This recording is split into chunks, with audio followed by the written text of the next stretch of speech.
sure we can fix it.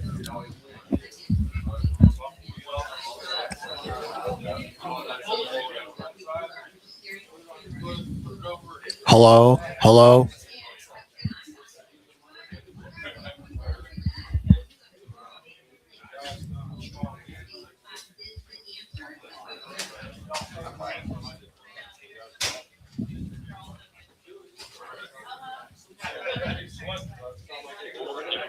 All right.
She gave me good directions.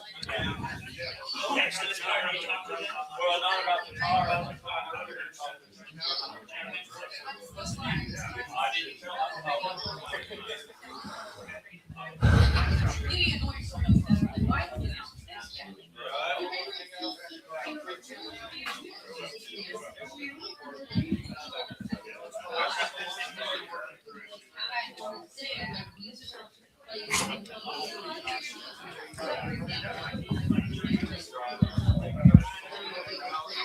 You know, that's on a little bit of a delay. Truck Staff is the premier provider for all of your towing needs. Fifth wheels, gooseneck, and bumper pull hitches with brands like B&W, Draw-Type, and Kurt.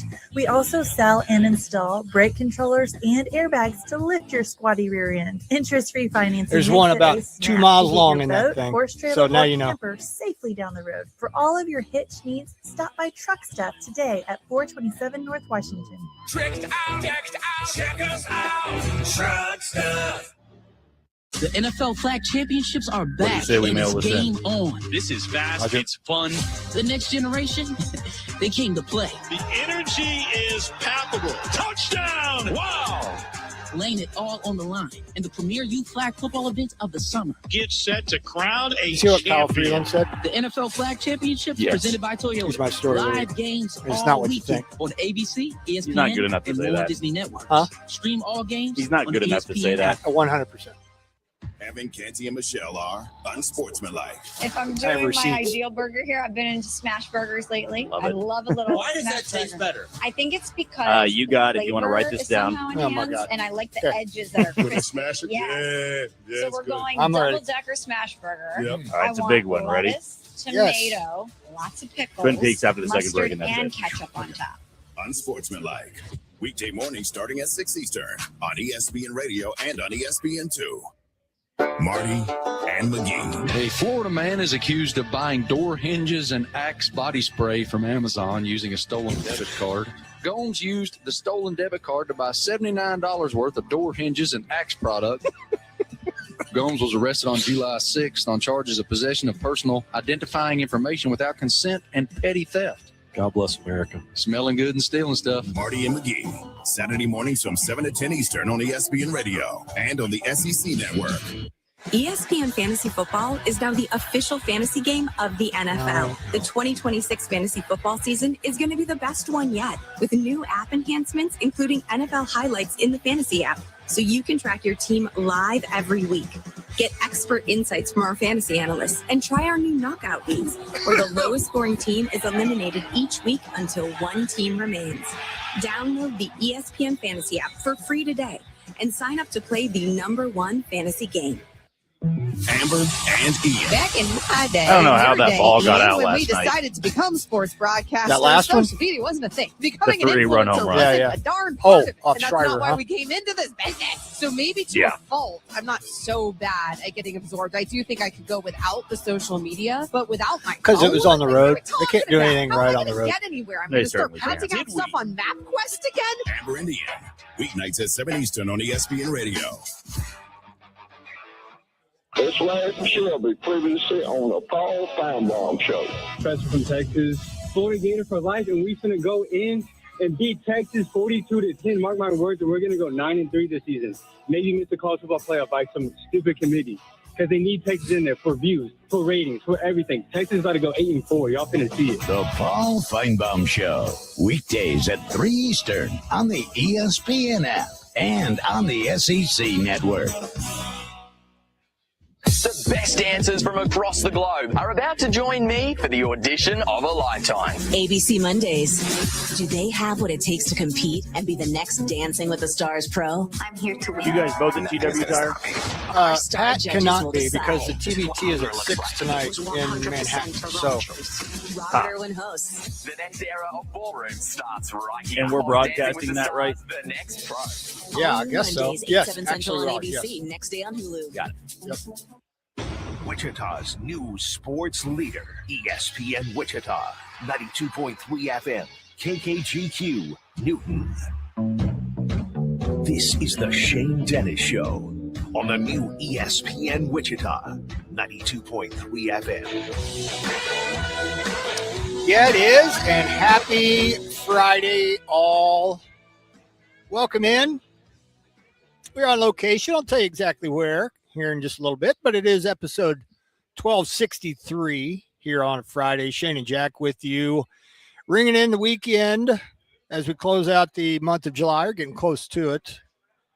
We will tell you all about what we're going to talk about today, and we got a lot of stuff to cover, and we'll do so. But before we do, we need to let you know that we invite your participation. We want to hear from you. And however it is that's convenient for you that you want to mix in, that's up to you. We've got a hotline for you. It's 316-669-4996. So if you want to call, you got a question, you got a comment, you want to further the conversation, we've got a lot of different topics today. So surely one or two of them will be what you're looking for. 316-669-4996. That's a hotline. Text line, always open. Anything you want to say, ask, or talk about. The text line is 316-666-2285. So use that at your leisure. I will see them. Pat will see them. We'll do our very best to, in a timely manner, address your texts if you want us to. Or if we want you to win something on the text line, we will beg practically for your text. But they're at 316-666-2285. I give away golf stuff on there. Pat gives away golf stuff on there. Pat also gives away barbecue on there. So you can win all kinds of stuff. Every once in a while, you win some lottery tickets on there too. 316-666-2285. Here's how you can listen. We have a smart speaker capability situation where you just tell your smart speaker to play KKGQ 92.3. That's us. Stream us at work, ESPNWichita.com, or in your cave, in your garage, around the house, ESPNWichita.com.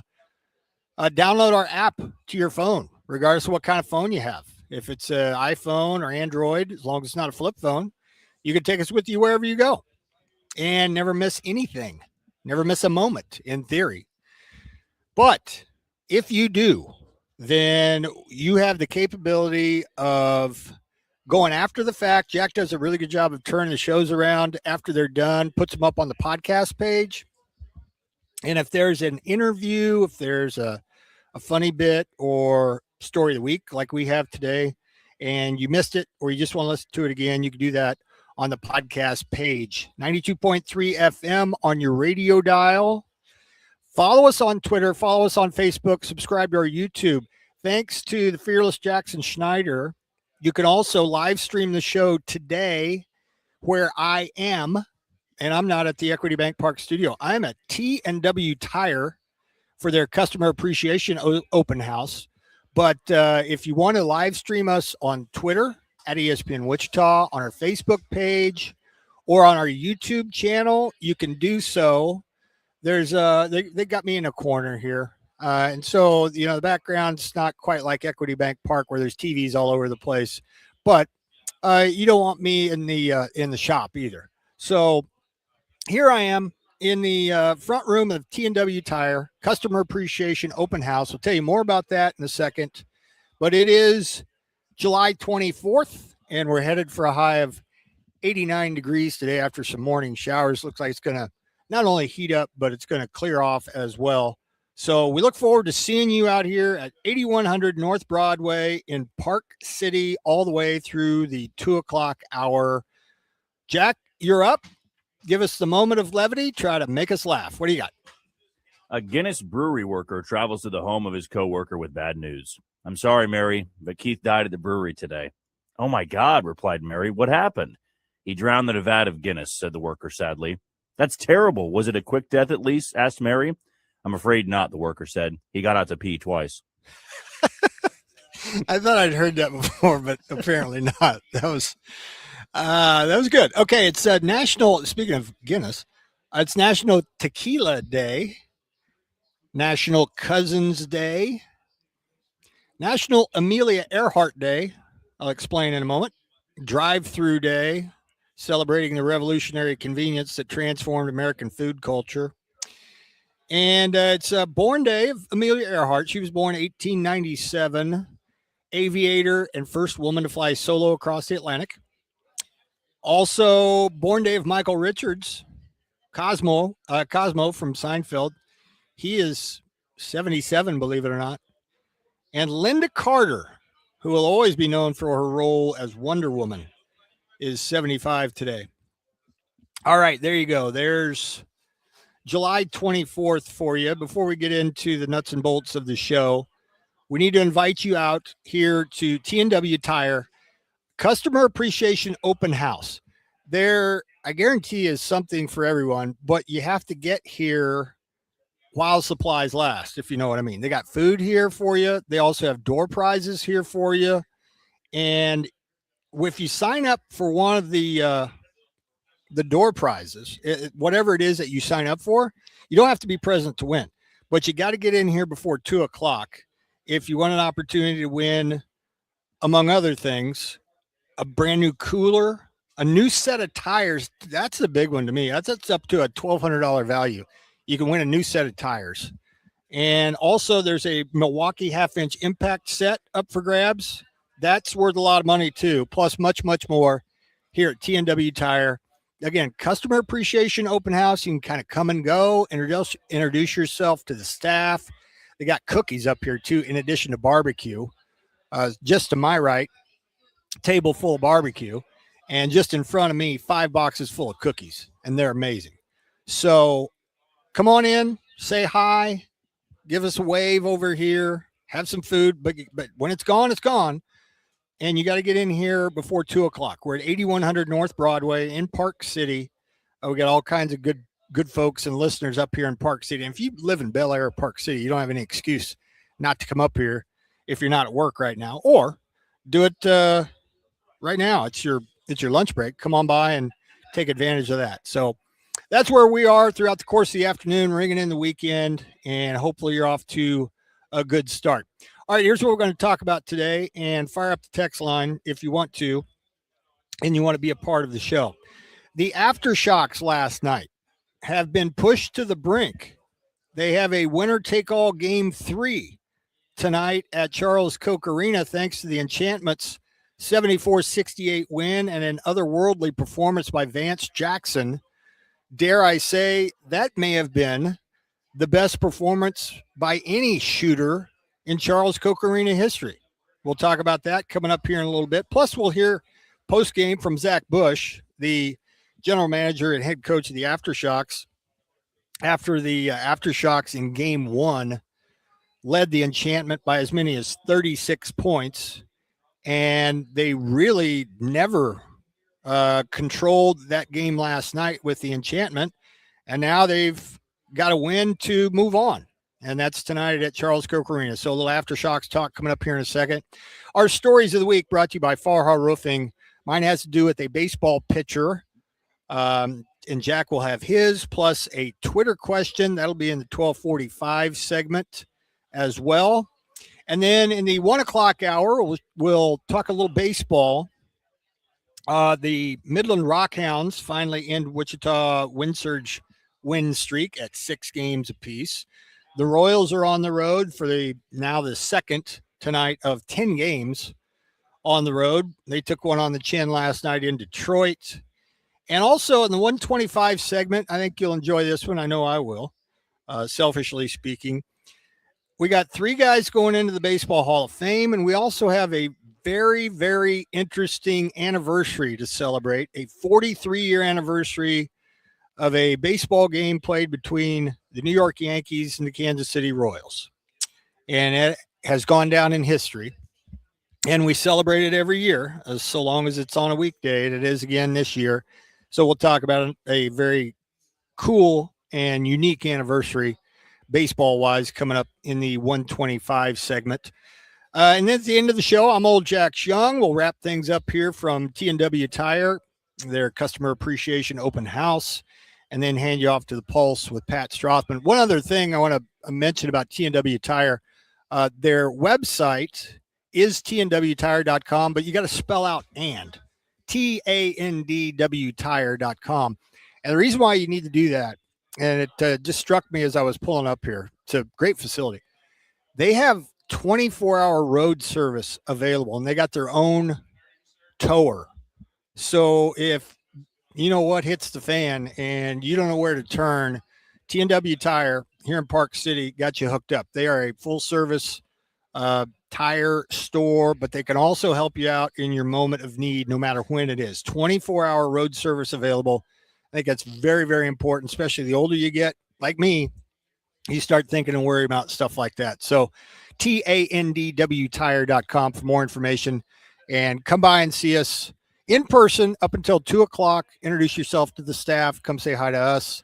Jackson, our AE and digital guy, he's here for a while. So come on by and say hi to us. All right, let's get into it, and we'll take your text at 666-2285 as well. The Aftershocks last night were shocked, for lack of a better term. In talking to, and I wasn't there either night, but I watched a good amount of Game 1 between the Aftershocks and the Enchantment.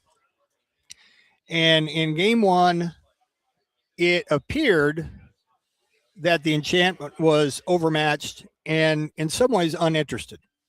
The way the Wichita State alumni team handled the New Mexico alumni team, it looked like it would be a foregone conclusion that the Aftershocks would win last night, and then they would await the winner of the KU alumni and the K-State alumni, and they'd run it back at Charles Koch Arena next week. That still may happen, but with what happened last night, the Enchantment completely flipped the script on the Aftershocks. And the people that I talked to close to the organization, the Aftershocks, I got to imagine that result last night stunned them, in particular, the people that I talked to, because there was a sentiment that the Aftershocks were far superior to the Enchantment. And that still may well be true, because there was one Herculean performance last night, the likes of which I would like to know if there's been one of anyone's recollection in that building college or otherwise. And that would be Vance Jackson last night for the Enchantment. And if y'all were there, if y'all watched it on TV, and you are also Shocker fans, which I'm sure you were if you did either one of those things, I would ask you to text me. Either if you got my own personal number, go ahead and use that. And if you got the text line number, use it. Have you ever seen a shooting performance like Vance Jackson put on last night? If you missed it, Jackson was 8 of 10 from the floor, 7 of 10 from 3, and he actually missed more free throws than he missed field goals, 3-2. And if you're on social, you probably have, or if you watch it on TV, you saw the Elam Ender. That was basically a heave from way out, like 30-ish feet, and it went in. So 8 of 10 and 7 of 8 from 3, and he ends with 29 points, and he literally ended the game. The Elam ending score was 74. It was 71-68 at the time, so the Aftershocks were looking for a stop after a Connor Frankamp three-point play. And if it weren't for Vance Jackson, I suppose all the stuff that I said just a minute ago would be true, that the Aftershocks would have outclassed them, boat raced them, left them in the dust, whatever. And instead, they witnessed a shooting performance, again, the likes of which either we've never seen or has rarely been equaled, that a guy only took 10 shots from the floor and scored 29 points. Well, regardless, we've got a winner-take-all game tonight as the Aftershocks, who are led by Connor Frankamp's 11 points, friend of the show. It's not that they played bad, but that Vance Jackson dude was on his head. And sometimes that's all it takes. Not often, especially in the TBT. It oftentimes takes more than that. But 8 of 10 is 8 of 10. And if you saw that last three-pointer that he made, I don't know that there's a thing anybody could have done about that. Texter says Aftershocks came out playing as if they were 40 points ahead like the first game. Dude was unconscious. Concur, Texter. Coaching decisions were ridiculous. The player rotation was questionable. Wade was DNP. Washington saw limited minutes. That stuck out to me. Corey Washington only played 10 minutes. Mo saw limited time. Deze's not probably going to be a focal point of the offense. TBT doesn't really lend itself to that unless you're more like 7 feet tall, in my opinion. And the non-use of timeouts in critical moments was unbelievable. That was from a texter just a second ago, 316-666-2285. When you put it all together, everybody contributed. And if I would have told you, or if you'd have told me, that 7 guys would score 6 or more points for the Aftershocks, I would have thought somebody would have mixed in 15, and the way the Aftershocks play, I would have thought that would have been plenty, but it wasn't. And again, it doesn't happen very often, but sometimes when one guy it's off to a start and carries it through like Vance Jackson does, sometimes there's nothing the other team could do. The big stat line that jumps out at you, though, is the turnovers. The Aftershocks turned it over 17 times. And I don't care what level of basketball you play. When you're -8 in the turnover battle, even when they rebound as well as they do, they were +10 on the boards again. You turn it over 17 times, you're asking for it. So it was an imperfect storm last night, I suppose, more than anything else. And when it was all said and done, the Enchantment did what it needed to do to survive and live to play a game tonight. Winner moves on, loser's done. So, you know, I suppose if you're glass half full, glass half empty, back and forth here, glass half full, you still got a home game if you're the Aftershocks, in essence. And so you still got everything that you want in front of you, thanks to it being a 3-game series. You also could rationalize that Vance Jackson's not going to do that again, and we're not going to turn it over 17 times again, et cetera, et cetera. You know, the Enchantment couldn't have played much better or had a much better effort from one particular guy. And if you play that game nine times out of 10 in that building, in that fashion, the Aftershocks probably come away with a win each time, or 8 or 9 times out of 10. But that was that one time last night. So we'll see what happens tonight. We'll see how these guys respond. But they are professionals, all of them, the Aftershocks and the Enchantment. So they're not going to probably get too irrational or emotional over one game, because both of them still have an opportunity to take care of its business, the Aftershocks and the Enchantment. But it was an interesting study last night. One Herculean effort, and the Aftershocks did enough wrong to make that stand up. And again, if you didn't see that last shot, you need to look it up. It was like a heave that beat the shot clock, except it wasn't, and it went in. And that was 7 3-pointers, 7 out of 8 by Vance Jackson. It went in. That was the Elam ending, and that was the end of the game, 74-68.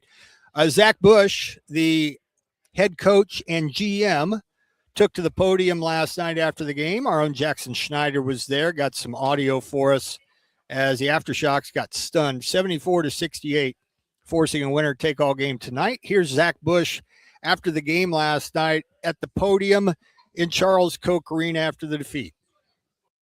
Well, what would you say was maybe the biggest issue tonight? Just kind of lack of execution? Or yeah, combination of we didn't execute very well, and we came out lethargic. It was disappointing that as a veteran group who's played in this multiple times, granted it's different, but we knew better. We had talked about you cannot come out just thinking you have it made and that you've already beat them. Like they're good basketball players and they've got pride. They're not going to come out here, especially, after how we played, kind of smacked them around a little bit in the first game. They came out hungry and turned around and tried to do the same thing to us. So, yeah, our approach wasn't very good tonight.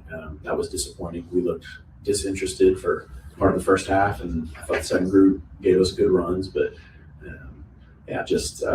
17 turnovers. You can't turn the ball over 17 times and let Vance Jackson go for 29 points and low coverages and then not execute offensively.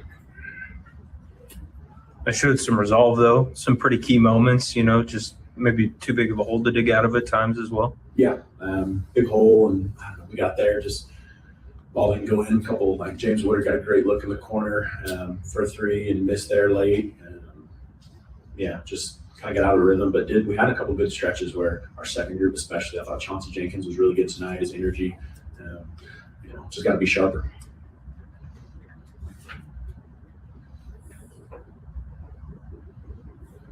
Maybe despite the loss, were there any veterans that you felt like stepped up leadership, or maybe were doing some of the talking in the huddles?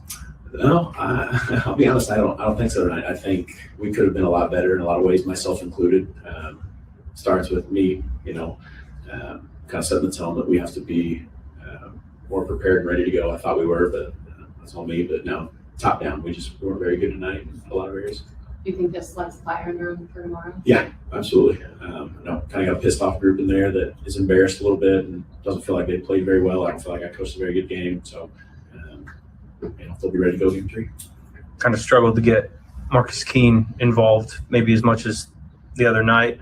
What did maybe you see there that they did to frustrate him a little bit more? Yeah, they were a little bit more aggressive, I think, in their ball screen coverage. Got a lot more hands in the driving lanes. Just kind of got him out of rhythm early, but he's an absolute pro. I have no doubt that he'll be juiced up and have a much better performance next game. Any more questions? Getting a second chance, does this make you like the new format? No, I would have rather moved on and played somebody else already. You see why playoff basketball is hard, even when maybe you're the you feel like you're the superior, more talented team, like an NBA playoff game, but it's still difficult to continuously be a team. Things are adjusted game by game, and we didn't adjust very well. Obviously, that starts here. Yep. Thank you, guys.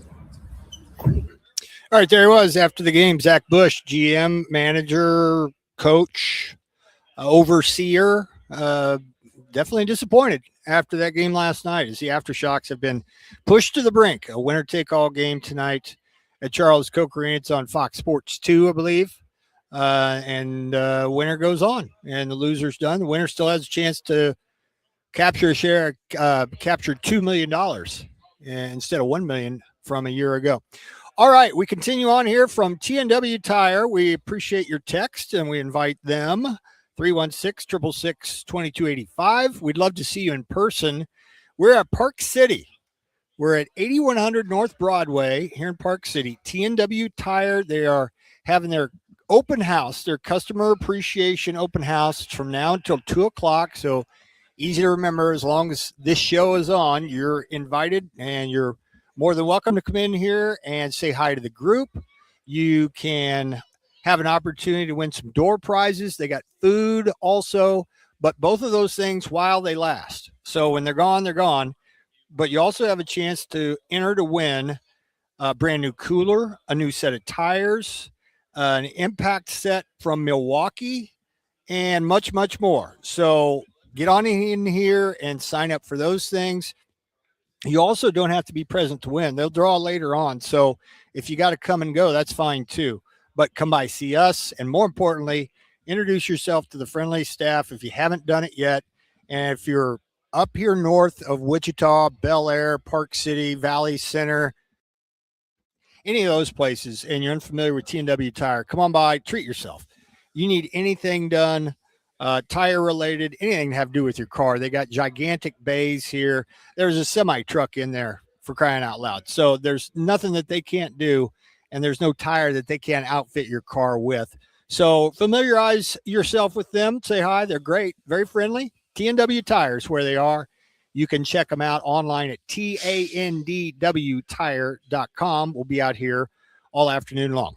When we return, we've got our stories of the week. Mine has to do with an embattled Colorado Rockies pitcher. I'll give you more information on that, and Jack will have his when we come back from TNW Tire here on a Friday. It's 12:25.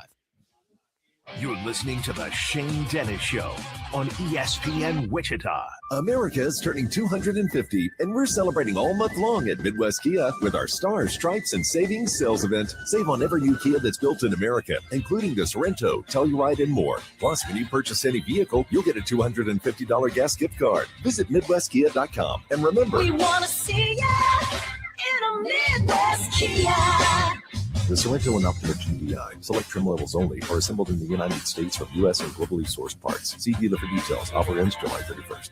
Sean Tarbell here in Wichita. It's hot out there, but the deals at Davis Moore Chevrolet, they're even hotter. We just loaded the lot with the biggest selection of new and pre-owned Chevys in town, and we're not playing around this summer. Right now, get 0% financing and no payments until October, or save up to $11,000 off MSRP on a new 2026 Chevy Silverado 4x4 Crew Cab. Turn ahead this summer with a new 2026 Chevy Equinox and get 0% for 36 months. Together, let's drive at Davis Moore Chevrolet, located under the big American flag in Kellogg and Tyler. Check us out online at davis-moorechevrolet.com. All offers plus tag, title, tax, and administrative fees expire August 3rd, 2026. What do people with blindness or low vision need to live to the fullest? Just ask them. It's skill development, scientific breakthroughs, knowledge-based jobs, and the same opportunities as everyone else. When you give to Envision, whether it be your time, donations, or your engagement, you make it all possible. That's because at Envision, they don't focus on the disability. Why couldn't we get to watch the Washington Nationals? At least they had home not runs. to envision a world without sight, but to envision a world Yeah, where but people you who know are how blind or frustrating it visually also would impaired be. are empowered to reach their full Yeah. potential. You know they've blown Learn like more at 60 saves already. envisionus.com. Hi, I'd I'm still Ben trade Farha, you for owner a of week. Farha Roofing. Kansas For weather sure, can change but in an instant. there's Hail, nothing. wind, I and wouldn't say severe there's nothing storms worse, can but leave your when you home know you vulnerable should be when so least much better and the expected. bullpen That's where can't get it Farha out of its Roofing own comes way. in. Yeah. Our trusted team provides professional Like knowing you inspections, should be 20 quality games over workmanship, 500 and and you're guidance not. through the insurance claims process. If you think your roof may have been damaged, The don't last wait. 6 outs are Protect your awful biggest tough to get, investment I with the guess. company Kansas Homeowners Trust. They make Schedule it your too free hard inspection sometimes. today Well, with Farha true. Roofing. Farha Roofing, we rise above the rest. When your network goes down, your business stops, and so does your revenue. You know what I got a little bit of a gripe with? Managed IT keeps No. Wichita businesses Why the hell is running Nate with Pearson not in backup Kansas City? disaster recovery and dedicated I just assumed he would be. VCIO Yeah. support. Visit Why is Eli Morgan still imagenet.com. there? I don't know. Say cheese. Maybe his and plane pepperoni got delayed. with Schlotzsky's buy one get one free 3 days? pizzas. Well, Start the middle of the week off right with a free pizza on Wednesdays at Schlotzsky's. All pizzas are buy one get the second free. Signature sourdough, fresh toppings. Maybe he's now arguing that's at win-win pizza. a rental Make car Schlotzsky's desk your right Wednesday now. lunch and Ooh. dinner plan. It's a great With deal Edie any way McClurg. you slice it. Schlotzsky's. Gobble, It's gobble. a mouthful. Hi, this is Greg. It was her birthday the other Tire day, Park by the way. City, inviting you to Oh, our man, we Customer missed it. I know. Appreciation Open House on Friday, July 24th from 11 a.m. to 2 p.m. at 8100 North Broadway. Come by and meet our team, learn about our services, enjoy free food, and register to win great prizes, including new coolers, a Milwaukee half-inch impact set, a new set of tires, and more. Join us Friday, July 24th from 11 a.m. to 2 p.m. at 8100 North Broadway in Park City. T&W Tire, local people on a service done right.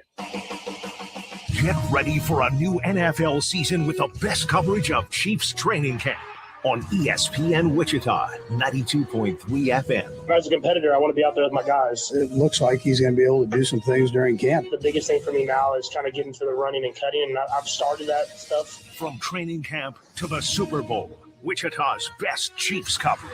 ESPN Wichita, 92.3 FM.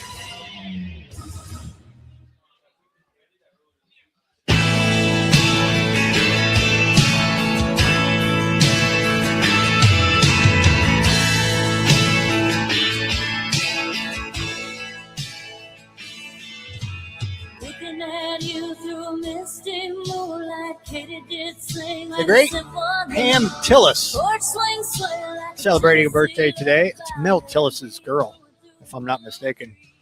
As maybe it was Memphis. Welcome back. It's 12:30 here on a Friday. We're at T&W Tire. You heard the spot there just a minute ago. We'll be out here until 2 in the afternoon. 8100 North Broadway in Park City is where we are.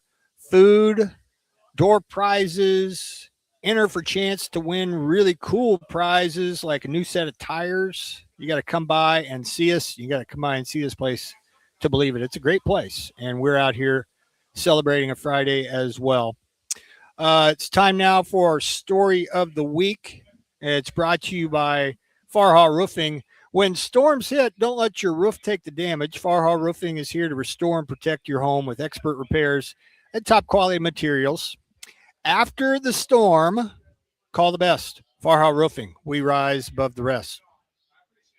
So 3 days ago, I believe it was, earlier in the week, early part of the week, the Washington Nationals paid a visit to Coors Field in Denver to take on the Colorado Rockies. And otherwise, it would be a, kind of nondescript series or game, especially considering who started it for the Rockies. It was actually a former Missouri Valley Conference guy in Kyle Freeland. He's a Evansville Purple Ace, and he was in the Valley for a minute I can't remember if that overlapped when Wichita State was in the Missouri Valley either. But anyway, he's a former first-round pick. He's a Colorado native. Kyle Freeland is. And he, back in, when was it? 2014. He was drafted in the first round. He's the 8th overall pick. He's from Denver, went to Thomas Jefferson High School. So pretty much dream come true all the way around. Well, fast forward to a couple of days ago. He lost 7-3 to the Nationals. When the game started, he got in trouble pretty much immediately. He walked James Wood to lead the game off, and they gave up a single. And then after that, a guy named Andres Chaparro hit a home run. And so it's 3-0. It was immediately behind the 8 ball. Freeland and the Rockies were. And then in the 5th inning, that's when tempers flared and benches actually cleared. After Chaparro flew out on his way back to the dugout, the Nationals are in the third base dugout.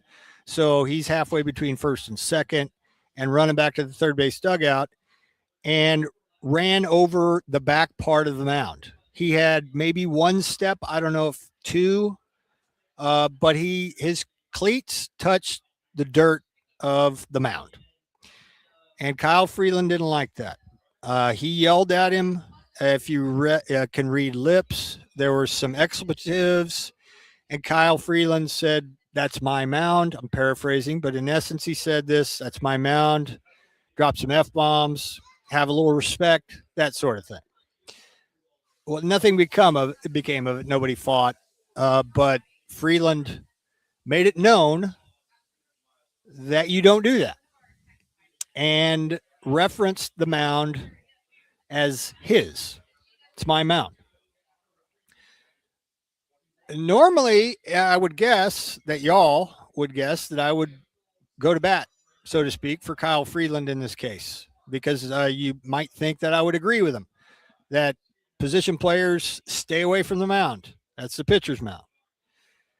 Well, in this case, I think I've got to make an exception to that particular rule.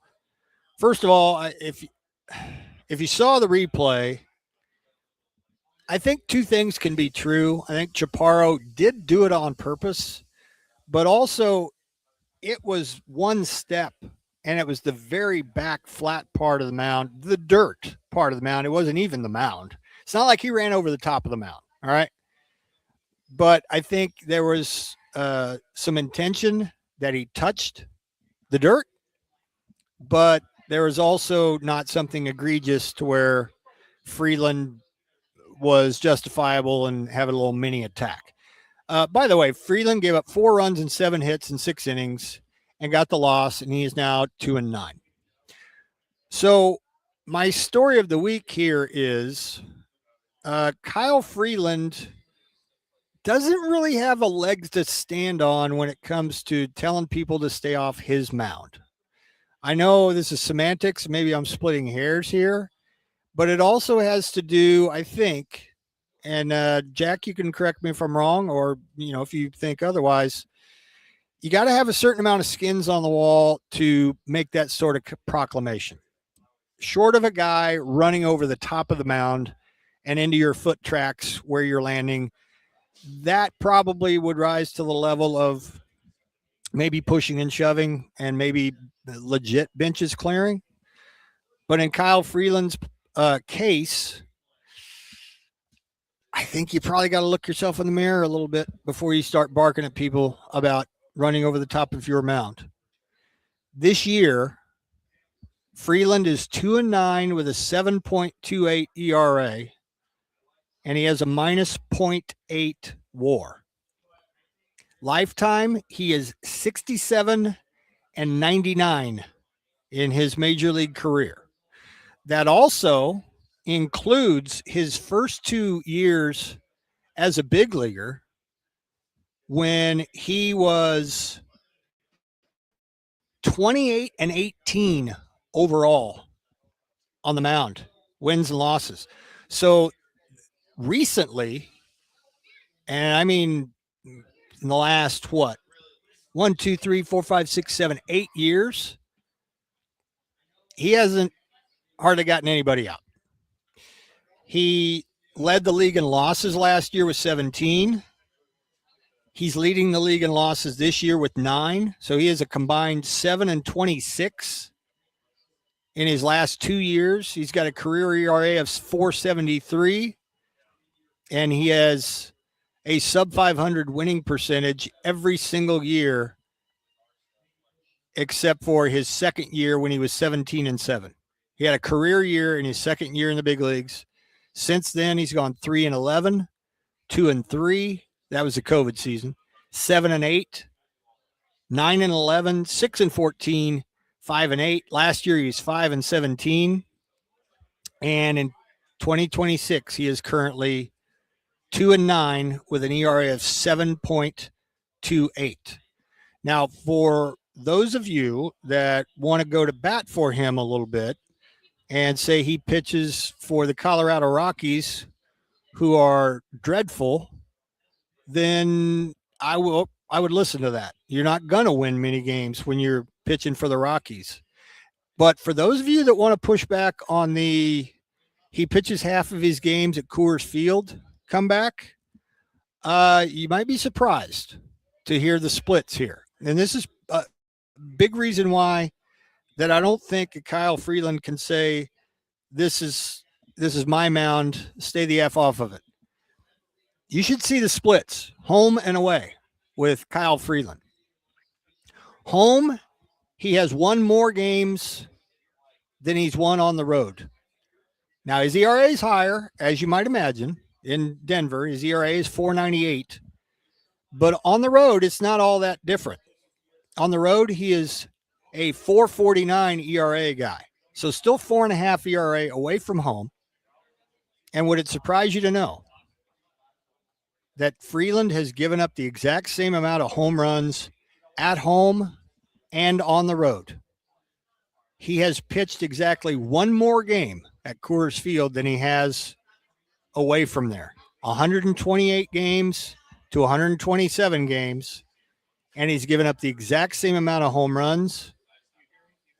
And his strikeout to walk ratio is actually better at Coors Field. So all things into the aggregate here, Kyle Freeland doesn't own a mound at home or otherwise. And he has been in a bad way since his sophomore year, as it were, in Colorado. And the most he's won since then is 9 games.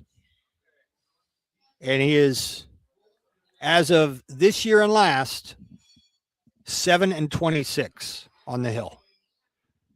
But don't run over his mound, even if you hit a 3-run homer off of him and line out as well. Sorry, Kyle. Normally, I would take up for a pitcher, especially if they're running over the mound. In my mind's eye, Jack, help me out here.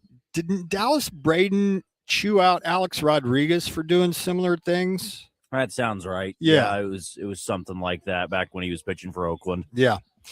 And I would say that would be kind of comparable because Dallas Braden, even though he threw a perfect game, didn't do all that much more.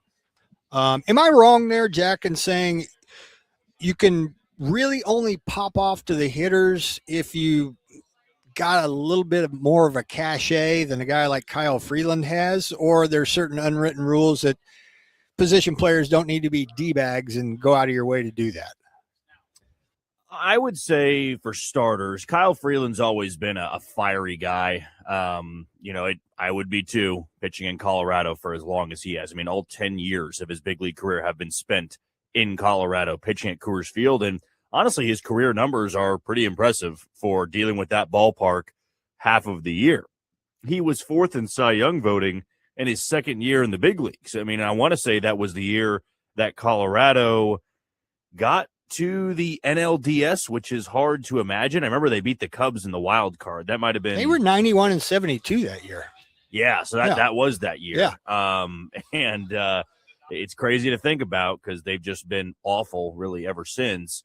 Kyle Freeland, though, was a big part of that. He was great his rookie season. He was really good in his second year, and he's been downright terrible ever since. And I wonder if he's one of those guys that, being a 10-year vet, having a great year before makes him have that big head about, yeah, I am a big league pitcher, and you're not going to do that here. When you get in the zone, I mean, you know that better than I do, Shane, of you are more competitive, you're more fiery, and clearly in this case with Kyle Freeland, he's going to be a red ass. Mm-hmm. To me, at this point in your career, no, you can't do it. I remember Madison Bumgarner used to yell at guys like, in the final years in San Francisco, but he was still really good. He had the right to do that. And even though he was more old school, if he didn't like guys standing there and admiring home runs, he was able to do that. He was one of the greatest left-handed pitchers of that time period. Was he doing that when he was really struggling in Arizona? Not really. He wasn't doing that anymore because I believe it's that reality check of I look like a fool if I'm doing this. Yeah, if I'm barking at a guy. Look in the mirror, man. Like, how's things going for you, bud? Yeah, okay. You got to be self-aware. Yeah. And I've always kind of clinched up a little bit when I've seen on bad Royals teams, certain players do that where they throw at somebody for bat flipping or when they've just been a terrible arm all season long, you look like a clown doing it because you're just adding insult to injury. You already gave up the bomb. You've already been getting rocked. You've had a bad year. Why be that type of guy to act like you're this big imposing figure that, you're not going to do that to me. Get off my plate. Get off my mound. And it wasn't as if he was cruising, and he was feeling it, feeling himself. He was behind. He was giving up rockets as usual. Yeah. Yeah. I mean, we had the story not too long ago with Cade Cavalli of the Nationals, and that kind of turned into a bleep storm and saying "sit down, boy" to Wilson Contreras, and Contreras took issue to that. And what I'm trying to get at here is that pitchers, when they're in the zone, they might be saying things they don't even know what they're saying. They are locked in and they're cussing guys out when they're striking them out. But that's not this, right? It's one thing where you have a guy breathing fire on the mound and he's pounding his chest and he's barking back at hitters, and that'll get him into trouble every once in a while. This is a guy that was not locked in. He's not in the zone. He just decided to treat it like this dude was being unethical to the game of baseball and breaking some unwritten rule. And I don't believe there was any intent there. Why would anybody have any intent against Kyle Freeland? And that's maybe where he's thinking too much of himself, thinking too highly of himself of who's this dude to do this to me? I'm Kyle Freeland after all. I had a 17-win season 8 years ago. 8 years ago, yeah. Right? Come on now. I mean, you have been. And if you're the position player, if you're the guy that just hit a rocket off of him, you let him sleep. Don't wake him up. Yeah. Don't make him mad, No. I've also never understood too, guys hitting a line drive up the middle and a pitcher taking exception to that. Like, they put a good swing on the ball. You think they're trying to aim back at the pitcher? If a guy could do that, he'd hit 1,000. Yeah. He would never get out if he could hit line drives right up the middle. Now they'd shift on him, of course, and maybe it wouldn't be 1,000, but you get my point. Like, how can you take exception to that? I've never understood that with pitchers. Like, yeah, I'm sure I'd be a little bit agitated if a ball came whizzing past my head. It's embarrassing. That's the big takeaway. I made a mistake and you almost undressed me with it. That was embarrassing. I almost was down in a heap. Yeah. But you should be thanking your lucky stars you're not rolling around there after a ball went off your dome. So don't get mad at this guy for punishing one of your mistakes.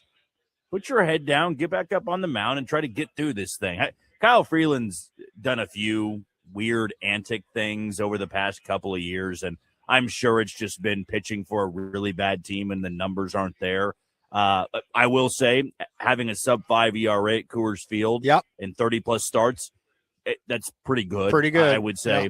I'm not sure a lot of people truly understand how impossible it is to be a great arm there, which is why I don't understand why pitchers sign there to begin with, other than Denver's a really awesome place, great weather, beautiful field. And they want one last good contract. That would be my reasoning, One last good contract, and you're still in the big leagues. But Kyle Freeland, he seems to be stuck there for life, and it's starting to seem like it's wearing on him. And he can't quite pitch well enough to get traded and get out of there either. His 8 ERA is probably not going to attract many suitors, but maybe. So anyway, there's my Far Roofing story of the week. We'll get to Jack's here in a second. We'll also get to the Twitter question here in a second. Again, we are on location. You probably can tell by now. T&W Tire. We're at 8100 North Broadway in Park City. It's their customer appreciation open house. They still got some barbecue here. They still got some cookies here. Still time for you to come in and take advantage of those while they last. Door prizes as well. And you can enter for a chance to win at least 3 different things, including brand new cooler, a new set of tires, and a Milwaukee half-inch impact set. That's worth $650. And you don't need to be present to win, but you do need to enter. So come by and see us. come by and drop your name in the hat, maybe pick up a snack and head back to work after you introduce yourself to the good folks at T&W Tire. Check them out online at TANDWTire.com. When we come back, Jack's Story of the Week, Twitter, and our Friday rolls on here from T&W Tire. The Shane Dennis Show will be right back on ESPN Wichita, 92.3 FM. Well, if you're not in Park City and if you're not in Valley Center or Bel Air, but instead you're in Northeast Wichita or West Wichita and you haven't eaten yet, how about Twin Peaks? It's Friday. It's not too far away from happy hour and 29-degree draft beers waiting for you in frosted mugs. What's not to like about that? If you can't have a beverage during lunch, wait till happy hour. But in the meantime, enjoy some made-from-scratch comfort food, wall-to-wall TVs. I promise you they got the 3M Open on there, the golf tournament featuring Sam Stevens and Cooper Schultz, with every game, every fight when UFC comes around, and every big moment as well. Plus, Twin Peaks girls delivering their signature lodge experience, either east or west, 21st and Rock or Ridge and Taft. Here in a couple of weeks, we'll be out at the Ridge and Taft location. The 7th of August, I believe, is when it is. So come by and see us there then. Until then, enjoy the burgers stacked high and cooked to order, smoked in-house wings and brisket, signature cocktails and ice-cold drafts, seasonal specials and limited-time menus as well. Once we get a little bit closer to the fall, it is your lodge away from home. Twin Peaks, eats, drinks, scenic views. Hey, this is Evan at Conradi Insurance. When it comes to protecting your business, your family, and your future, having the right team matters. As the largest family-owned insurance agency in Kansas, we at Conradi Insurance Group take a personal approach to insurance by getting to know our clients and helping them find coverage that fits their needs. Whether it's business insurance, employee benefits, or personal coverage, we're here to help you make confident decisions every step of the way. Conradi Insurance Group. Trusted coverage, real relationships. To learn more, visit ConradiInsuranceGroup.com. What do people with blindness or low vision need to live to the fullest? Just ask them. It's skill development, scientific breakthroughs, knowledge-based jobs, and the same opportunities as everyone else. When you give to Envision, whether it be your time, donations, or your engagement, you make it all possible. That's because at Envision, they don't focus on the disability. They value the ability. They choose not to envision a world without sight, but to envision a world where people who are blind or visually impaired are empowered to reach their full potential. Learn more at envisionus.com. What's better than going to Brahms? Going and ordering. The onion and jalapeno cheeseburger, please. Brahms' new onion and jalapeno cheeseburger. A Brahms fresh baked bun, layered with a 100% beef patty cooked to perfection. Melted American cheese, tangy yellow mustard, topped with cooked jalapenos and onions. Every bite leaves you thinking, Dang, that's good. Brahms' new onion and jalapeno cheeseburger. Or chicken sandwiches. For a limited time at your neighborhood Brahms. Around a pick goes Mason. He floats it up in the air. Falls off, but he follows his own shot. Frank Mason fueled a comeback for Jayhawks Hoops, the KU alumni team, to force Game 3 in the series against Michael Beasley in Purple Rain, the K-State alumni squad. Catch the finale tonight as we determine who moves on in the basketball tournament. Join Stan Weber and me, Pat Strathman, tonight at 6 o'clock from Bramlage Coliseum on ESPN Wichita 92.3 FM.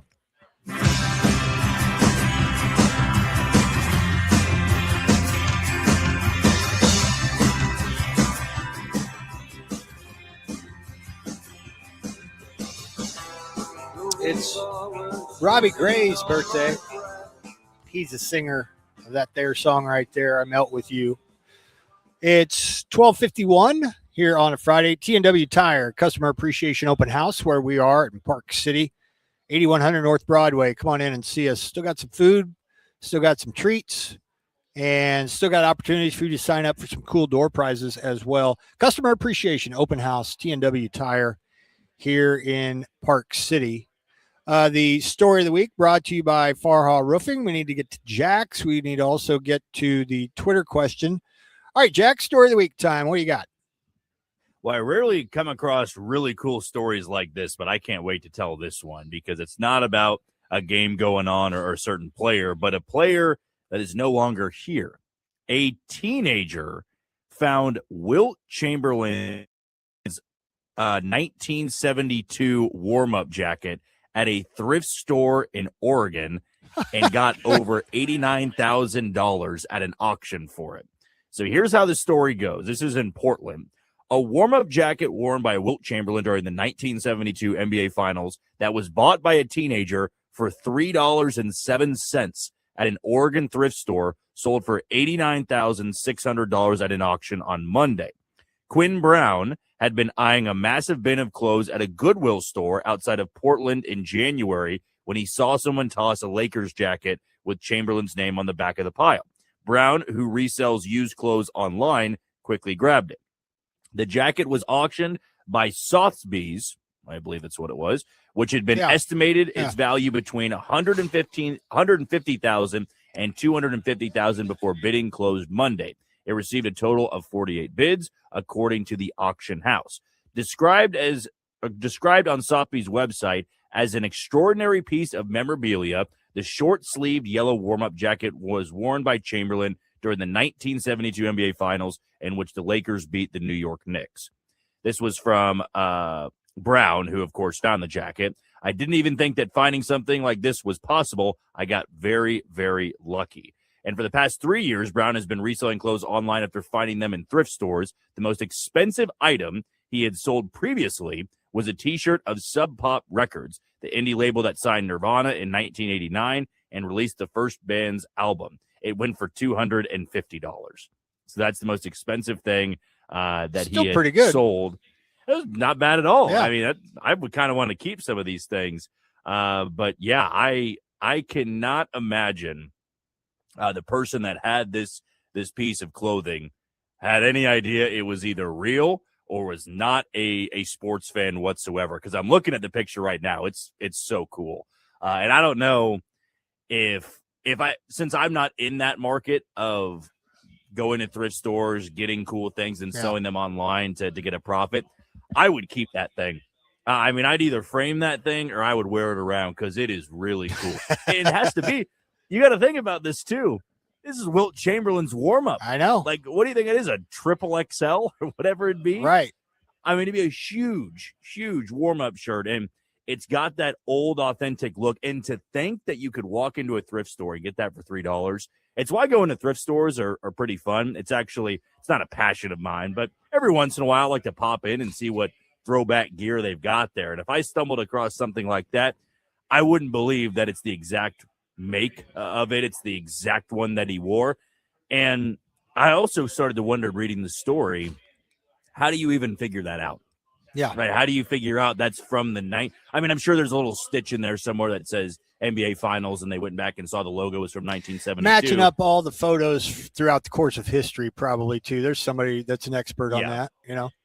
Yeah. And when it goes to an auction, I mean, all these things have to be checked out. It's like Pawn Stars. Oh, yeah. Remember? Yeah. And bringing in the expert and figuring out just how legit it is. So this was something that was worn by him, and whoever it got to, I'm sure Wilt didn't care all that much about a warm-up, and that went through many hands throughout the last 40 to 50 years. But good for this guy. I mean, getting $90,000 for something he got for $3, you don't even need to do your business anymore. It would take you years to get up to $90,000 with what you're getting at thrift stores and selling online. And another part to that, man, I can't imagine spending $250 on a T-shirt. I don't care how cool it is. No, that to me would be wild. If you buy that though, you're framing it, like you just said. If you're buying that $250 shirt, you're framing that one. Yeah, you're putting that down in the man cave. Yeah. And putting it near the TV and have a great story to go along with it, because that's why we frame jerseys. Absolutely. So we can tell the story of the player or how you acquired it or where they wore it. And that's whoever now is in possession of this thing. I'm really hoping he's got the roster from 1972 and all the warm-up. That'd be so cool. But, yeah, $90,000 for something that was purchased for $3 in a thrift store in Portland, Oregon. My story of the week. Think about how many cracks that thing fell through. Like, I don't want to call anybody out per se, because there's probably a lot of guilty people along the way that just assumed that it wasn't what we now know it is. But that he bought it in a thrift store in Portland, right? Yep. So how is everybody in that store in Portland so unaware that it's even a possibility. Like, well, think about, I mean, how many people just are not sports fans and wouldn't think twice about it? I mean, how many? I mean, I would say in being at thrift stores before, you'll see a LeBron James Miami Heat jersey, and you'll see I don't think I've seen many Michael Jordan ones, but most people working there, they don't really care for who the player is. Yeah. They just care that you'd go in there and buy it. So I don't blame the people working there going, oh, this is some type of basketball jersey. I don't know who Chamberlain is because he's from the 70s and stuff like that. But, yeah, good on him to be in the right place at the right time, seeing that thrown into a bin. It's like, hang on, I'll take that. Yeah. And maybe just scanning over a little bit more and seeing that, hey, this might not be a fake item that's being sold here. Yeah, and maybe I'm being a little too critical of the people at the thrift store because you're right. There are plenty of people in this world that are oblivious to that and don't know, don't care, and they're not in the business of probably making a ton of money anyway. So for them to stumble across a Wilt Chamberlain warm-up top, it's probably a little above their pay grade. It's funny you bring that up because our Twitter question brought to you by Ribbit Computers has to do with your all-time favorite 76er. The news came down that LeBron James is going to sign with the 76ers. And even though Wilt played for the 76ers for a minute, he didn't make the list of my Twitter question. I'll tell you what that is. We'll shift a little gears when we come back. We'll talk wind surge. We'll talk Royals. We'll shift the focus to baseball in the 1 o'clock hour, but not before the Ribbit Computers Twitter question. That comes your way next. We continue on here from Park City. We'll be out here for another hour or so. We're at T&W Tire. We're at the Customer Appreciation Open House here.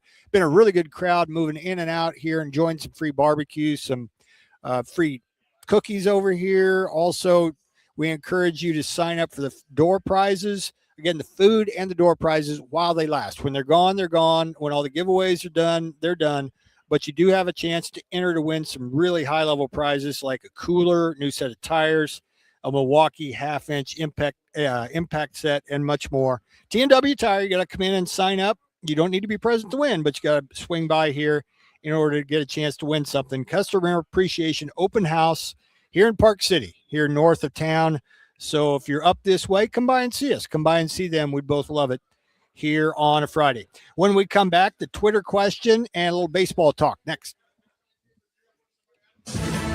Wichita's sports leader. ESPN Wichita 92.3 FM. KKGQ Newton. Wichita's home for the Dallas Cowboys. ESPN Wichita 92.3 FM. 3rd and goal from the 5. Dak from the gun. Drops back, flushed out. He's going to run left. And Dak Prescott waltzes in for the Cowboys touchdown. Dallas Cowboys football can be heard right here. Go Cowboys. Wichita's 100,000-watt powerhouse. ESPN Wichita 92.3 FM.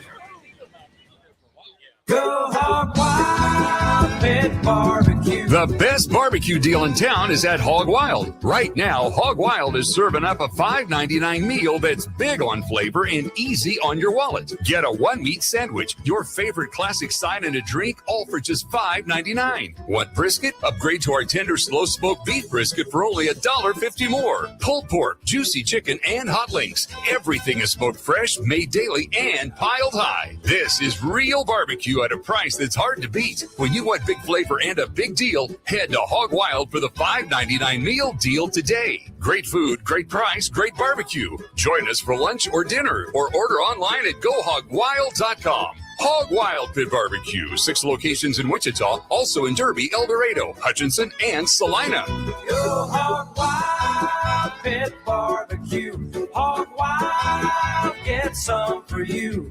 But Don't be late, we close at 8. Sean Tarbell here in Wichita. It's hot out there, but the deals at Davis Moore Chevrolet, they're even hotter. We just loaded the lot with the biggest selection of new and pre-owned Chevys in town, and we're not playing around this summer. Right now, get 0% financing and no payments until October, or save up to $11,000 off MSRP on a new 2026 Chevy Silverado 4x4 Crew Cab. Turn ahead this summer with a new 2026 Chevy Equinox and get 0% for 36 months. Together, let's drive at Davis Moore Chevrolet, located under the big American flag in Kellogg and Tyler. Check us out online at davis-moorechevrolet.com. All offers plus tag, title, tax, and administrative fees expire August 3rd, 2026. Elevate every meeting, classroom, and boardroom with ImageNet Consulting's AV solutions. LED walls, smart boards, full conferencing systems. Make your message land. ImageNet.com. Summer in Kansas means sunshine, backyard barbecues, and powerful storms that can take a toll on your roof. If hail, heavy rain, or strong winds have rolled through your neighborhood, now's the time to call the experts at AR Roofing in Wichita. Their team will inspect your roof and identify any damage. Whether it's missing shingles, leaks, or storm damage, AR Roofing has you covered. Call AR Roofing today or visit arroofing.com to schedule your roof inspection. AR Roofing, excellence tailored to you. So Vegas, so close. Gillies Gambling Hall is a better place to win. Over 1,000 gaming machines. More action, more excitement, more chances to win. Because at Gillies, players win big. Step into Trackside, Wichita's one-of-a-kind horse race betting experience, unlike anything in the region. So why go to Vegas when the wins are waiting right here? Gillies Gambling Hall in Park City, Kansas. A better place to win. Find out more by visiting playgillies.com. After thousands of votes, our 2026 honorary ESPYs winners have been revealed. Congratulations to our high school male athlete of the year, Manny Myers of Mulvane. High school female athlete of the year, Destiny Mays of Heights. High school team of the year, Mays Wrestling. And high school coach of the year, Tyler Gonzalez of Mays Wrestling. Our honorary ESPYs are presented by Prochaska Law, You Build It Wichita, Eaton Roofing and Exteriors, Broad Stroke, and the YMCA. Thanks to everyone for being a part of the honorary ESPYs, only on ESPN Wichita 92.3 FM.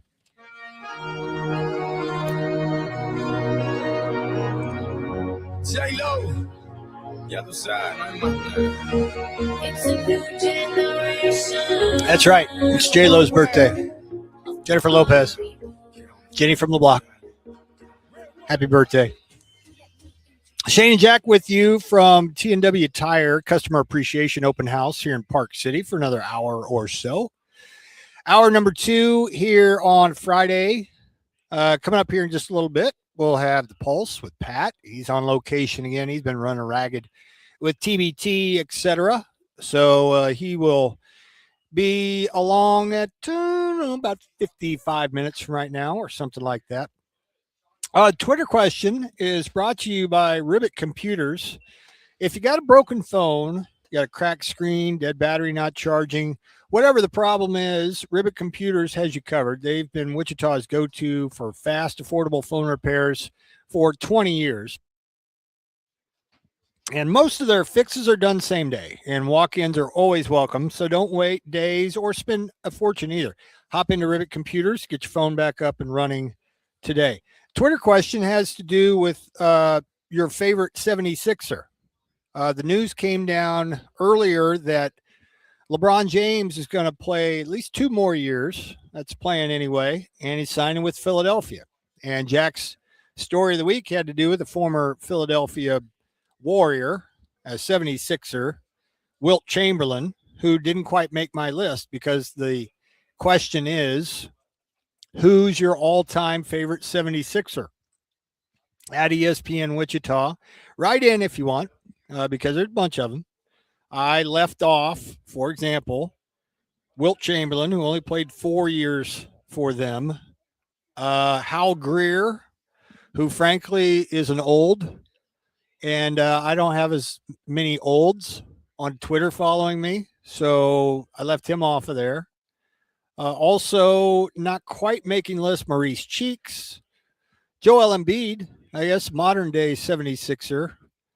Billy Cunningham, some of you guys maybe remember him, you old folk. And Bobby Jones was also a really good 76er, as was Dolph Schayes. I think he's their all-time leading scorer. But anyway, the guys that did make the cut, here are the 4. Julius Erving, Charles Barkley, Allen Iverson, or Moses Malone. And granted, Big Mo only played 5 years for the 76ers.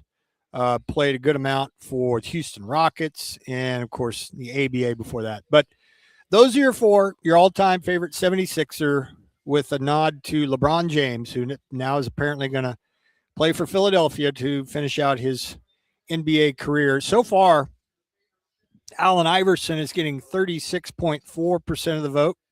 There's a write-in from Mo Cheeks on the text line. Iverson, 36.4%, a tie for second between Charles Barkley and Julius Erving. And Moses Malone is getting 9.1% of the vote. All right, a little bit of baseball talk right now. The Midland Rockhounds last night ended the 6-game winning streak of the Wichita Wind Surge out at Equity Bank Park. Surge now 9-15 in the second half. They dropped game 4 of the 6-game series to Midland 2-1 in a pitcher's duel. Corey Lewis is kind of interesting that we had knuckleball talk a couple days ago on the Twitter question.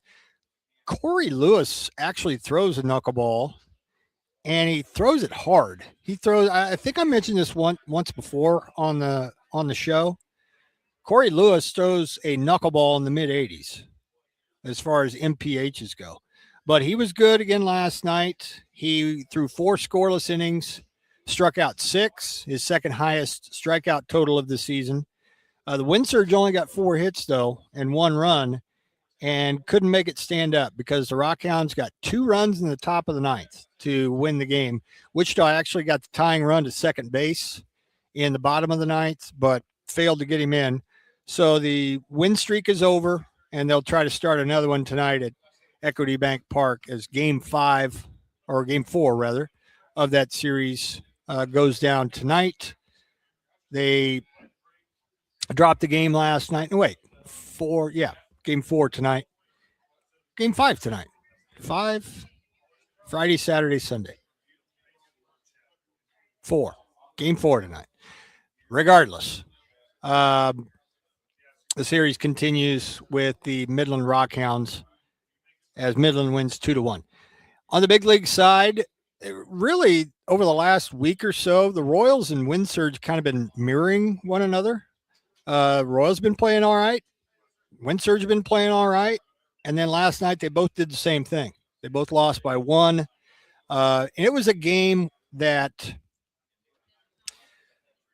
was not highlighted, featured the fact that Matt Quatrero was not there and I forget exactly how they worded it, personal reasons. I think it's fair to kind of paraphrase the reason why Q wasn't there. They had the interim manager thing going on, and Vance Wilson went to the dugout instead of third base coaching box, and Jose Aguasil went out there to coach third, and et cetera, et cetera. So everybody moved around a little bit. It was another really good start, apparently, by Randy Dobnak, who was a lot sharper than he was in his last start.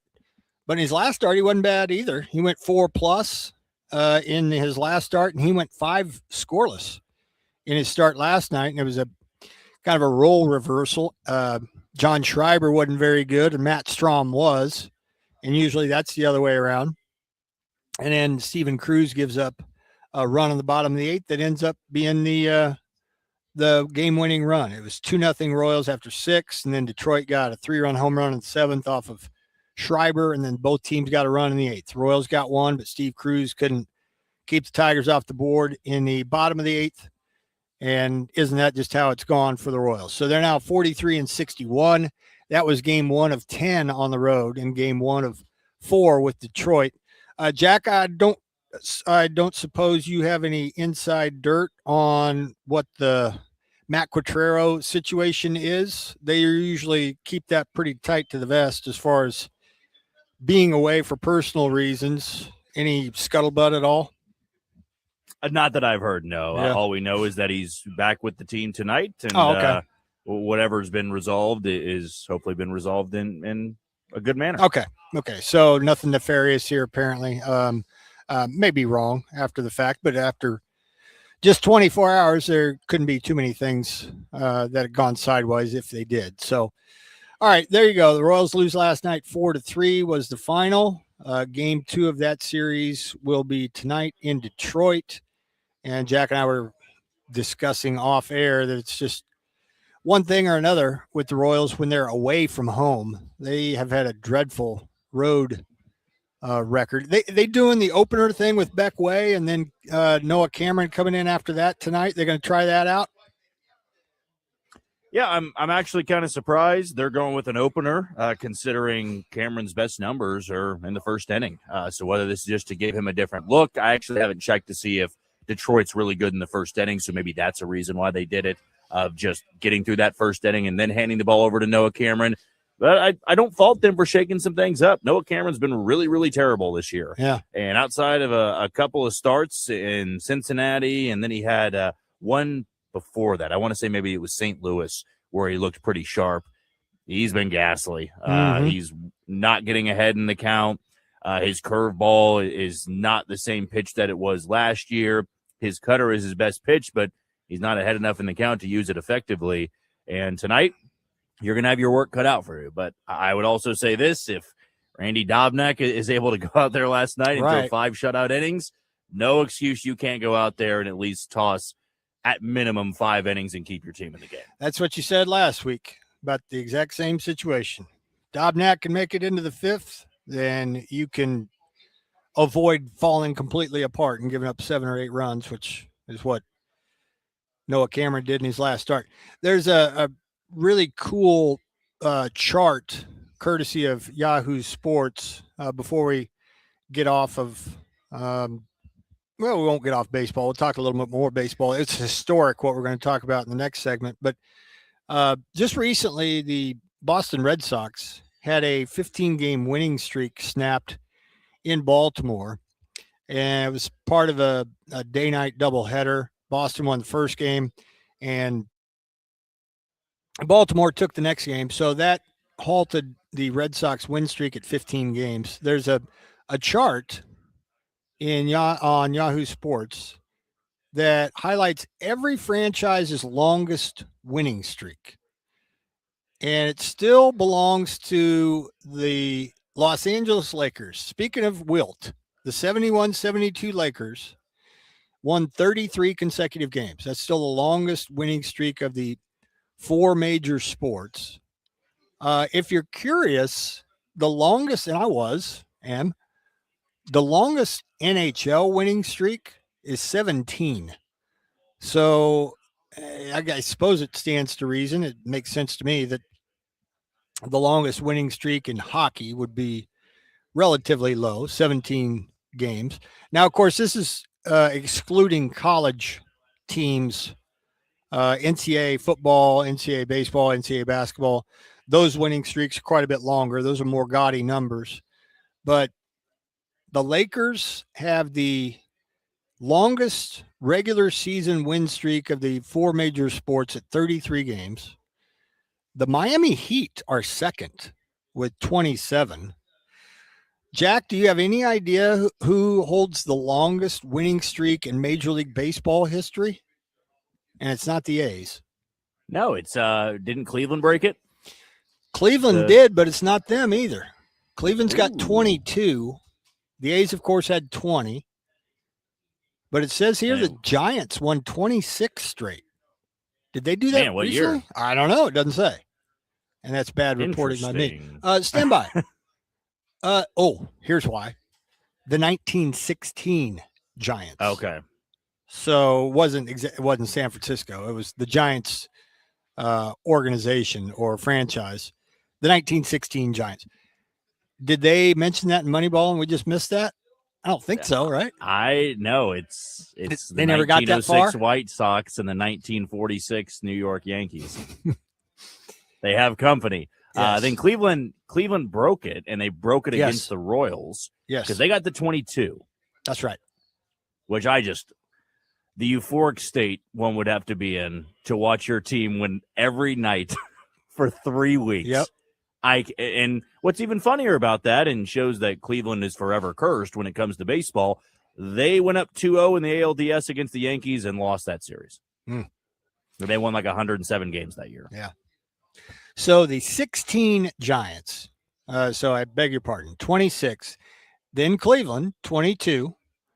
Also the Houston Rockets of the NBA, they had a 22-game win streak. The Cubs won 21 in a row. Then the Moneyball A's, the Milwaukee Bucks, presumably when Kareem was there, but I don't want to misspeak again. But then the Yankees and the White Sox, as Jack mentioned, that was referenced in Moneyball. They won 19 consecutive games. And there's a whole slew of NBA teams that either had an 18 or a 19-game win streak. Boston, the Spurs, the Hawks, the Knicks, the Bulls, and Phoenix all won 18 in a row. The NFL's longest win streak of the regular season, of course, belongs to the Patriots at 16. The Chiefs and Royals, to bring it back to us a little bit, the Chiefs have had a 10-game winning streak before. That's their longest. And the Kansas City Royals' longest win streak would be, where are they? Where are the Royals? 16. That's a pretty darn good one right there. The 16-game winning streak is the Royals' longest. They're tied with Pittsburgh, also at 16. The St. Louis Cardinals have had a 17-gamer, and then those 19, 20, 21, 22, and 26s up there as well. So the Red Sox matched their longest win streak ever with 15 victories in a row. The longest streak by league, Boston's streak is tied for 32nd overall, tied for 10th among Major League Baseball teams. Sportico, courtesy of them for this article and chart on Yahoo Sports. The Giants' 26-game win streak back in 1916 was actually interrupted by a tie. So Major League Baseball's longest purely interrupted streak belongs to the 2017 Indians, who won 22 consecutive games. The Giants back in 1916 actually had a tie mixed in there. All right, when we return, it's the anniversary of a dubious moment in Royals history, but it's fascinating to think about, talk about, and watch highlights on YouTube or Twitter. It's the anniversary of the Pine Tar incident. Plus, we got three guys going to the Major League Baseball Hall of Fame this weekend. We'll tell you who they are, and we'll talk about them. A little more baseball talk here from T&W Tire, Open House, Park City, 8100 North Broadway. You're listening to The Shane Dennis Show on ESPN Wichita. Celebrate America's 250th birthday at Crosswinds Casino. This July, play your favorite slots for a chance to win up to $300 in wins play. Join us every Thursday from 5 to 9 p.m., where one winner will be drawn every 30 minutes. And if you have the Crosswinds Casino app, you'll receive an additional $25 in wins play. Plus, on Sundays in July, swipe your club's wins card and get your 5 times entry accelerator. Crosswinds Casino. So close, so fun, so patriotic.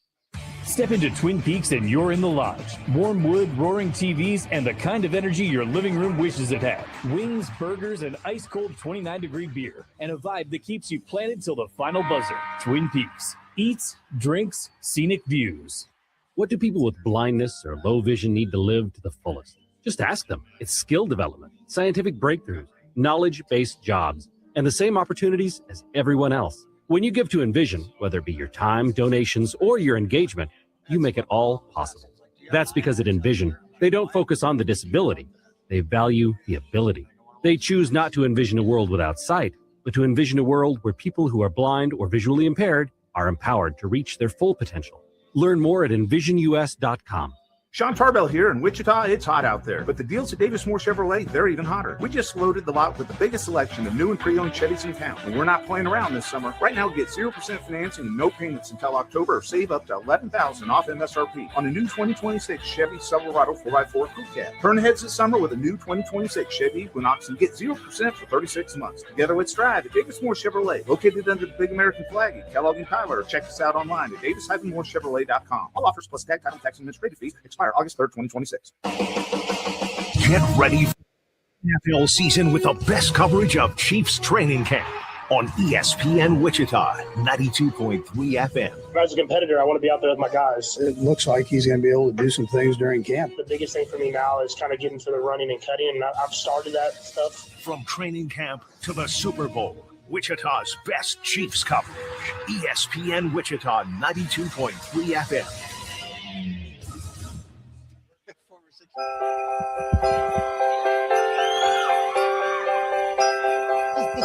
It's all cold down along the beach.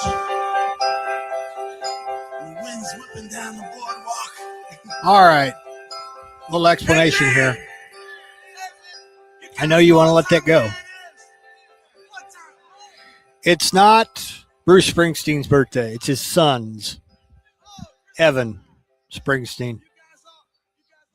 But I knew that's what was going to happen, and I set Jack up for that one. If you don't know the inside scoop on that, then check out the show a little bit closer to Christmas time when Christmas music starts playing on this show. It's 1:23 here at T&W Tire, and the time that we have left here at the Customer Appreciation Open House. We're at 8100 North Broadway in Park City. Food and door prizes still available, it looks like to me, while they last. When they're gone, they're gone. But you got an opportunity to sign up and win a couple of different things, including but not limited to a new set of tires. And that's up to $1,200 value. So make sure you get in here and sign up for that. They will announce the winner at a later date or later time anyway, but you don't have to be here to win, but you do have to be here to register and do it. T&W Tire. More information about their 24-hour road service. And again, that's what caught my eye when I came up here. If you have the unthinkable happen to you or your car, they got their own tower and they've got 24-hour road service available. More information, write this website down, tandtire.com. T&W, spell out the and word, tandwtire.com for more information. All right, today is the anniversary of the 1983 game between the Royals and the New York Yankees at Yankee Stadium. It fell on a Sunday back then. It was 1983, and with the Royals trailing 4-3 in the top of the ninth and 2 outs, UL Washington was at first base, and Goose Gossage came into the game. It was a Gossage and Brett showdown to basically end the game in late July of 83. What happened next changed for the immediate history, the course of Royals history in 1983, and went down in baseball history and had a lot of co-stars besides George Brett. Don't want to get too far ahead of myself there. If you forgot the details of the incident, he took Gossage deep into the upper deck. The Royals took the lead 5-4. And then manager Billy Martin had, prior to that, noticed that there was a large amount of pine tar on George Brett's bat. And that is to say, up above the label of his bat, which is the limit of where you could have pine tar back then. And Billy Martin requested that the umpires take a look at Brett's bat, and how they determined how much pine tar you could use on your bat. It was 18 inches, apparently. And as you may or may not know, the plate width is 18 inches. So what they did, home plate umpire Tim McClelland took his bat and set the knob of it on the black of the right-hand batter's box on the plate and then laid it across home plate. And if there was more pine tar than there was the width of home plate, that apparently was too much. And they ruled that the amount of amount on the bat exceeded that allowed by rule. They nullified Brett's home run and called him out. There was a legendary, they made a bobblehead of George Brett. I'm sure they made more than one, but there was a legendary signal by Tim McClellan that Brett was out when he had the bat in his hand and called him out with the fist in the other hand. And the game ended with a Yankees win. Now, the Royals protested the game, of course, and it was upheld. The protest was by then League President Lee McPhail, and they ordered that the game be continued from the point of Brett's home run. It was actually resumed 25 days later on August 18th and officially ended with the Royals winning 5-4. The Royals made a special trip to New York to finish the game, and after that, they were, I think, on their way to Baltimore to start a series with the Orioles. But they played, after they protested the game, 4 days later, Lee McPhail upheld the protest, and in explaining his decision, he said that the, quote, spirit of the restriction, unquote, on pine tar on bats was based not on the fear of unfair advantage, but simple economics. Any contact with pine tar would discolor the ball, rendering it unsuitable for play. So it wasn't as if George Brett, in Lee McPhail's estimation, was gaining an advantage of hitting the actual ball. And so because of that, the protest was upheld and Brett was not, after all, ruled out. And that restored Brett's home run. And he ordered the game resumed with 2 outs in the top of the ninth, the Royals leading 5-4. However, he retroactively ejected Brett for sprinting out of the dugout and looking like he was going to kill Tim McClellan, and may have if he hadn't been stopped. And also Dick Hauser and Rocky Colavito were ejected for arguing with the umpires. And Gaylord Perry, who was with the Royals then, for giving the bat to the bat boy so he could hide it in the clubhouse. All that happened in the aftermath of the July 24th game.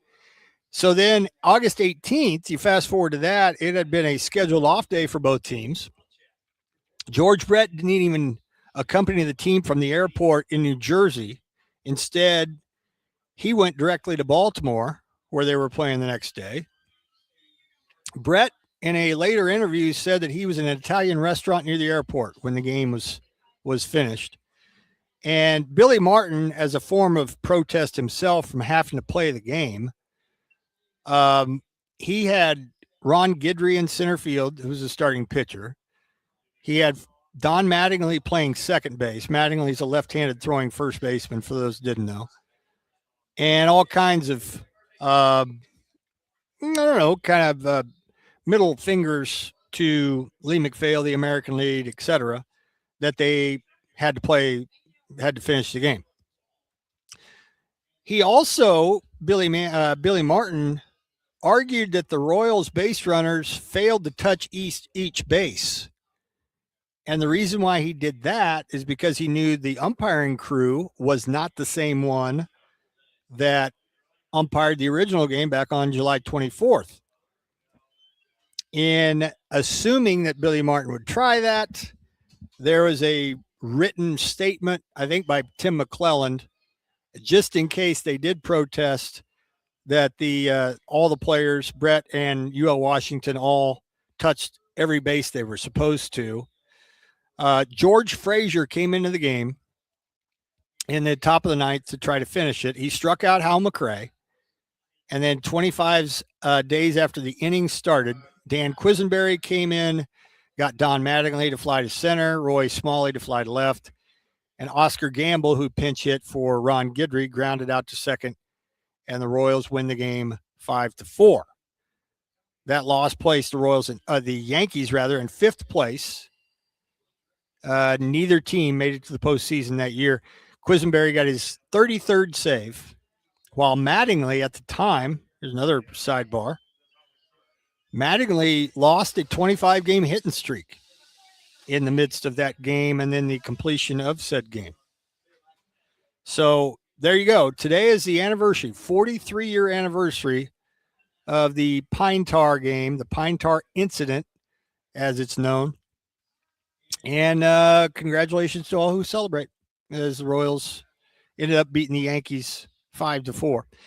3 players will be inducted into the Major League Baseball Hall of Fame this weekend.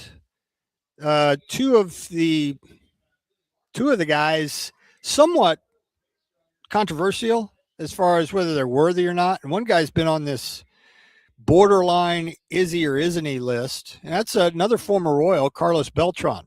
He's going into the Hall of Fame. He apparently is going to wear a Mets cap to the Hall of Fame. Also joined by Andrew Jones, slick fielding center fielder that played in the big leagues at the age of 19, Curacao native, who hit 2 home runs in his first World Series game at the age of 19. And also Jeff Kent going to the Hall of Fame this weekend, one of the best power hitting second basemen ever. They will be enshrined in the Baseball Hall of Fame come this weekend. And it's a situation here where Carlos Beltran, I think probably more so on the good side of, he's a Hall of Famer than Harold Baines was a couple years ago. It's just just feeling I get, just my opinion. But he did get 84.2% of the vote on the ballots. He was a 9-time All-Star. Beltran was one of only 5 players in history with at least 400 homers and 300 steals. And the only other guys in that category, Willie Mays, Andre Dawson, Barry Bonds, and Alex Rodriguez. He was the Rookie of the Year with the Royals in 1999. 3 Gold Gloves, 2 Silver Sluggers, and had a 20-year career and had a historic postseason with the Astros in 2004. That saw him hit 8 home runs in 12 playoff games. Also won a World Series title with Houston. And then we know what happened after that. He was involved either directly or indirectly with the sign stealing scandal, and it cost him a managerial job, one of which he hasn't gotten back after that. Again, Andrew Jones, only 19 years old when he hit 2 home runs for the Braves at Yankee Stadium in Game 1 of the 96 World Series. And he developed into one of the best center fielders ever, won 10 Gold Gloves, tied for the second most among outfielders behind only Willie Mays and Roberto Clemente, and closed out his 17-year career with 434 home runs. I'm not exactly sure how his induction would be controversial at all, and maybe even Jeff Kent's too, considering what position he played and how many bombs he hit. But he starred for the Astros, Dodgers, Giants, hit 377 home runs as a second baseman, making the all-time leader at the position. Also had 1,500 RBI. What cap will they wear? Beltran will be the 3rd to have a Mets logo on his plaque. Jones will enter as a Brave, and Kent will enter representing the Giants in Cooperstown. Jack, a little bit of Hall of Fame trivia. As Beltran goes in wearing the Mets cap, he will join 2 other players to get in the Hall of Fame and wear a Mets cap on their bust or plaque. Can you name the other 2? One's a pitcher, one's a catcher. Mike Piazza, Johan Santana. Mike Piazza's right. Not Johan.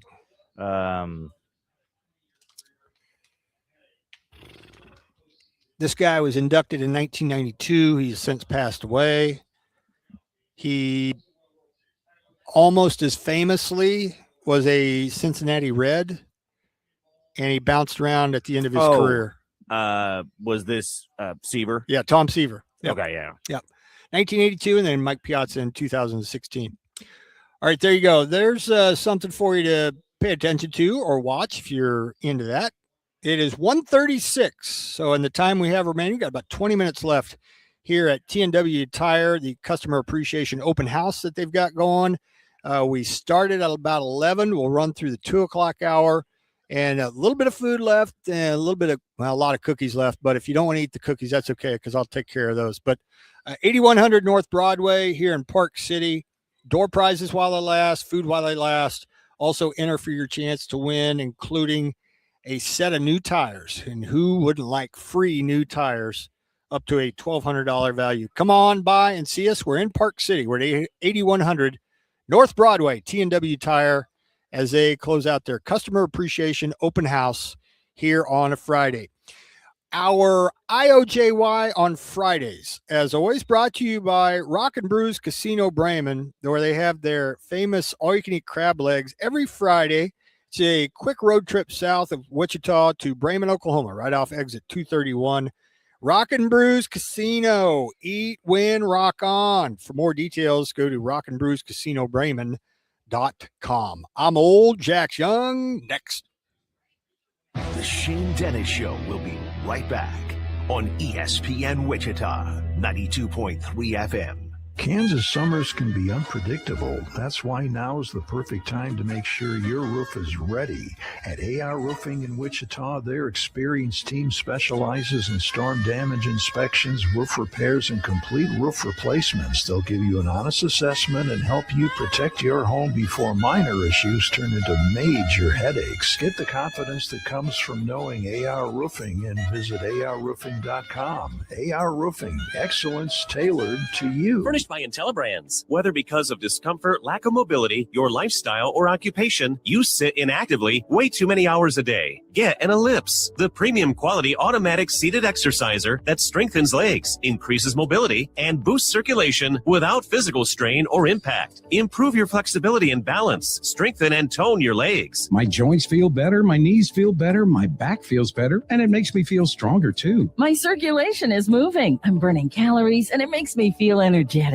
It's so quiet that none of my coworkers even know I'm using it. Call now and order Ellipse, the seated exerciser that strengthens legs, increases mobility, and boosts circulation. And for a limited time, get a free upgrade to our deluxe bundle with a faster motor, sport mat, and wireless remote.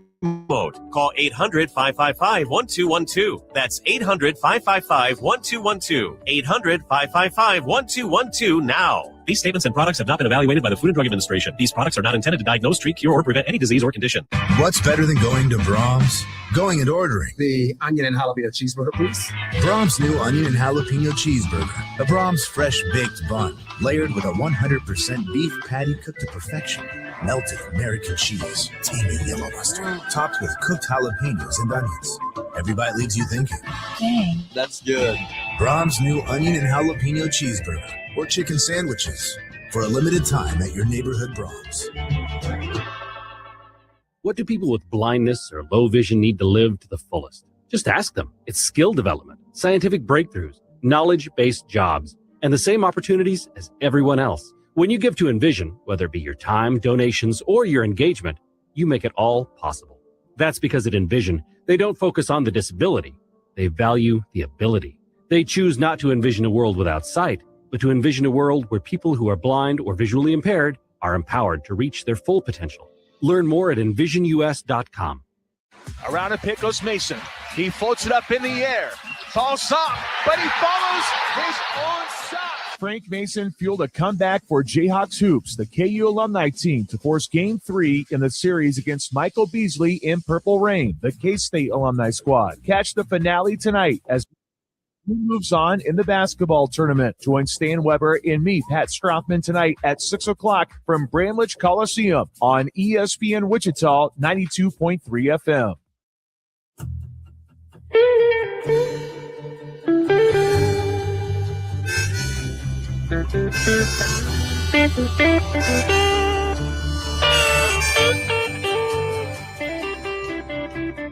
I don't want to bet, but my father wrote a check that I bet his ass could never cash. He's betting on the 8-ball, landing in the sidewalk, cold-blooded killer if you ask. But every night he needs I'm old me to Jack land Young himself a red three-corner here pocket on at 12. Friday, July 24th. Only 12 years old, but I got a hold of a post-it I was gifted from Pat and the Pulse will be along here in about 20 minutes or so. But I got myself a steady hand. Had a good time out here at T&W Tire. Good folks. Good times had by all. 8100 North Broadway. If you're ever in need for service of your car, tires, most importantly. TANDWtire.com. Don't forget that website. Very important. 24-hour road service available from these guys, too. Better make a comeback. I know that this table's gotta lean. Won't you take me fishing? And I wanna try out for the 7th grade. This has some red dirt country feel to it right here. Exactly what it is. Okay. Oh man, there's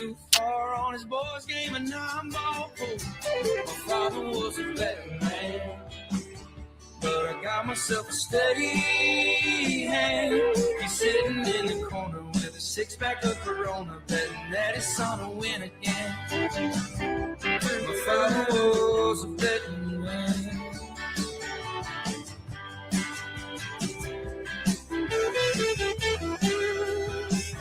Unfortunately, I'm not up on my red dirt country, guys.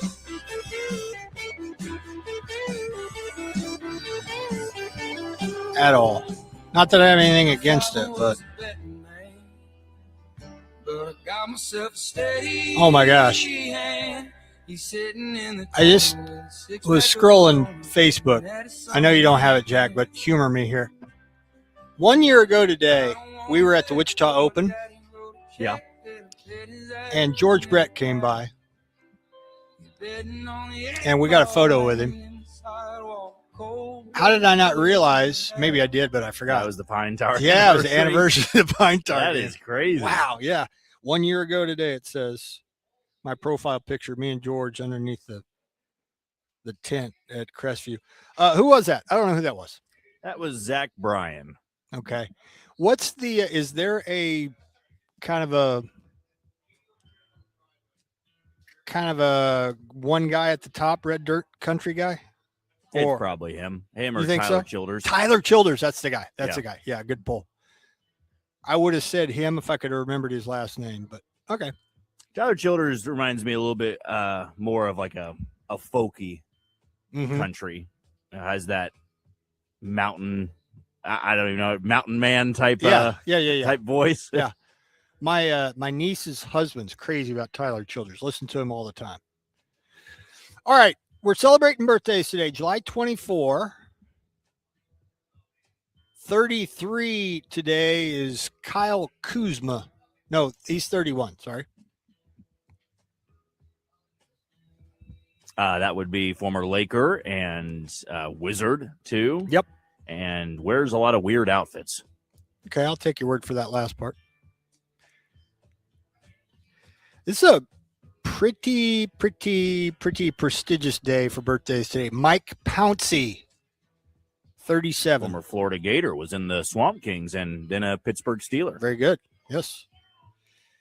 He came from little Ardmore, Oklahoma. Right along I-35, for those of you travelers up along 35. Jose Valverde, 47. Oh, I hated him for so many years. Tiger closer. I think I saw him throw the hardest pitch I've ever seen with my own two eyes. Are you thinking of Joel Zumaya? Nope. That's the hardest pitch you ever saw with your own two eyes? I mean, in person. Like I was there and I saw him throw it. I've never seen Joel Zumaya pitch while I was physically in front of him. I was doing Wranglers games when Jose Valverde was in El Paso in AA with the D-backs. And I'm pretty sure he threw 100. And that was when that's all he did. What did he mix in later on, Jack? Was it a changeup or something? Or was it just... Yeah, late in his career, he was very changeup heavy. Yeah, okay. Yeah, well, young Jose Valverde blew gas. And he 3 times led the major leagues in saves. He's a 3-time All-Star. He's also an Astro, a D-back, and a Tiger.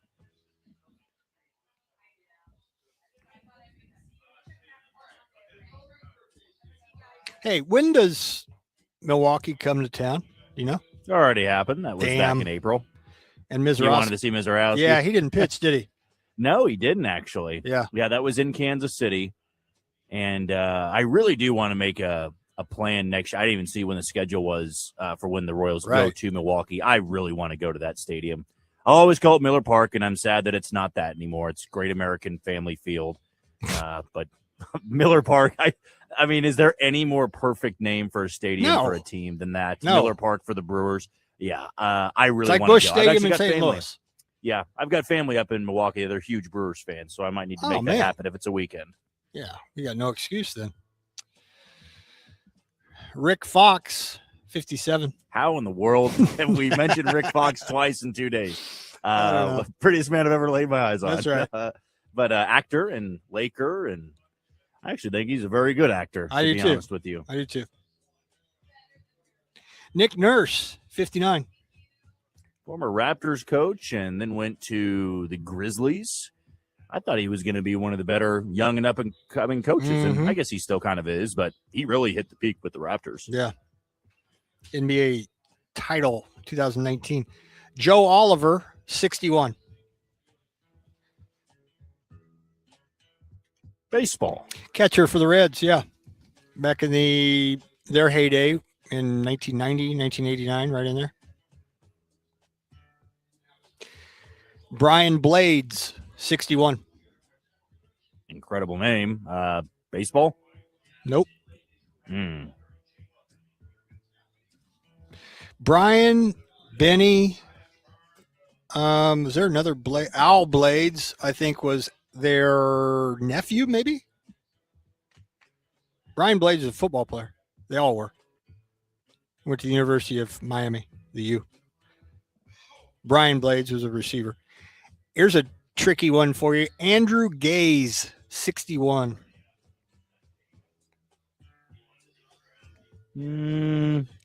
Football. Andrew Gaze is a former Australian basketball player. Oh. Yeah. Olympian, I would have accepted. Barry Bonds, 62. I mean, probably the most feared hitter of all time, I would say. Giant Pirate. I don't know if it's all that close either. It's not. And I get it. People, you have the steroid argument, and I do believe that influenced his ability to hit 760-plus home runs, just as Bob Costas. Boy, did he hate Barry Bonds. But to me, what steroids don't give you the ability to do is put bat to ball. Now, would his age 38 and 39 and 40 season have been as good as they were if it wasn't for the steroids? Probably not. I still believe he would have been really good. And the steroid era in baseball, as much as a lot of people can resent it for the cheating part of it, you can probably attest to this more than I can, Shane, but arguably saved baseball. Yeah. With the eyeballs on the home run chases and seeing all these guys with 50-plus bombs, and they were always the best players in the league, and there was nobody better than Barry Bonds. And I love the fact that when I've gone out to San Francisco to visit my brother and go to Oracle Park, they've got the tally for splash hits to McCovey Cove, and Bonds has, I believe, 85 to 90% of them. Like they're at 200 something, and Bonds has 200 something of that, or 190 something of that. Wow. Yeah, that was I don't want to say it was the peak of baseball popularity, but the home run chase between Sosa and McGuire, like even non-baseball fans were watching that stuff. Yeah. That's undeniable. That Bonds was just, I would say, for a lot of kids growing up. I mean, I know growing up, and I caught the back half of Barry's career in San Francisco, but you mimicked Barry Bonds in the backyard, the bat waggle, maybe not as much as Gary Sheffield, but it was cool to have the earring, right? I didn't have one, but I mean, certainly a lot of kids. Oh yeah. No, it was like the earring and had the turtleneck and everything. So people wore his number growing up, and yeah, there's few players in this sport, and Ken Griffey, of course, was maybe the best at it, of just being a guy that everybody wanted to resemble, the backwards hat, the chains and the swing, and having the nickname Junior. Everybody wanted to do that. But if Bonds was more likable with the media, I'm sure he would have had a much different story. I'm sure that we would have viewed it. Maybe, would you say, in the same way we do with Mark McGwire? And I thought, even though McGwire denied it for a while, McGwire not being as abrasive with the media helped his image a bit more than Barry. Like, Agreed. Bonds being so abrasive with the media hurt his image, his profile in the years after baseball, because he just did not care to mend that relationship, and he grew tired of it, and he just got worse as the years went on. I think that bled over into his relationship with his teammates, and I don't know when that started, but he's been surly and standoffish and aloof with pretty much everybody after he got to superstardom. I don't know when the line of demarcation was. I mean, he was a superstar with the Pirates. Toward the end of his tenure with Pittsburgh, there were some, I'm trying to remember the documentary that I was watching not too long ago. And there are some guys, I don't know if Andy Van Slyke went on the record, but there's a couple guys and saying something to the effect of, we'd rather lose without him than win with him. That seems a little harsh. Yeah. But I mean, you connect the dots a little bit and know what you know now about his non-relationship with the media. It's like, would that surprise you? You know?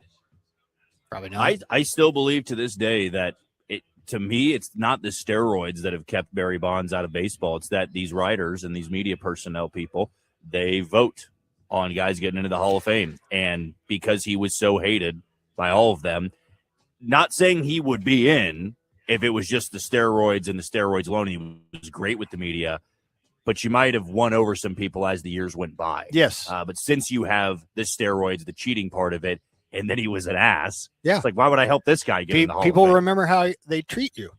Yeah. Those guys got we talked about this earlier, Shane, or maybe it was 2 days ago with Salvador Perez. He doesn't have the numbers to be a shoo-in in the Hall of Fame. He's going to have a really good push, though, because of how beloved he is by the media. It's national. Completely agree. Yes. Like, he is played for one team. Everybody loves him. You're going to get votes from guys that are like, I just want to see him in the Hall of Fame. 100% agree. Yep. And I don't want to say that would be the mitigating factor of him being a Hall of Famer or not, but it sure as heck doesn't hurt that, I don't know, I assume he's perceived as beloved nationally. You know, we only have to assume because Kansas City is such a small market, but that World Series, those World Series runs, the wild card hit, his disposition, his attitude, his smiling all the time. He's the anti-Barry Bonds. And Barry Bonds has got an unquestioned resume. Salvage, you can kind of poke a few holes in, but can you spackle the cracks that he's got in the foundation with his $1 million smile? Probably so. And there's this. I think he's got to get in and do in some part because he's viewed as a good guy.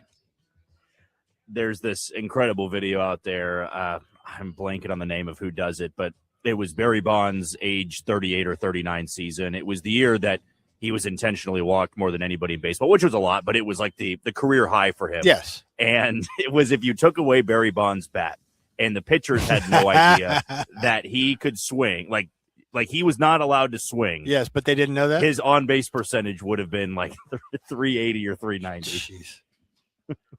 He didn't walk like 225 times that year. Oh, or yeah, something ridiculous. His on-base percentage was like 580. Yeah, it was over 500 or something. Yeah. All right, there you go. It's also Karl Malone's birthday and Steve Grogan's birthday. That's it for us. I can see Pat standing by from Bramlage as we speak. So I will defer to him, and I will implore all of you to have a great weekend. We'll talk to you again on Monday. For Jack, I'm Shane. Thanks for listening. Stick around. The Pulse is next. Bye, Shane. See you, Jack.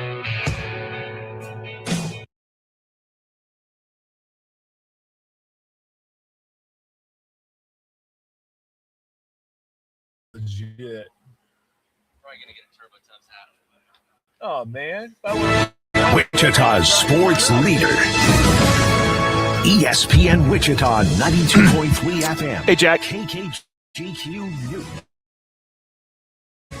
I got you. Guys, Sean Kellerman here Good. with Kansas Nation. Be sure you're locked into kansasnation.com. Do I have any all live week. reads? I didn't Rock see Chalk anything Sports, today. 4 to 6 p.m. each day, where Daniel Courtwright and I talk I'll double all check. things KU. Okay. We preview Well, Jayhawk if you didn't football send a opponents text, for the we're good then. 2026 season We're and fine. your opinions on all things KU from people in the Lawrence community, including Henry Greenstein from the Lawrence Journal World and Trey Slaughter from the Kansas City Star. Okay, you It's do Rock have Chalk two Sports that with just Sean popped up for the Kellerman second and Daniel hour. Courtwright on Okay. kansasnation.com. What, Check us out live on you Facebook got and House of YouTube Schwan as well. after the first Kansas break. Nation, Okay, your spot easy for all enough. things Got that KU. memorized. You got It's Eaton Roofing so after great the to second. finally be All able right, to get that's together pretty again. much memorized too, Sure so we're good. is, and I really appreciate you picking up the I'm not even bill. looking I'm at happy sheets to. anymore I've for got these the live extra reads. cash. That's just Since we've all when you been know I've driving so done much too more many. again, I've been using Get Upside. Oh, yeah. The No, you just free know 'em by gas heart. app that pays you That's cash it. back for every gallon Oh. of gas you buy. Wait a minute. Are you I saying sent you actually you get paid Mo cash when you Evans. buy gas with the Get Upside app? So Yes, that'll be up for to 25 cents a $2.25. gallon. That Cash should be back through every time I OneDrive. buy gas. Does that actually add up And to anything? I have I'm at Wyatt, 200 to 300 bucks. who's going to be Wow, here that's in serious person at extra 325. cash. I'm downloading the free Get Upside Okay. app now. So Download the free Get Upside app should now in be the App an Store or Google Play to easy save up day, to but 25 cents a gallon when you buy we'll gas. see. Use promo code MOVE for a 25 cents a gallon bonus on your first tank. That's up to 50 cents a gallon on your next fill-up. You can cash out anytime to PayPal or an e-gift card for Amazon and other brands. Just download the free Get Upside app and use promo code MOVE for a 25 cents a gallon bonus on your first tank. That's code MOVE. Say cheese and pepperoni. And pepperoni. With Schlotzsky's buy one, get one free pizzas. Start the middle of the week off right with a free pizza on Wednesdays at Schlotzsky's. All pizzas are buy one, get the second free. Signature sourdough. What'd you say the fresh order toppings. was again for Now those that's two? a win-win pizza. Those live House of reads. Schwan after the Schlotzsky's your first break, Wednesday Gang lunch Roofing. and dinner plan. And second It's break, a great Eaton Roofing. deal any way you Yep. slice it. Oh, good. Good. Both in the Schlotzsky's. first hour. It's Okay, a great. mouthful. Terrific. I won't forget that then. That's easy. Sean Tarbell here in Wichita. It's hot out there, but the deals at Davis Moore Chevrolet, they're even hotter. We just loaded And the we're lot probably with going the to biggest focus selection of on new and pre-owned Chevys in town. basketball We're not for playing the around drive this to summer. the Right now, get victory 0% deal. Just a little financing, no payments FYI. until October. Save up Fine by me. $11,000 off MSRP Just to on switch new it up, 2026 as Chevy much as I know Silverado we want to 4 talk about the Turn ahead to summer Royales. with a new Probably want to 2026 switch it up a Chevy little bit. Equinox and get 0% for 36 Yep, all good months. with me. Together, let's Cool. drive Davis Moore Chevrolet, located under the big American flag in Kellogg and I'm Conroe. going to be Check us very out online, intrigued to see what's going to davis-moorechevrolet.com. All offers plus tag title tax and happen fees expire August 1st, tonight 2026. for this game. Saturday on ESPN Radio. Yeah, I'm curious if it'll be close. Yeah, I don't know. It's so strange. And then after Wichita State losing last night, hell, I don't know what's going to happen. It's strange. But that's good, I guess. Yeah, more eyeballs.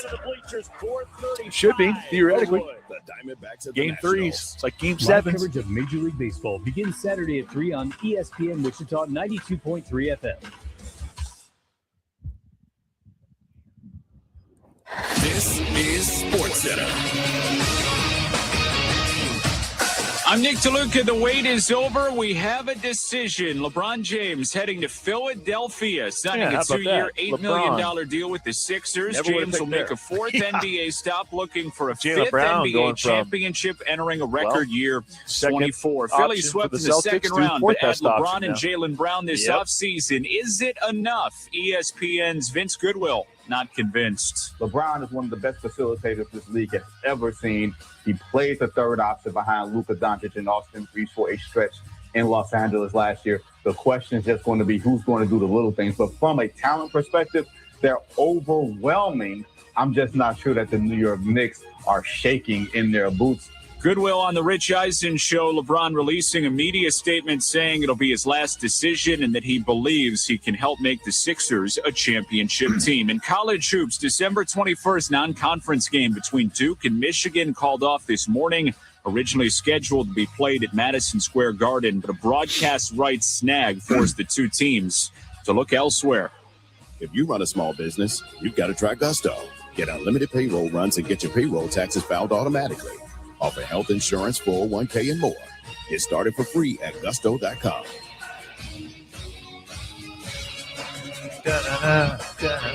You're listening to The Pulse with Pat Strathman on ESPN Wichita 92.3 FM. Small town, big dreams, and a young boy the age of 15 had a premonition his city would get seen. Now I'm winning, get Sheen in the city of the home of our What's up, Wichita? TGIF. And this Friday edition of The Pulse is coming to you live from Manhattan. We are back inside Bramlage Coliseum for the second time this week, ahead of tonight's series finale, as the KU alumni squad, Jayhawks Hoops, goes head-to-head with the Purple Rain, which is the alumni squad for Kansas State. Should be an exciting time tonight, and it's also an exciting show lined up for you here today. Welcome. It is The Pulse on Wichita Sports Leader, ESPN Wichita 92.3 FM. Glad to have you here. I was listening to the FM dial as long as I could, a little bit north of Harrington, which is pretty impressive. If you really want to test the signal strength, just head north, head south, and just listen as far as you can and report back to me. Or you can just tell me where you're listening right now, and I guess we can figure it out. But it was impressive. It just kept going and going and going. And then at that point, I switched on over to one of the many ways you can stream. One of them being the ESPN Wichita app. That is always my number one way to stream ESPN Wichita because, well, I'm on my phone a lot, and I would rather just go to an app that has everything in one location, the ability to listen to live programming, the ability to check out podcasting. You have the ability to look at all of our social media accounts on there, the text line numbers on there, the hotline numbers on there, everything is on the ESPN Wichita app. And we do some exciting giveaways on there as well. So if you haven't downloaded the app yet, I would highly recommend that you go ahead and change that. Download the ESPN Wichita app today. If you are not an app person and you would rather just check it out on your favorite internet browser, ESPNWichita.com. That is the website that you need in order to listen on there. Listen live buttons on there. You click on that, separate media player will pull up, and you can listen to old shows that way as well. We are giving video streaming a try from Bramlage. I was a little trigger shy earlier this week, probably just because I didn't know how things would go. So we're going to give it a try here for today. You can check out the stands behind me. You can see all the purple here from the Octagon of Doom. If you want to watch us on a video stream, we have you covered. YouTube, Facebook, and X. Drop some comments on there, and I will gladly answer any questions and relay any comments that you might have here for today. I'm Pat Strathman, Jack Johnson contributing to the show and producing as always. 316-669-4996 is the number you need if you want to win Kansas lottery tickets today. Those are the only giveaways that we have for today. I do apologize, but we will hand out some, well, potentially some free cash here before too long. So be ready to call 316-669-4996. You Aftershock fans, what's your main takeaway from last night? I think everyone's still stunned. If you want to relay your thoughts, hop in on the text line, 316-666-2285. Your comments are always appreciated. Your questions are always appreciated as well. Hit us up on the text line if you have thoughts on what transpired last night at Charles Koch Arena, 316-666-2285. Heck, if you even want to talk about LeBron James, I guess feel free. The beauty of the text line is you can ask whatever, and I will do my best to sneak it in on the show. So text whatever you want, 316-666-2285. KU K-State, who you got tonight for the basketball tournament as well. Hit us up. We'd love to hear from you today. On social media, you will see all sorts of goodness on our social media platforms. Facebook, Instagram, X. If you haven't hit the follow button on any of those platforms, you need to change that because we will keep you up to date on all of your favorite teams. You get to see some really cool content. You can interact. And one thing that has received a ton of interaction today, and really the last couple of days, would be the KU football post. How many wins does Kansas get? Pretty impressive to see the amount of comments on there. If you want to go back and see the post-game comments from Zach Bush from last night after the loss to the Enchantment, you can do that by going to social media. All sorts of good stuff on there. So check out social media, Facebook, Instagram. Also, don't forget about YouTube. A lot of the videos, the press conference audio that we get, all the stuff that we have for you this week, you can check it all out on YouTube as well. Here's what we got for you today. So yesterday, I visited with Greg Brummett. He's being inducted into the Kansas Sports Hall of Fame tomorrow, and what a pleasant conversation that was for the Wichita State Hall of Famer. Well, we have another Wichitan who is being inducted into the Kansas Sports Hall of Fame coming up tomorrow. You can get your tickets by going to the Kansas Sports Hall of Fame website. But Maurice Evans goes by Mo. Mo Evans played at Wichita State. He led collegiate to a state championship back in the day, ended up transferring to Texas, was coached by Rick Barnes, then went to the NBA, played for coaches like Phil Jackson. He was behind Kobe Bryant. He's got some great stories, and I can't wait to play that conversation coming up here in just a little bit. Spoke with him earlier in the week because I know his schedule is very busy because he's an agent trying to help out a bunch of people. One, by the way, that he's representing, Keaton Wagler. Ever heard of him? Former Illinois Fighting Illini player and a lotto pick in the NBA draft this past year. So you'll hear that conversation with Mo. We go down memory lane, and there's some good stories that he shares. So that's coming up here in a little bit. At the end of the first hour, we'll have our 24-karat gold play of the week. It's brought to you by Phil's Coins and Bullion. One easy one for Jack and I to pick. So I'm sure we might be in agreement. I'll try to differ a little bit so we don't pick the same one. In hour number 2, we'll spend time talking about the Aftershocks in the first segment. We will save Jayhawks Hoops Purple Rain talk for Drive to a Victory. What drives Purple Rain to a victory? What drives Jayhawks Hoops to a victory inside Bramlage Coliseum tonight? So we'll get to that coming up here in a little bit. It's brought to you by Davis Moore Chevrolet. At 3:25, the legend himself, voice of the K-State Wildcats, Wyatt Thompson, he will join us courtside, and there's a reason to why he's joining me courtside today.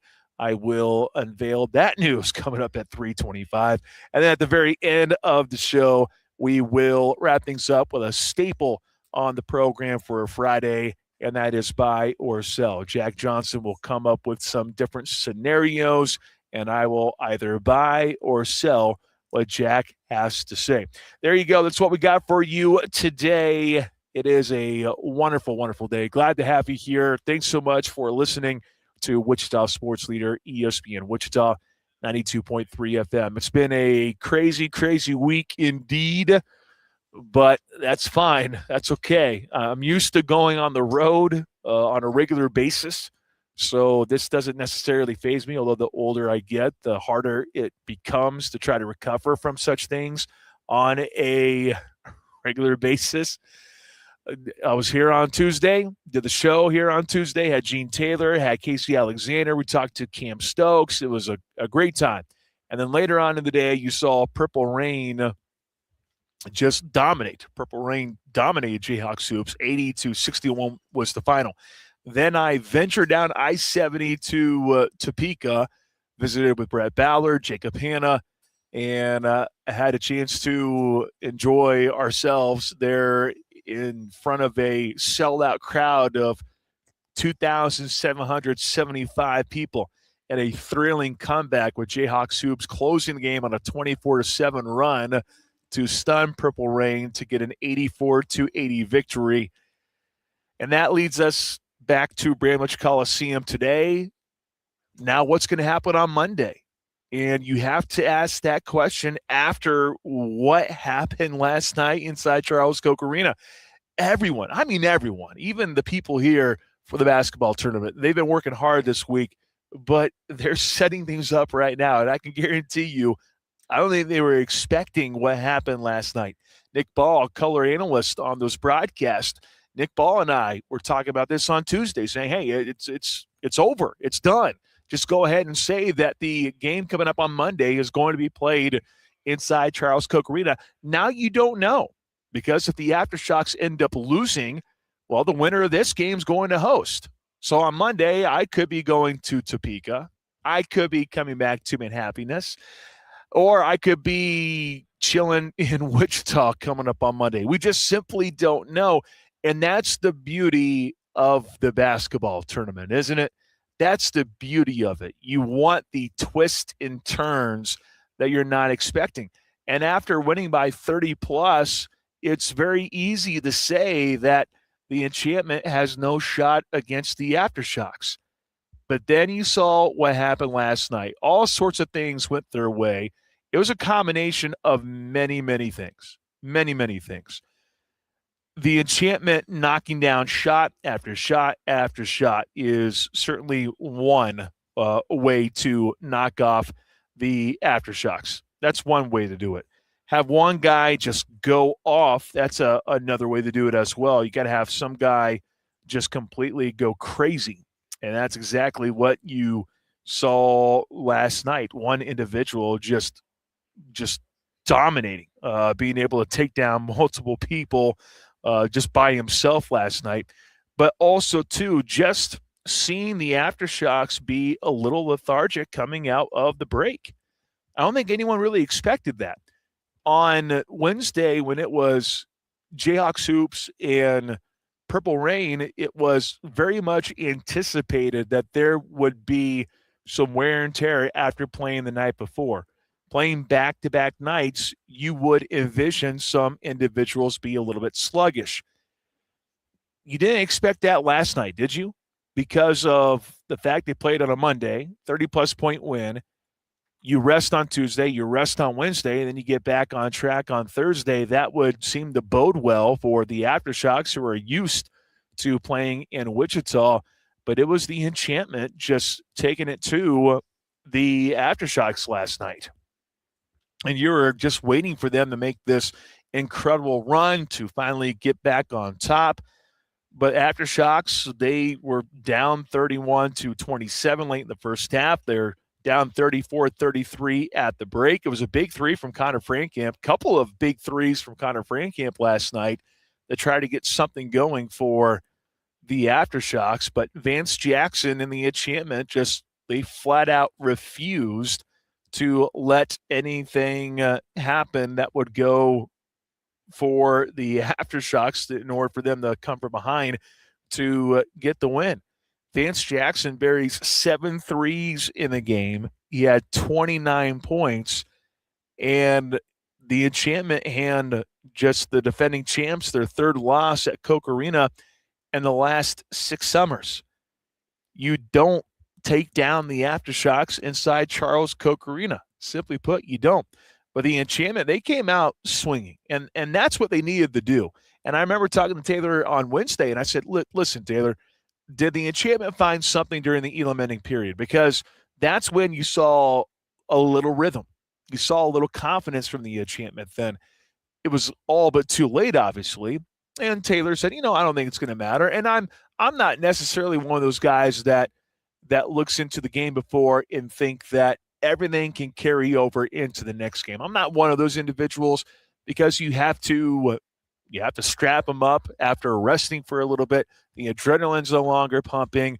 And, the Aftershocks during that time, they were lackadaisical because they could afford to just be lackadaisical because they had such a large advantage. But clearly, whatever they found during that Elam ending period allowed them to get things going. And here's the other thing, too, that I don't think people really, focused on. The Enchantment, Donovan Dent, when he made the announcement that he was going to search for another year of eligibility to play college basketball, that was so last minute that the Enchantment truly probably didn't have any time to prepare for such things. But after a couple of days, between Monday and Thursday, it's very clear that they worked on a lot of things, and that allowed them to be so successful. What's really stunning is about the Aftershocks, the brand of basketball that they play in the basketball tournament.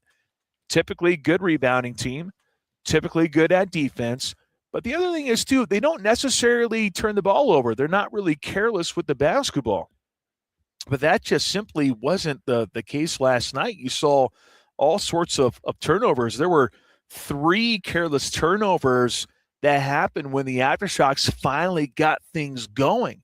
And then you see turnover after turnover after turnover. So just uncharacteristic to see a team like that with so much chemistry and so many guys who have been able to play in that building for so many years now. Very uncharacteristic of them to be like that in their own building. 17 turnovers in total, and the Enchantment scored 21 points off those miscues.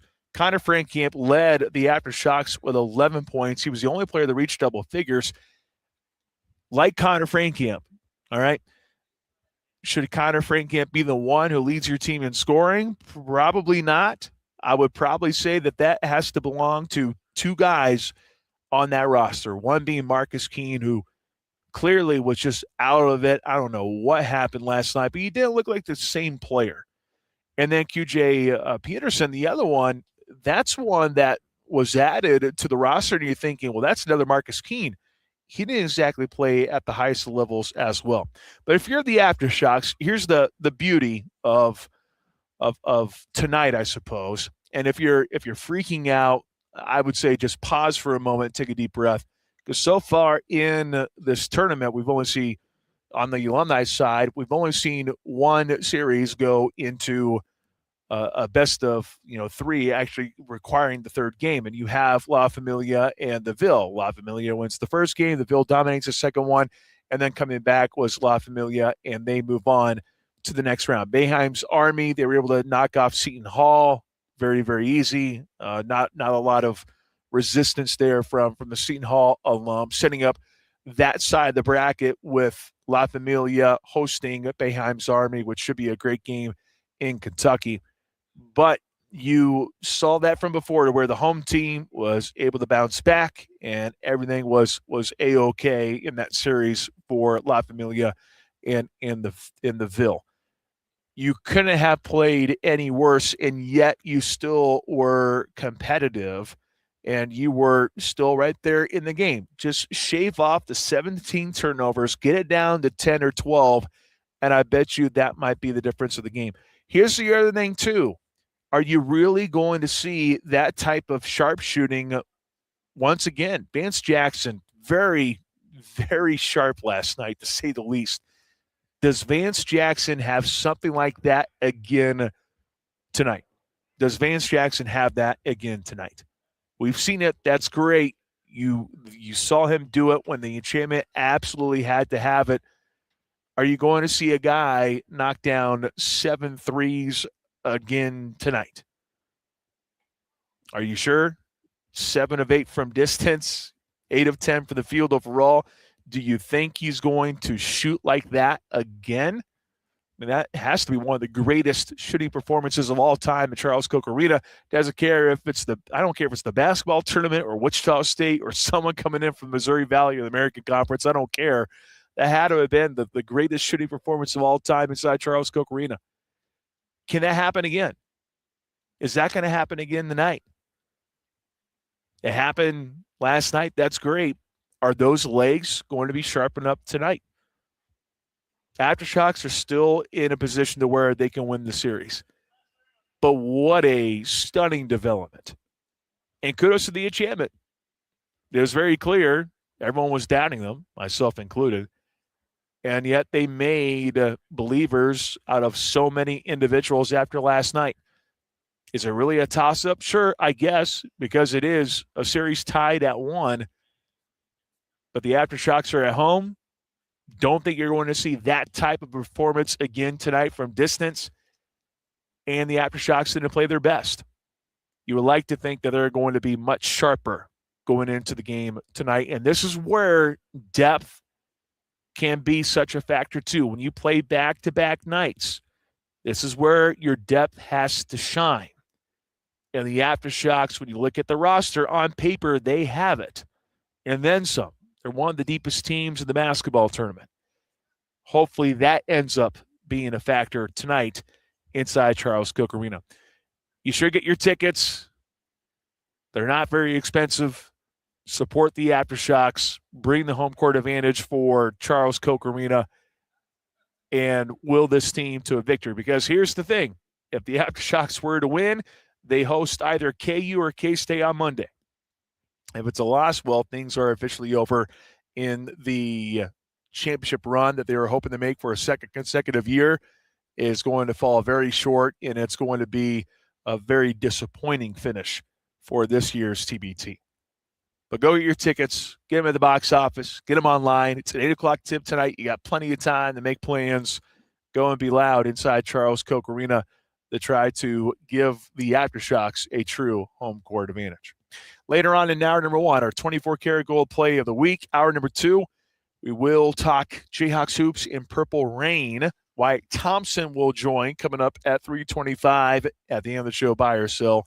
And yes, we have Kansas lottery tickets. Right now, though, when we return, you'll hear a conversation that I had with Mo Evans. It was very delightful. We had so much fun getting a chance to link up and talk about the good old days of Mo Evans back in the day. So that conversation is coming your way next as the Pulse continues to broadcast from Bramlage Coliseum in Manhattan. You're tuned in I got it to from the here. Pulse. Oh, no library? ESPN Wichita 92.3. Second FM. hour.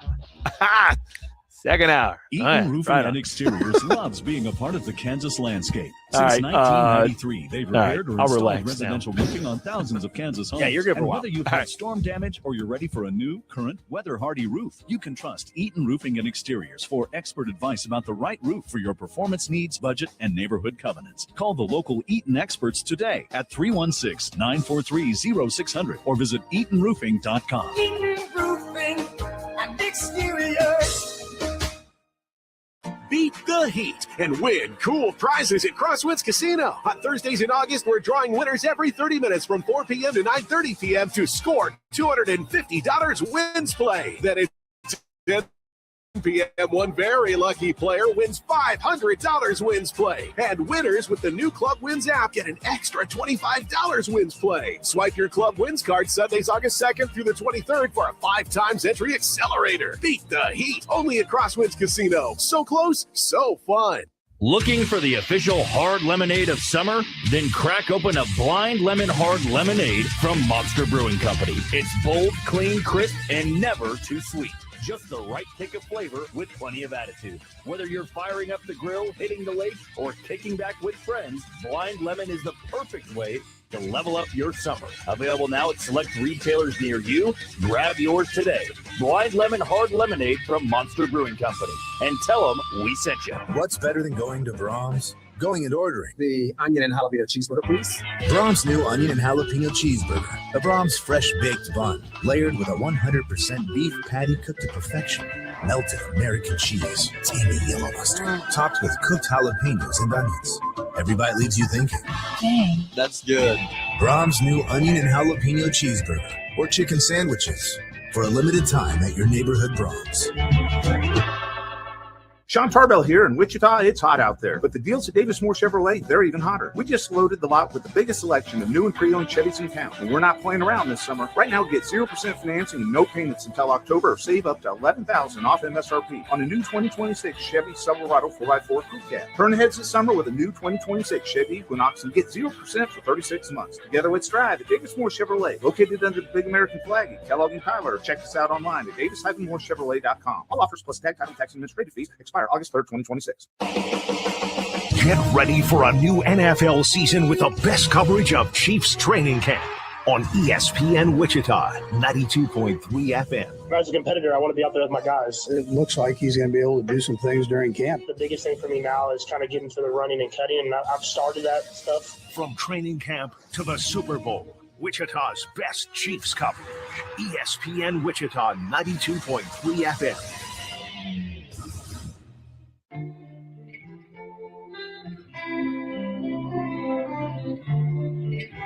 Welcome back to the Pulse on ESPN Wichita 92.3 FM. I'm Pat Strathman. Coming up this weekend, is it really this weekend? It is this weekend. The Kansas Sports Hall of Fame induction ceremony at the Kansas Star Casino is taking place coming up on Saturday, and there are all sorts of Wichitans that are going to be honored in this year's class. Greg Brummett being one of them. You have D'Angelo Evans being another one, the legendary Mike Kennedy. The list goes on and on and on.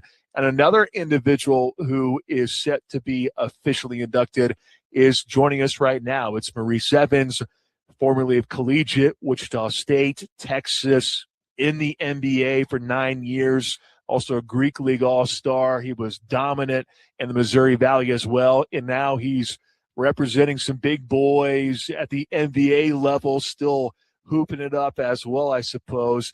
Maurice, glad to have you on the show. Congratulations, first and foremost, on being inducted into the Kansas Sports Hall of Fame. Let's just start there. When you got the phone call, what was really going through your head when you got this phone call saying that you're officially going to be inducted into the Kansas Sports Hall of Fame?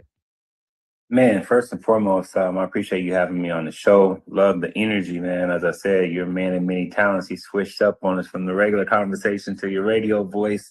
Really cool stuff. But no, I was really excited. For one, I kind of laughed because I got inducted into the Wichita Sports Hall of Fame like 2 years ago. So I kind of thought I was already in the Sports Hall of Fame, only to realize there's obviously a major distinction between Kansas and Wichita. So I had to just say thankful, man. I'm appreciative, and working in professional sports and working around so many great, just talented individuals. I'm around a lot of Hall of Famers, NBA Hall of Famers, and a lot of legends. The moniker we have is the Legends of Basketball. So I deal with guys who have just accomplished so much in the sport of basketball that it's like it's kind of something that's really cool when you can kind of be associated with these guys in some way. Well, as you brought up, you're around the NBA game. Did you ever envision that when you were growing up, thinking that, hey, Mo Evans is going to be a part of the sports agent world? You have Keaton Wagler, who's certainly blown up in a huge way, and Keaton, man, what a story he was too. By the way, you see KU and K-State, and everyone's like, man, what? How come they didn't recruit the guy? And Brad Underwood's like, hey, I'm glad they didn't recruit him. I'll take Keaton Wagler because he ended up being a major baller last year. Did you ever think along the way that this would be a profession for Maurice Evans? I never did. I mean, it's funny because Brad and I were speaking at the at his draft party, and we were laughing because he was at like Western Illinois, I believe, when I played at Wichita State, and we pounded on those guys pretty good. And he was just saying like, man, how much of a full circle, this stuff is. And, Keaton, how befitting, because he kind of fits kind of that narrative of, again, I always felt like I was a little underexposed, obviously being a collegiate. There was a lot of question marks for people questioning my abilities, and obviously coming from a collegiate, we were there for education just as much as we were for the culture and the sports. And then to be able to obviously turn that corner and make it professionally, to play the 11 years I did, and to accomplish even the things I accomplished overseas. I was MVP, I was Player of the Year, I was two-time All-Star in both Greece and in Italy. And even the team, many of my teammates, Andrea Spagnani was the number one pick in the 2005. But during that time, I mean, he could barely get off the bench for our team. So I've been around it for so long that you sometimes, I don't ever want to say take it for granted, but you almost like you just kind of forget, like what you've accomplished, because the spotlight isn't quite on us. And I'll say one more thing, I've always been blessed to play in the shadows of my cousin, who was so dominant, and that he was just, he was just such a dominant player that even allowed me to, I always thought like, man, like I was Player of the Year. I was two-time Player of the Year. I was a state champion, but it paled in comparison whenever you would put it up to D's accomplishments. It was always like, man, oh yeah, he won state. He's just a Player of the Year, but he's a national Player of the Year. Even when we had bitty basketball, I remember I got like the All-Star, the trophy was, probably up to my knee, and he got the Darnell Valentine Award, and it was like up to my head. And I'm like, dude, why is he always gets all the big trophies all the time? You know what I mean? Yeah, like what the heck, man? What am I, chopped liver over here? What's going on? Let's get back to the old days, if you will. 1996, you end up leading Collegiate to a 3A state basketball championship What do you remember about that year? What do you remember specifically about the run that you guys went on to win the title? Well, I mean, again, I just remember having it was a lot of question marks that year because D'Angelo didn't play. That was his first year, focusing solely on football. And obviously, Coach was always Coach. He was always, tough nose and on our tails. And we had quotes all over the locker room and everywhere. I mean, it was just Coach had a great way about him that he would make sure that we focus on the fundamentals and the work of it all, not so much on the end goal of it all. It was more of the process. And I think that year was just a perfect storm for us because the processes and systems that he had put in place, all the work that we had put in for the prior years, it kind of finally paid off. That was one of the years where we finally were healthy. Every other year I was had a health scare, my kidney infection my freshman year. I had can't remember, I had some kind of back issue, man, and all kinds of issues my senior year. And we just always seemed to run into something. But that year we finally got a chance to play it out. And I just remember having that big run. I remember Hillsborough being like a thorn in our side back then and certain teams, but it was just a really fun year. Yeah, I mean, no doubt about it. Okay, and then after you win the state title, you go to Wichita State, you stay in Wichita, you average 22 points per game in one of those seasons, ultimately ended up deciding to go elsewhere. But in that short period where you stayed in Wichita and you represented Wichita State, how much pride did you take in that to be able to stay and also be able to just obviously put on for yourself, but just put on for the city of Wichita just in general with the type of play that you had back in the day? For me, the decision to stay in Wichita was really a no-brainer. Obviously, looking back at my 47-year-old brain, obviously KU was the bigger platform. It was the more pros and things of that nature. However, I still have zero regrets about going to Wichita State. Like I really, my family has always meant something to me. The Wichita culture and just Wichita Collegiate, the smaller atmosphere where we were all, just like each all for one, that type of mentality. I really felt like Wichita State could be an extension of that, even though many of my classmates went to KU and went to all these other places. I just really felt like, having my parents being there, my extended family, and that's what made the Roundhouse so special for me was that I could look up in the stands, I could see family, and that just, even though, man, it was a lot. I'm using my words, choosing my words wisely because I don't want to dishonor or disrespect anything that we built at Wichita State during that time. Sure. But it was rough, man, just to say the least, given that I always felt like we were fighting underhanded, one hand behind our back. I mean, it used to be a big deal to play a team that had that was a state, right? Because, you're always playing like a Northern Illinois or Southwest Missouri State or whatever. So when you play you're playing Alabama, you're like, oh, shoot, we played Kansas, used to play somebody that people actually recognize, you know what I'm saying? So it was like, but then they would have about 3 or 4 guys who were doing what I was doing. So I'm like, geez, it was always a lot. But I never have any regrets with that. I really enjoyed those years, and I don't think without those years I would have made it as long as I did as a pro. What allowed you to go from 12 points per game to 22 points per game in a span of one season?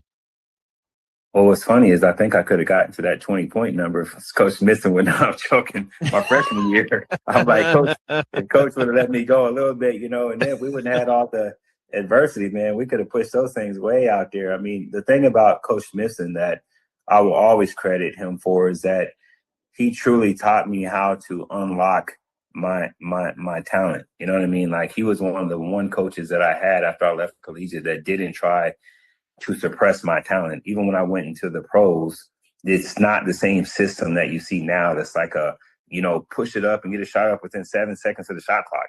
It was like, oh, let's pass it into the post and let's turn off the post, catch it, throw it in. Oh, make sure you cut, make sure you go stand in the corner. Make sure it was just so mundane, boring. And you have all these great players that were the Kobe Bryants who I played with. But think about it, we played with the Lakers. Everything goes to Kobe. He's got to touch the ball 2 or 3 times, and then he's got to try to break his man down. And then if he doesn't, score, then you know, he throws it to you with a few seconds on the shot clock, and you're like, oh, go, make a shot, make a play. You know, you're like, you know, God rest Kobe's soul, but it was like that seriously on most of the teams I played on. So people would think, oh, you can't score. I'm like, dude, I was leading the country in scoring at one point in time. I didn't lose my ability to score, my desire to score. It's just that you had to play a role. And I think that's where, you know, again, the Coach Fiegel with the flex, which I could not stand the flex offense, still hate it to this day. But he taught me how to fit in, how to play for the bigger calls and not just try to, you know, just be a one-man band. And that's how I was able to survive with the combination of all those skills I learned at collegiate at Wichita State.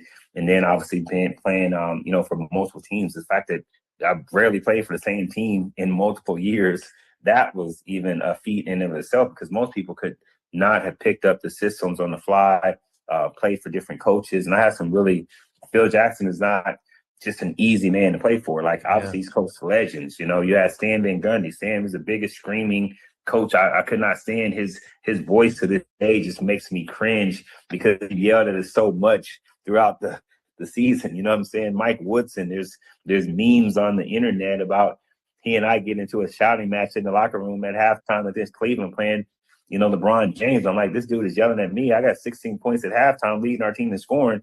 And he's yelling at me about all the things that I'm not doing, trying to get the other guys to play. And I'm like, dude, what is wrong with you? You know what I'm saying? So there's a lot of great just memories of just playing ball and that more importantly, just the life principles of people that I've met along the way. And it's all prepared me to be a really good agent. I really feel like I'm one of the best out here at what I do because I had that experience, because I was able to you know, play with even the superstars that I played with. Those guys always embraced me to their credit. They taught me, they showed me. Kevin Garnett, he had me live with him, you know, after my rookie year and that summer, just so I could get ready for the next season, even though I ended up getting released from the team. So KG, you didn't do a very good job, you know, but my point is I just had some really great friends, you know. Yeah. Well, and I want to, one more thing about coaching, and I was going to dive a little bit deeper into the player aspect, the guys you've been teammates with. But from a coaching aspect, when you were at Texas, it was Rick Barnes leading the charge. Is it amazing to look at Rick Barnes today and see him still active and see him continuing to do well? He's got Tennessee rolling. And I think Rick Barnes always had the bad rap of, oh, he's not really a winner, you know, that type of guy. And then you look at what Tennessee's done, and it's been really impressive with how well he's adapted over the years. Absolutely. I've talked to Coach a lot, and I give him a hard time. I'm like, Coach, you know, you hadn't given me any regards. You know, Dalton Connect came out. He went first round, 17th to the Lakers. I said, dude, I could have gotten at least 16th. You know what I mean? But no, we have a good time, man. And as you said, I mean, I've been around some really great coaches. I mean, Coach won mightily at Texas. He won, you know, before, and now to take a whole nother program and just to see the comparison of his legacy, his longevity, is just you know, obviously hats off to him. Okay, so you brought up Kobe. Truly, being around Kobe, everyone's just Mamba mentality. Just what was it like day in and day out with a guy like that? Well, I think the best way you describe a guy like a Kobe, they've always said the best ability is availability. You got to think the guy played for 20 years. And to play at a high level, his last game was a 60-point outing, you know, after the torn Achilles and after, you know, being there for 20 years now, and with the work ethic that he had, you know, he clearly put on an extreme amount of miles onto his body, but yet he always showed up. He always put on a show for the fans. That's what I look at. That's what I loved about Michael Jordan, who was one of my favorite players growing up. You don't remember seeing the matchup against Magic Johnson and Michael Jordan, and Michael Jordan was load managing. No offense to the guys today, but you're just like, it was never even a thought. Like Kobe, the competitor, like that's the Mamba mentality. Is like, dude, I'm going to show up.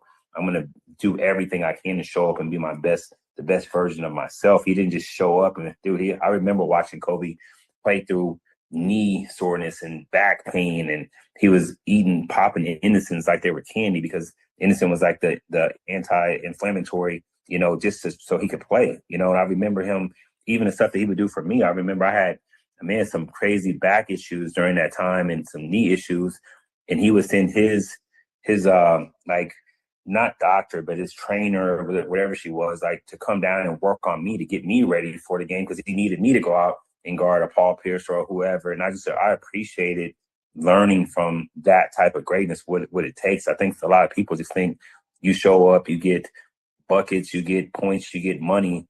But man, it's so much that goes into it. And the same thing with like a Kevin Garnett. I remember when he first got his first $100 million deal, and I was just coming to the league then. I was 21, turning 22. He was only 24. And I remember him saying, man, when I get done with this deal, I want people to say I was underpaid. That statement never left me because I'm saying, think about the mentality of someone who just received over $100 million at 24 years old. He's saying, I want people to remember me for my work, for my impact, more than for my contract size. Those are the type of people I was blessed to be around. Is Phil Jackson, in your opinion, the greatest motivator, coaching-wise, a guy that can get the best out of you? Yes, you brought up it's not easy to play for a guy like that. So how did you go about trying to deal with Phil Jackson, who certainly has all the rings to prove what he was able to do as a head coach? Man, playing for Phil was I'm trying to find the word choice. I don't want to say bittersweet because it wasn't bitter. It was just more of as you said, you can't question the greatness that he had, right? I mean, I caught him at a time when he didn't have the Kobe and the Shaqs and the Michael Jordans and the Pippins and all these different things, and it wasn't like he was any less of a coach during that time. I just caught Phil when he was kind of, he still was doing his Zen and different things of that nature, but I just felt like a lot of the politics of the game, the NBA, the changing of the guards and things like that kind of was caught us at that time, and we were in flux as an organization. So, clearly I got traded for Trevor Ariza, then Kwame Brown for Paul Gasol. And I'm like, geez, like the same year that I got traded, they go to the NBA Finals. So clearly he didn't lose his mojo. You know what I mean? I just remember when he pulled me in and told me they was trading me, and I was thinking to myself, like, damn, Phil, like, he said, hey man, we're trading you for Trevor Ariza. He's a little younger than you. He's a little longer than you. He's a little bit better defender than you. I was like, is it anything? Like, I was the leading scorer off the bench, Phil. You know what I'm saying? I'm like, damn, I can play Shannon Brown's role. You know what I mean? So anyway, we had a funny relationship like that, man. We was just he would say what was on his mind, and he was just thing I loved about him was he was so poised. I've been around so many coaches that, man, they pressure moments, adversity hits. Yeah, they kind of uncoil a little bit. Yeah. He rarely ever uncoiled. You never really see him like when he got up into referees and looked like he was losing his. What do we got, Jack? His ish. It was strategic. He was a really smart, another 4? high IQ guy. Yep. Dang, I thought I cut out a lot. Coach. The thing. My apologies. The reason it's just easier on the final segment because that's it. Yeah, I mean we don't have to spend a lot of time on the play of the week anyway. So we're fine. Michael Jordan's thriving the way that they did because he was Mo dropped a couple of S-bombs during this part of the interview, so hopefully I got them both. I'll give you one example. Like, Coach, I'll be listening to that. No, you just heard one. Like it was 2. He was talking about how he was I see. Yeah, traded for Trevor Ariza. So offense and make sure he would get in position where he would be the 4th pass, so he gets the shot. And other guys couldn't figure out. I'm like, man, this dude, like every time he's always like, And it's House of Schwan first, right? Or no? He said, forget a 4 pass. Yeah, House of Schwan after the first break in hour 2. Which means that give me the ball and get out of the way, right now. Boy, that checks out. And then there toward the end with the Atlanta Hawks, you were close because you were deciding on a couple different things, right? Golden State maybe part of the mix as well. Was it Golden State, Atlanta? At least it feel like that was the case based on what I had 8 different teams that were all offering me essentially the same contract, which was a little collusion. You know what I mean? The fact that nobody would jump to $3 million, $4 million. I'm like, dude, like what the heck? But long story short, I do have some regrets because looking back on it, I'm like, man, Golden State would have been a great fit for my game. Dallas would have been a great fit for my game. I just ended up, obviously, I don't regret like playing Atlanta, but I was coming off a year where I was starting in Orlando. I was told I would have an opportunity to start, and there in Atlanta, and then to never get that opportunity. I started in the spot, but I think I could have really taken a career jump had I been in a position to go somewhere where I could have been continue to be kind of featured in that starting lineup. Well, one of the greatest guys that no one's really going to think about when you think about one of the all-time greats, but I just loved Dirk Nowitzki growing up. So thinking of you and Dallas, man, like that to me would be a dream come true. And you still had Jason Kidd on that roster too, if I recall correctly. So and they had a great roster. And then Dirk, to show you his mentality, he talks about how the big three came out with Dwayne Wade, Chris Bosh, and LeBron James, and he said there ain't no big three, because if it was a big three, they would have came and got me. And I'm like, man, like that's just like low key, like, man, he just I love his mentality. He ended up beating the big three. Remember that? Yeah. Won that championship in Dallas. It just shows you. Imagine had he had even more dogs with him along the way throughout his career, and he had just extreme longevity. So yeah, you're right. Yeah, that would have been great. Yeah, because growing up, it was all about that to me. It was just, man, this Dirk guy. I was hoping to become a shooter like him, and then I realized playing for a small school up in Seneca, Kansas, now your butt's going to be in the post, and you don't have the athleticism or the ability to do a one-legged jumper. So don't even bother with that type of stuff back in the day. So, well, hey, Maurice.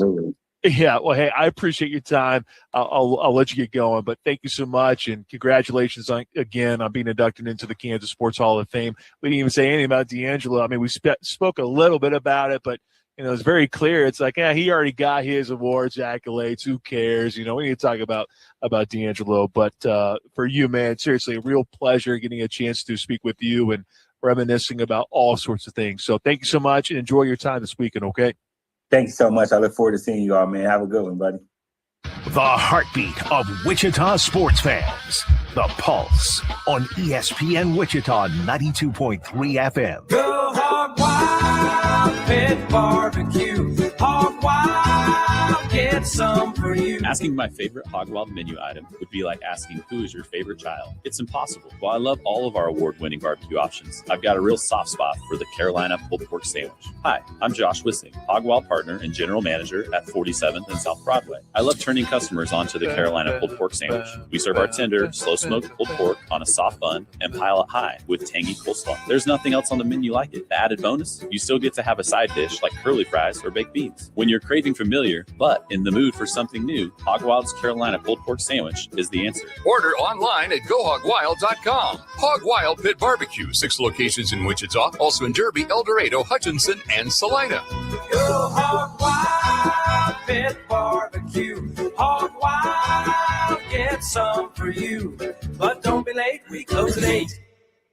Looking for a pharmacy that actually puts you first? Discover the difference at DAM Pharmacies. From fast, friendly prescription service to customized compounding, immunizations, and everyday health essentials, DAM Pharmacies is your trusted local partner in care. And now with their new location in Wichita, downtown at 401 North Waco, it's even easier to get the service you deserve right where you live and work. Skip the big box hassle and experience personalized care that makes a difference. Why go anywhere else when you can choose a pharmacy that gives a damn? DAM Pharmacies, local, convenient, and committed to you.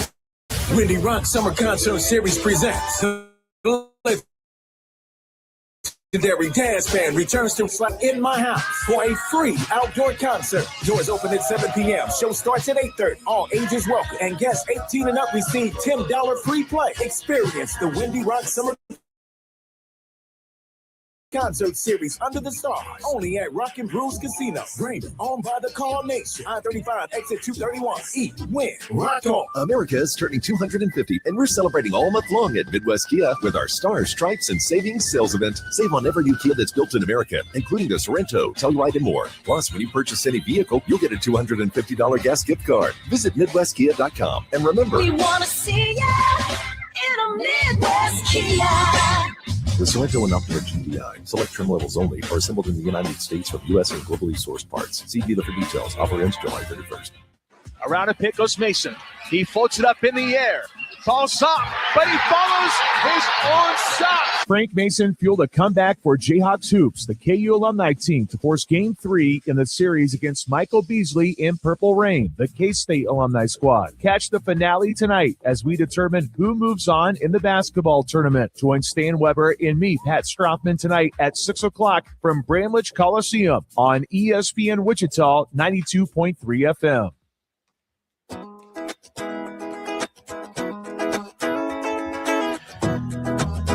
An exciting finish on Wednesday night. Will we see something similar tonight for the finale of this best-of-3 series featuring Jayhawks Hoops and Purple Rain? Tip-off tonight at 6 o'clock. We will bring you coverage right at 6. We will not have an actual pregame. It will be just right at 6 o'clock. So just a little FYI, and we're looking forward to it. Because the first two games, first one dominated by Purple Rain in this building at Bramlage Coliseum. A little bit of a different story on Wednesday night with Jayhawks Hoops being able to get better in a couple different areas.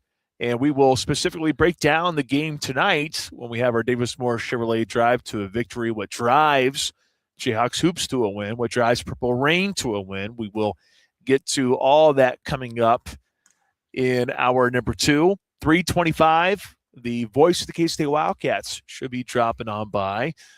At least I think that's the case. That's still the plan of attack last time I talked to him, but maybe we have to switch to a phone interview. If that's the case, I know Jack's got his number handy, so we'll figure that part out. We do have Kansas Lottery tickets to give away as well, but we will save those for hour number 2 because right now we need to get to our 24-karat gold play of the week. It's brought to you by Phil's Coins and Bullion. Are you searching for a timeless investment in these unpredictable times? Look no further than Phil's Coins and Bullion. They do some amazing work.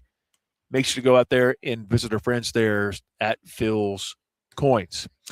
So I just have a feeling that Jack is going to go in one direction. So let me just take the final bucket of the game on Wednesday with Jayhawks Hoops getting the win. You just heard it in the promo. Frank Mason III, able to drive down the middle of the lane. He floated up a shot and ends up missing it. And that was the theme all night long for Frank Mason. He was 9 of 22 from the field. He did not shoot the ball particularly well. He did not shoot the ball well from beyond the arc. I can promise you that. KU just in general didn't shoot the ball well from beyond the arc. Frank Mason had so many layups that he normally makes just crawl off. It happened numerous times. And before that final drive in bucket, before that moment, there was an opportunity with the game tied. He could have gave Jayhawks Hoops the lead for the first time since I think it was 7-6. I have to go back and look at my notes. But I'm pretty sure it was the first lead since 7-6 for Jayhawks Hoops in the first quarter. He blew by Austin Trice, got to the rim, trying to scoop it up and in. It would have made it an 82-80 lead for Jayhawks Hoops. And the shot doesn't fall. And then he dives on the floor trying to get the ball, ends up going out of bounds, deflected off of Purple Rain. I don't think they overruled that one. But regardless, if it was overturned, KU came up empty on that one particular possession. And when you see a player like that, Frank Mason III, miss on what is normally an easy bucket for him, you don't normally get a second chance at that. But he did. Kansas did, just in general. And when he went to the rim, and the floater was a little bit deeper, like a little bit further away than probably what you would think. And when it ended up going off to the left, it seemed like no one was really concerned about Frank trying to follow up the miss. He follows it up. He taps it in, and Jayhawks Hoops forces a Game 3 after closing the game on Wednesday night on a 24-7 run. My play of the week belongs to the former National Player of the Year when he was playing at Kansas, Frank Mason III. Jack, your pick, is it Salvi? Sure, I'll go with Salvador Perez tying George Brett for the franchise record in home runs earlier this week. And now with 9 games to go on the road trip, he's probably either going to get it in Detroit, where his first career home run came, in Minnesota, Target Field, where he's always seemed to hit the ball well, or Coors Field, which is the number 1 hitter-friendly ballpark in all of the league. So Salvador Perez gets my 24-karat gold play of the week. Fantastic. Love it. That's good. Good pick. All right, hour number 2 coming your way next. Kansas Lottery tickets to give away. We'll talk some Purple Rain, Jayhawks hoops. Voice of the Cats, Wyatt Thompson joins us. Buy or sell as well. Hour 2 from Bramlage when we return.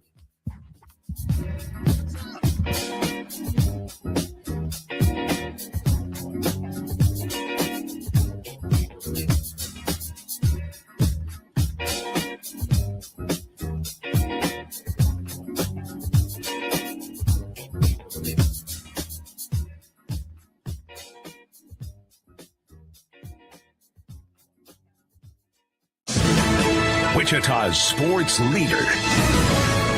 ESPN Wichita 92.3 FM. KKGQ News.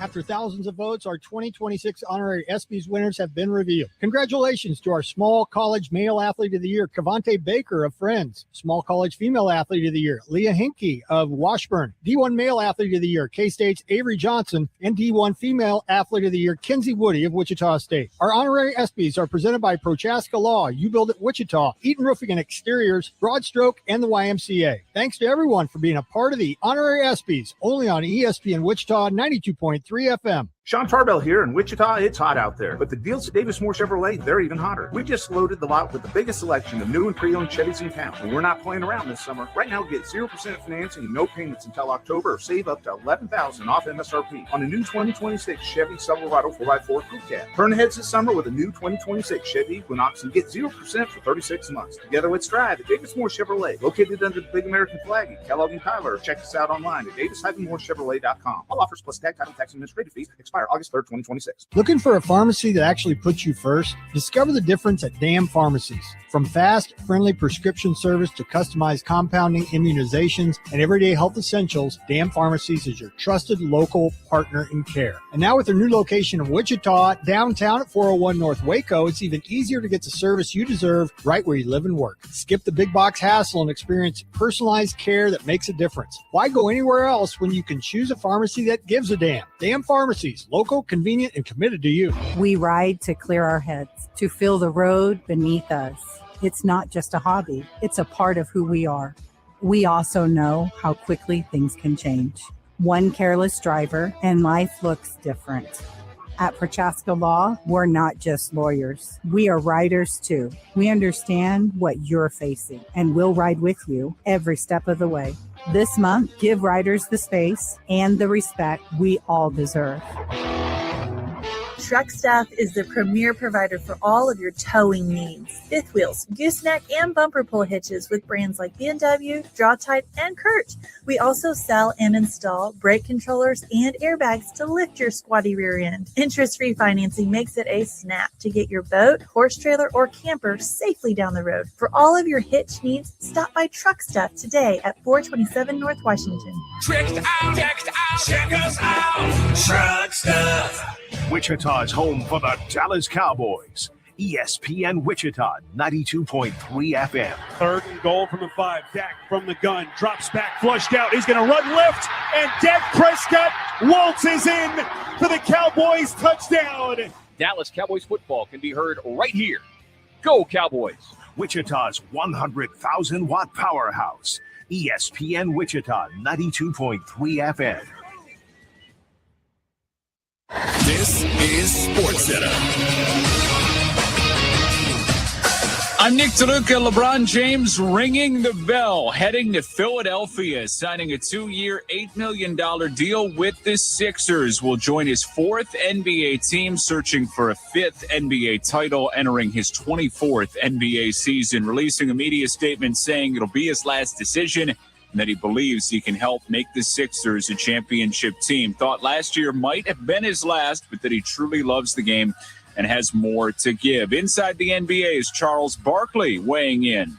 But now I think, obviously, since the Sixers got Jalen, I think the Sixers are probably going to be the favorite in the East. But I got, other than trying to catch Michael Jordan, I see no reason, because he has no natural affiliation to Philly. None. Zero. Barkley on ESPN. Cleveland Sixers looking for their first title since 1983. In college hoops, December 21st non-conference game between Duke and Michigan called off this morning was originally scheduled to be played at Madison Square Garden. If you run a small business, you've got to try Gusto. Get unlimited payroll runs and get your payroll taxes filed automatically. Offer health insurance, 401k, and more. Get started for free at gusto.com.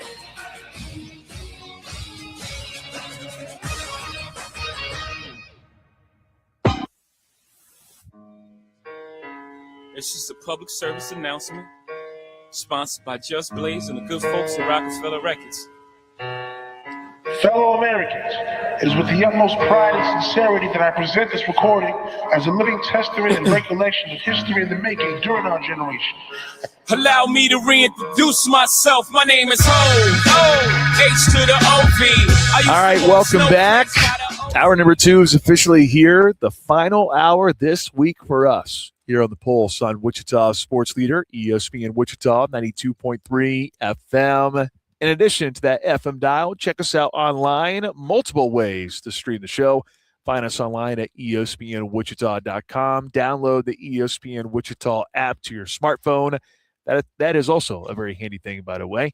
And if you want to watch us on YouTube or on Facebook or on X, you can check out all of the purple behind me as we are broadcasting from Bramlage Coliseum. You're probably seeing lots of people sneak on behind me from time to time as well as they continue to get things set up for tonight's TBT game. Purple Rain hosting Jayhawks Hoops.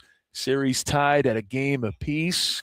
K-State's supposed to have a shoot-around, and wow, the first guy to show up is the guy who knocked down 5 trays the other day. Xavier Sneed walks on in, and he's looking to get some work in. Hopefully he's trying to add to his three-point shooting total, which was phenomenal the other day. He was unconscious in the game on Wednesday, scored 27 points in that game in a losing effort. You know that X is going to bring it, though, here tonight inside Bramlage Coliseum. Yeah, shoot-around supposed to be taking place at 3:15, and it's the X-Man who walks in first. I guess that probably explains why he probably led the team at three-point shooting the other night. But, man, we're excited to bring it to you. Tip-off tonight at 6 o'clock. We're going to join right at 6 o'clock, so you're not going to get the thoughts from Lance Harris, who's the head coach of Purple Rain. You're not going to hear from Sharon Collins, who's the head coach at Jayhawks Hoops. But we will gather those thoughts in advance and do our best to transcribe them as fast as possible and then bring it to you coming up at 6 o'clock.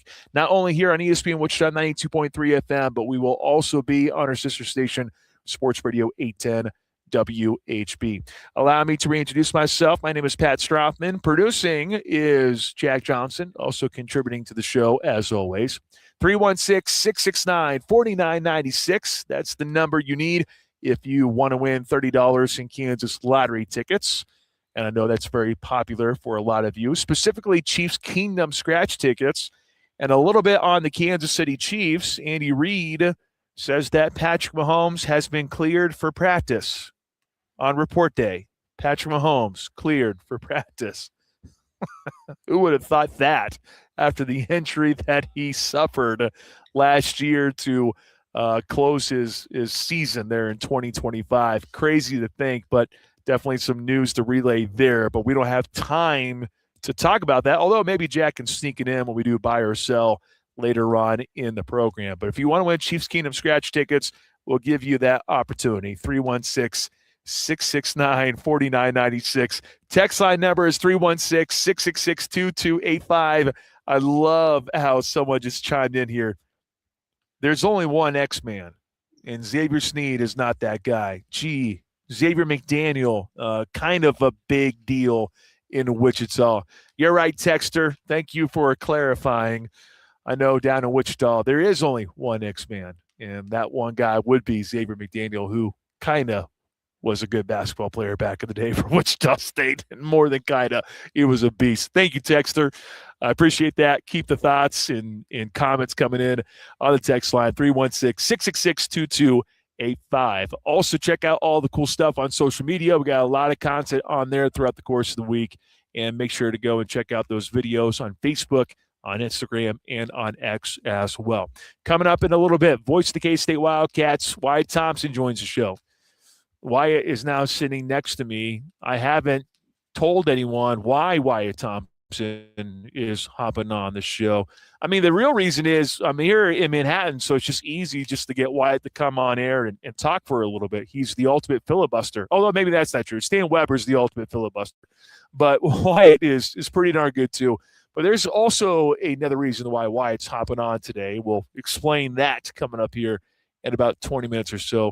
And then we'll do buy or sell at the very end of the program. Hey, it's a Friday. I'm sure some of you are wanting to leave work and start the weekend a little early. There's a perfect spot to go and celebrate the weekend a little earlier. That is Twin Peaks. 2 locations in Wichita. The one out east resides at 21st and Rock. The one out west is at Ridge and Taft. 29-degree man-sized drafts. They sound amazing after you travel to Manhattan, to Topeka, soon to be Kansas City tomorrow for me, and then back. A 29-degree man-sized draft sounds perfect right now. So I wish I was at Twin Peaks, but hey, go have a beer for me, I suppose, at Twin Peaks, or check out one of their many items on the adventurous drink menu, second to none. They have great food made from scratch. Menu features all sorts of great items, and the atmosphere is always rocking at the Lodge. 2 locations in Wichita. Doesn't matter if you're out east, out west, you are covered there in Wichita. Twin Peaks, eats, drinks, scenic views. Let's get you ready for TBT tonight. Jayhawks Hoops and Purple Rain. Instead of talking about the Royals, I figured, well, let's use this segment to really decide what drives Purple Rain to a victory, what drives Jayhawks Hoops to a victory. It's all brought to you by Davis Moore Chevrolet. It's hot out there. Did you see that the high on Monday in Wichita is 106 as of right now? Crazy to think, because I was watching Windsurge baseball last night, and it was picture perfect to go out there and catch some ball at night.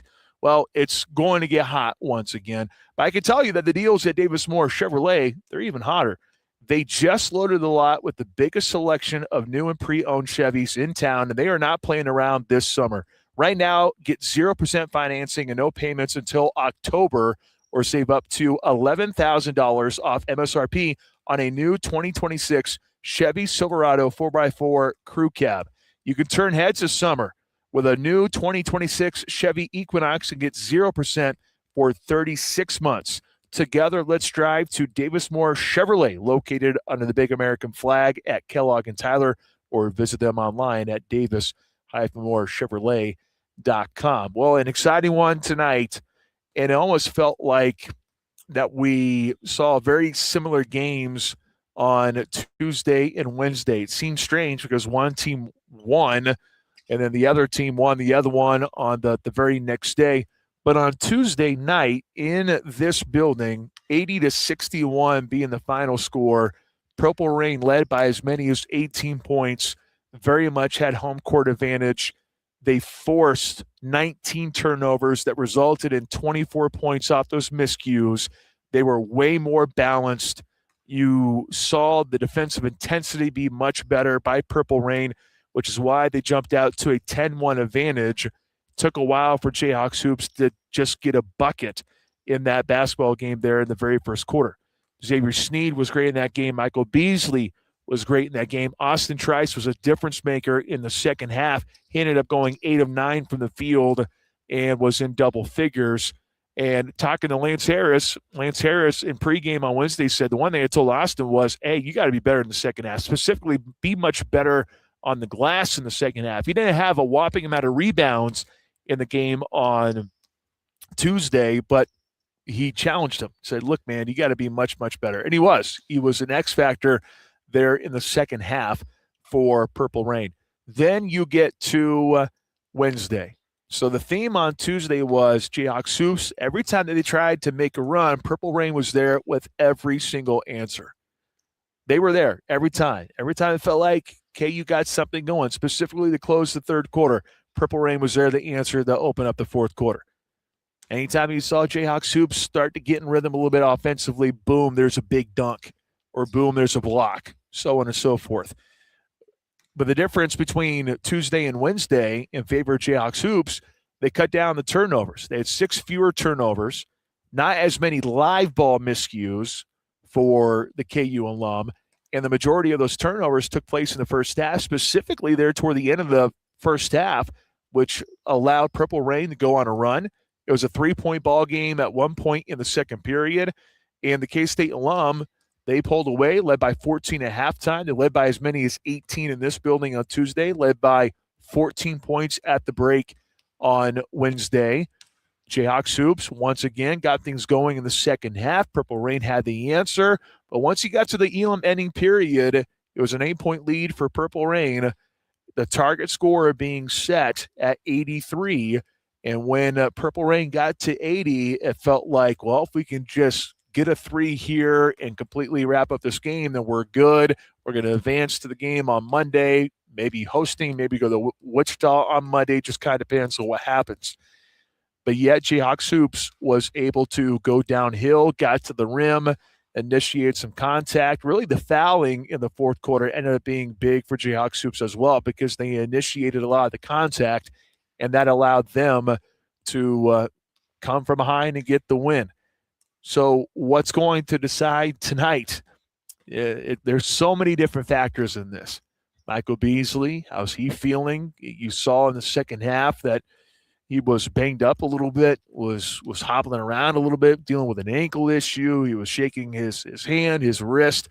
So how is he feeling after getting a little bit of a rest yesterday? And I guess we'll see how he feels coming up here in about, 5 to 10 minutes or so. Can Purple Rain find their rhythm again?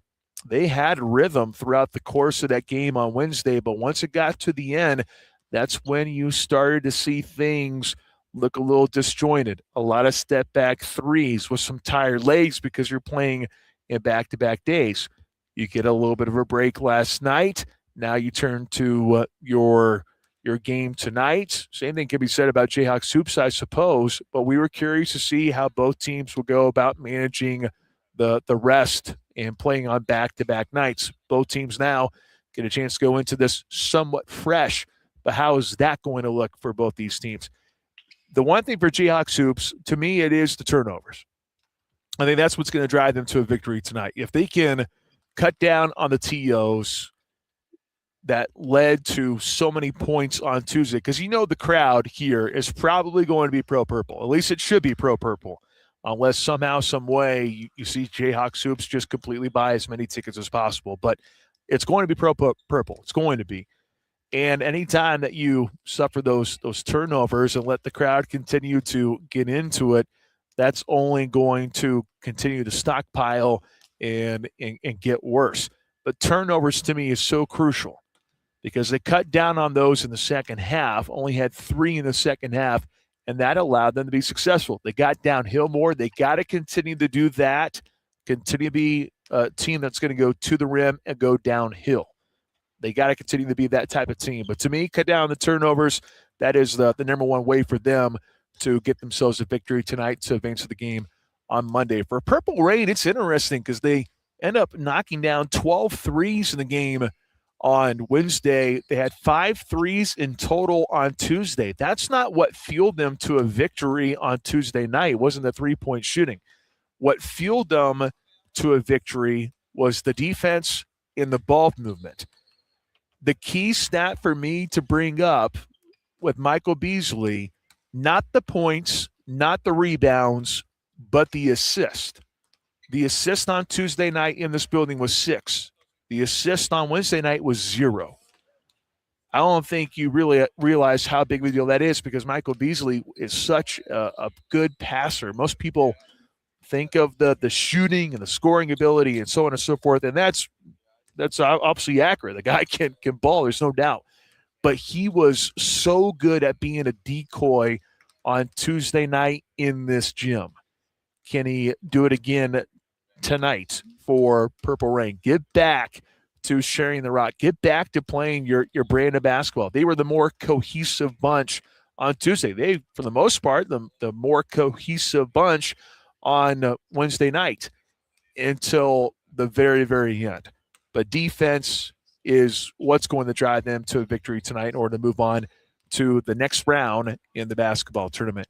Jack, it's very intriguing to see what's going to happen tonight. You can even say, too, Frank Mason III didn't shoot the ball all that well on Wednesday. Neither did Zeke Mayo. Zeke Mayo really hasn't exploded per se. I know there in the second half, he finally got things rolling, but really what got him going was going downhill to the rim, much like Frank Mason III. When those guys started the drive, that's when Kansas started to have success. For Purple Rain, they just got to a point where, well, we need a three, so we got to do step backs. We got to get these threes up, so on and so forth. And that ended up hurting them at the very, very end. But it's an intriguing matchup. I don't know what's going to happen. People have asked me what's going to happen. I don't know. Honestly, I don't know. These K-State players will tell you that they are in position to get the win tonight. They'll tell you that. I'm sure the KU players will tell you the same thing as well. So I don't know what's going to determine this one. But, Jack, what drives Jayhawks Hoops to win? What drives Purple Rain to win here tonight? I think for starters with Jayhawks Hoops, it's going to have to be taking the crowd out of it early. I mean, it was very clear that Purple Rain was able to feed off the crowd in game one. They built a big lead and never really looked back. And KU was sloppy. There wasn't a lot of movement offensively, a lot of dribble drive, just one-on-one, everybody else standing around. And it was much different in game two in Topeka. But KU also had more of the home crowd there. And I'm sure that you'll see a similar environment that you saw in game one tonight, maybe even more than that because it's a win-or-go-home scenario. But I would say you got to get Zeke Mayo going in this one, and he's the guy I'm focusing on. Yes, you know Frank Mason can be the guy that can get downhill. He can be the guy that leads you in scoring. But Zeke Mayo is one of the younger guys on this team. He's got to be the one to be able to have that 20 to 25-point performance in the same way that we've seen Xavier Sneed go off for Purple Rain in game one and game two. So my keys offensively would be getting Zeke Mayo going, but getting him going early, knocking down a couple of threes in the first quarter should go a long way in keeping Jayhawks Hoops in this game because I think it's been shown in game one and game two that Purple Rain is maybe a little bit more athletic. They're a little bit younger, which is why they were a higher seed here. And so Kansas can't get into those track meets when you're going up and down because they're just a little bit older and they're just not as – I guess big and imposing as Purple Rain is. There's a lot of guys on that Purple Rain team that look like they could still be playing Division I basketball, right? That's why everybody looks at them as maybe one of the favorites in this whole thing. But Kansas forcing a game three, look, the pressure's not on them tonight. They're back at Bramlage. K-State was the team that dominated game one. They controlled a lot of game two, and now here we are in game three. And if KU goes on the road and upends them, it's probably going to be a Purple Rain team we look back on and say, man, they really lost before things could get going. They finally got Michael Beasley, and they couldn't get on to the next round. That's what Sharon Collins and Tyshawn Taylor should tell this group is, look, you're still Kansas. You expect to win when you play Kansas State, but take that underdog mentality. People had you dead and buried, and now you've got a chance to move on to the next round and do it in front of 100% K-State fans there that will be in attendance. So getting Zeke Mayo going and probably figuring out a way to slow down Michael Beasley in this game, or Xavier Sneed, the two top guys on that roster. And as for Purple Rain, kind of just the flip side of this thing of, get the crowd going early, jump out 10-2, really make Kansas play catch up the rest of the way.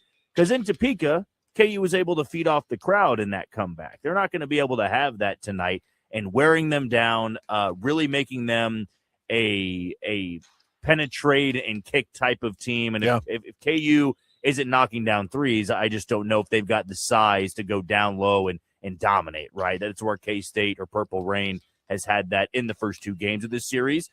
Billy Preston is considered their big man alongside Jamari Traylor, of course. But, K-State has a couple of guys that, they probably can control the paint with. And, utilizing that aspect of their game and keeping Xavier Sneed rolling, keeping Michael Beasley rolling, that should give them a pretty good chance to win this game and move on.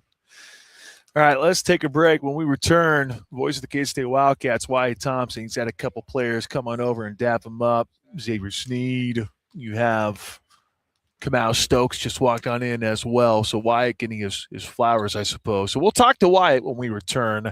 Wyatt Thompson, voice of the K-State Wildcats, joins us next. Real quick, though, now's the opportunity to win Kansas Lottery tickets. Be caller number 4 at 316-669-4996, 316-669-4996 to win $30 in Kansas Lottery tickets, specifically Chiefs Kingdom Scratch tickets. Did you know you can play Kansas Lottery on your smartphone? You can. Just download the Play On app and get started today. 316-669-4996. Best of luck. When we return, Wyatt Thompson here on The Pulse. The heartbeat of Wichita sports fans. The Pulse on ESPN Wichita 92.3 FM. What's up, Wichita? It is still summer, and if you need proof, just take a look at the forecast coming up on Monday. A high of 106.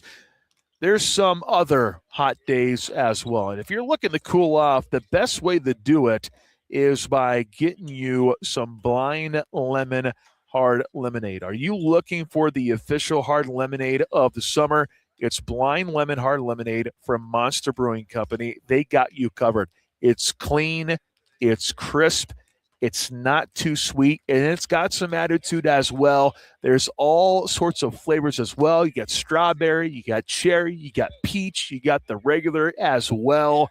All of it is fantastic. So whether you're going to the lake, whether you're just grilling out at home, or you just want to chill, whatever it might be, you need to get you some Blind Lemon Hard Lemonade and just enjoy what's left of summer. It is available now at select retailers near you. Go and get you the official hard lemonade of summer. Blind Lemon Hard Lemonade from Monster Brewing Company. Beat the heat and win cool prizes at Crosswinds Casino. On Thursdays in August, we're drawing winners every 30 minutes from 4 p.m. to 9:30 p.m. to score $250 wins play. Then at 10 p.m., one very lucky player wins $500 wins play. And winners with the new Club Wins app get an extra $25 wins play. Swipe your Club Wins card Sundays, August 2nd through the 23rd for a 5 times entry accelerator. Beat the heat only at Crosswinds Casino. So close, so fun.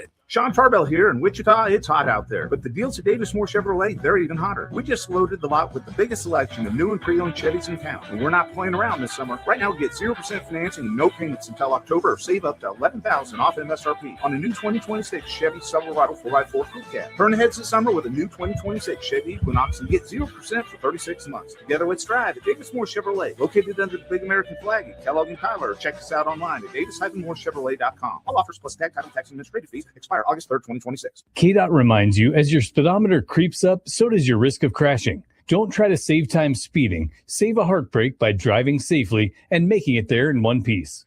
Saturday on ESPN Radio. 2 teams for the NL wildcard race go head-to-head in D.C. Still going back out of the track. Lead's gone. Nolan. I can't wait to ask you more about that, you know. The Arizona Diamondbacks are in the nation's capital. It's so fun because too loud, too soft. Even though, no, I'm just perfect. Okay, good. Like Lance, I don't know how long it's been since I've seen him. Yeah. But I mean, look at him. He looks so good, and he's coaching, and he loves it.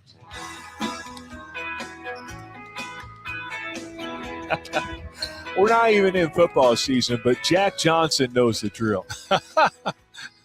When we have Thank you for the George Strait, buddy. When we have voice of the K-State Wildcats, Wyatt Thompson, on the show, this is a requirement for Wyatt. So Jack was ready to rock and roll. Yes, voice of the K-State Wildcats, Wyatt Thompson, joining me courtside here at Bramlage Coliseum. Yes, he's here because he's in Manhattan, and it's easy to think, well, I need to guess who I can get. Well, Wyatt's that guy for sure. But a fun development with this week. So if you've been listening to the broadcast for TBT with Jayhawks Hoops and Purple Rain, you've heard me and Stan Weber on Tuesday night and Wednesday night. Last night after the Wichita State loss, I'm watching baseball with my nephew from North Carolina. And I get a phone call from Stan Weber. And I'm just thinking, why am I getting a phone call from Stan Weber? This is interesting. I pick up the phone. Stan goes, hey, so they're scrambling. They're in scramble mode. Fox Sports, that is. And they've asked me to be the color guy for the night. I go, okay, cool. Go and be the color guy. Because I went ahead and I called someone, though, to fill in for me. I was like, oh, yeah. Who? Wyatt Thompson. Like, oh, Wyatt wants to join, huh? And Stan's like, yeah, no, he's ready to rock and roll. So tonight, a real treat. Yeah, it's going to be fun. Wyatt Thompson is going to be a part of the broadcast tonight. Should be great. You excited? I am excited, and I'm excited to work with you. I'm excited that Stan called and gave me a chance to kind of squeeze in here at the last moment.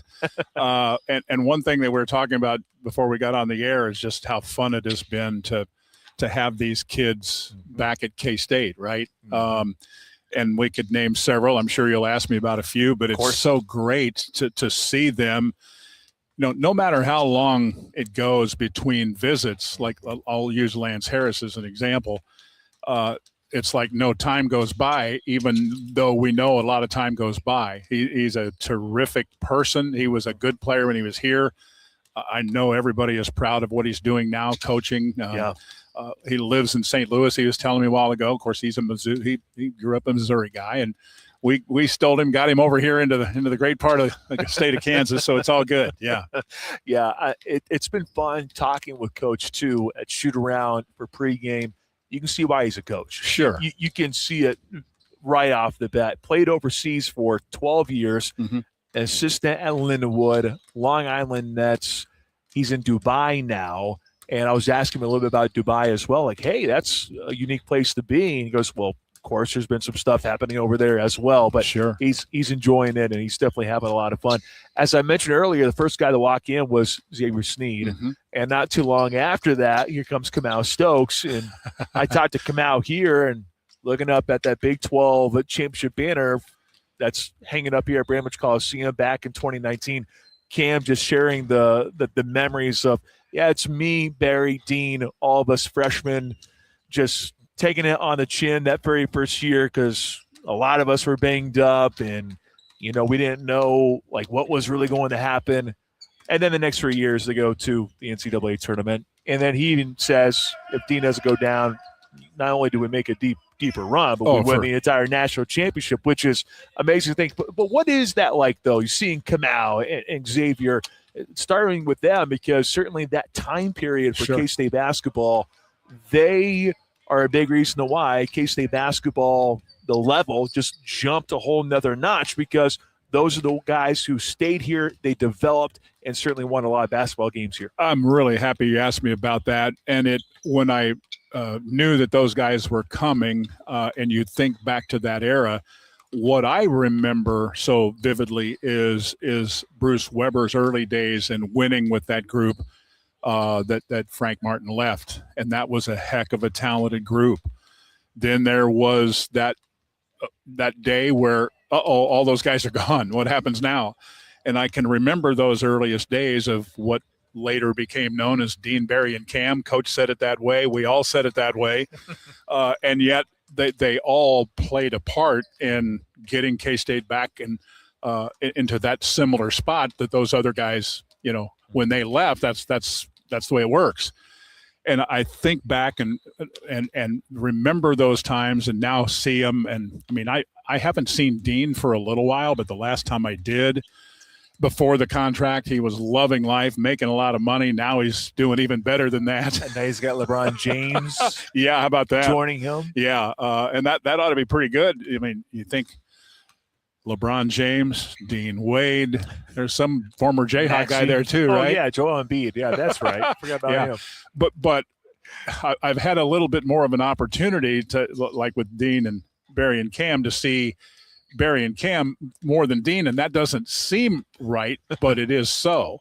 And not that long ago, when Barry was back to start last year, they played some pickup games, and he was as tough as he's always been. But I'll say this, since Cam is here, I always so appreciated how mentally tough he was. He wasn't the biggest guy, but he gave you everything he had, and he was a much better talent than I think people will ever remember him for. And that infectious smile. He's just a great young man, and I'm happy to have him back. And I think I told you that night because I saw you later on after the game, and of course, KU. Everyone knows about my background, but growing up, I always felt like Cam was just always underappreciated. And when he was sitting here, I said, "Listen, man, do you realize that you are top 20 in scoring at the time when you graduated, third in assists, you had 135 steals, which was fifth at the time, one of three players in K-State history with 1,000 points, 200 threes, 400 assists, and 100 steals."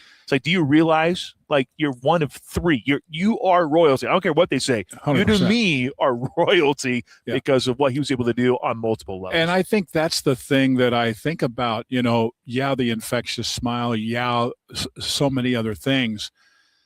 And I think he was one of those guys that was just a really good player in all facets. Mm-hmm. He was a better defender than probably we would want to remember.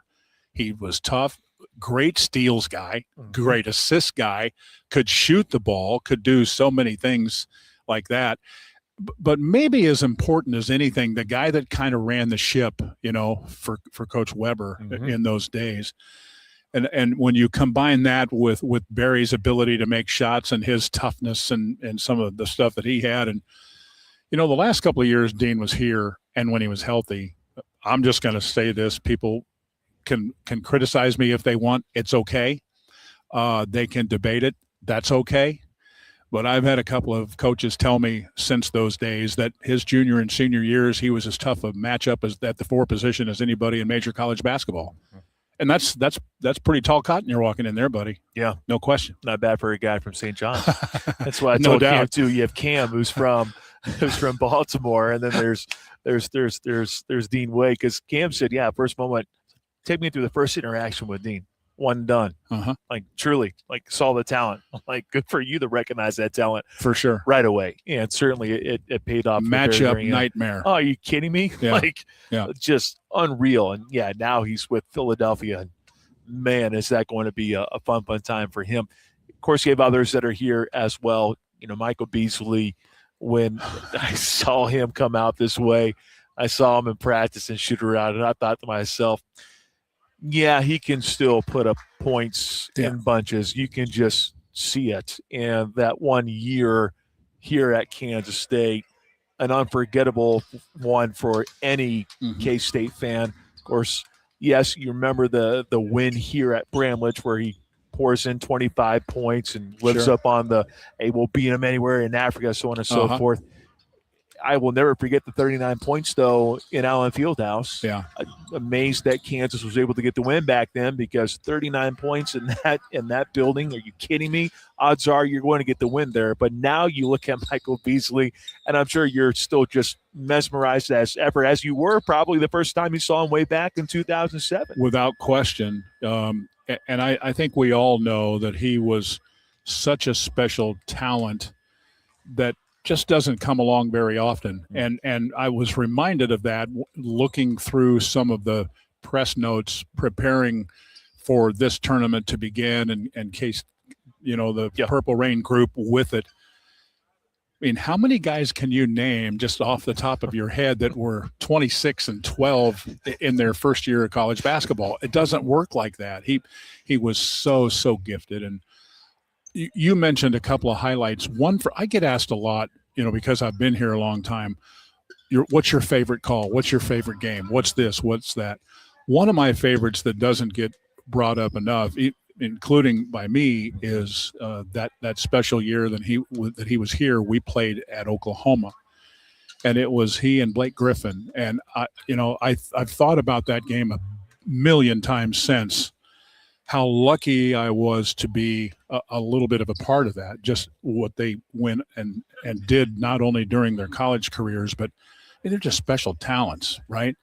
And it was one of the best college basketball games I've ever seen. It was crazy. Yeah. You just don't get that lucky that often. And so I wasn't here the other night in person, but I watched it all on television, what have you. And it just brought back so many thoughts about rebounds he made, one thing he does too that people forget about is his ability to pass and see the floor. He's a remarkable passer when he's locked and loaded, as I like to say. When he's in the mode and locked in and really wants to kick your he's pretty good. 100%. Yeah, for sure. Yeah, and as you brought up, and that's why I mentioned just moments ago, when you look at the difference in Tuesday and Wednesday, like everyone's going to look at the points for Michael Beasley for sure, but I pointed to 6 assists on Tuesday, none on Wednesday. Yeah. And if that number changes back to the 6 that he had, I like K-State to certainly perform at a little bit higher level. But we all know this too. No one's getting any younger. Right. And you have to put that as part into the equation as well. So Wyatt Thompson joining us here on the show, voice of the K-State Wildcats. I got spoiled on Tuesday. Tom Gilbert giving him some more love here. Yeah. Because rarely can I text someone and go, hey, I have an idea. I want to do my show up at Bramlage. Is that a possibility? Sure. Like, you want coach? I'm like, oh, you're offering me a coach? Sure, I'll take Coach Casey Alexander. What about Gene? Oh, you want? Sure, I'll take Gene Taylor as well. So shout out to Tom once again. He's having to deal with me twice this week, and that's more than what he's bargained for sure. But talking with Casey Alexander on Tuesday, and I know you and I talked a little bit later on that night as well. What a down-to-earth guy, and a guy who I think really, really gets the game of basketball, which if you are a basketball nut and you hear that, you got to just be foaming at the mouth just hearing that. So you've had an opportunity to speak with Coach Alexander a couple different times. What are your initial impressions of Coach Alexander and the type of team that he brought in for his first year for this upcoming year? Well, you have to understand the conditions in which I met him to begin with. He comes in here to be introduced at a press conference, doing the press conference, and then coming over and spending 10 minutes with Stan and I.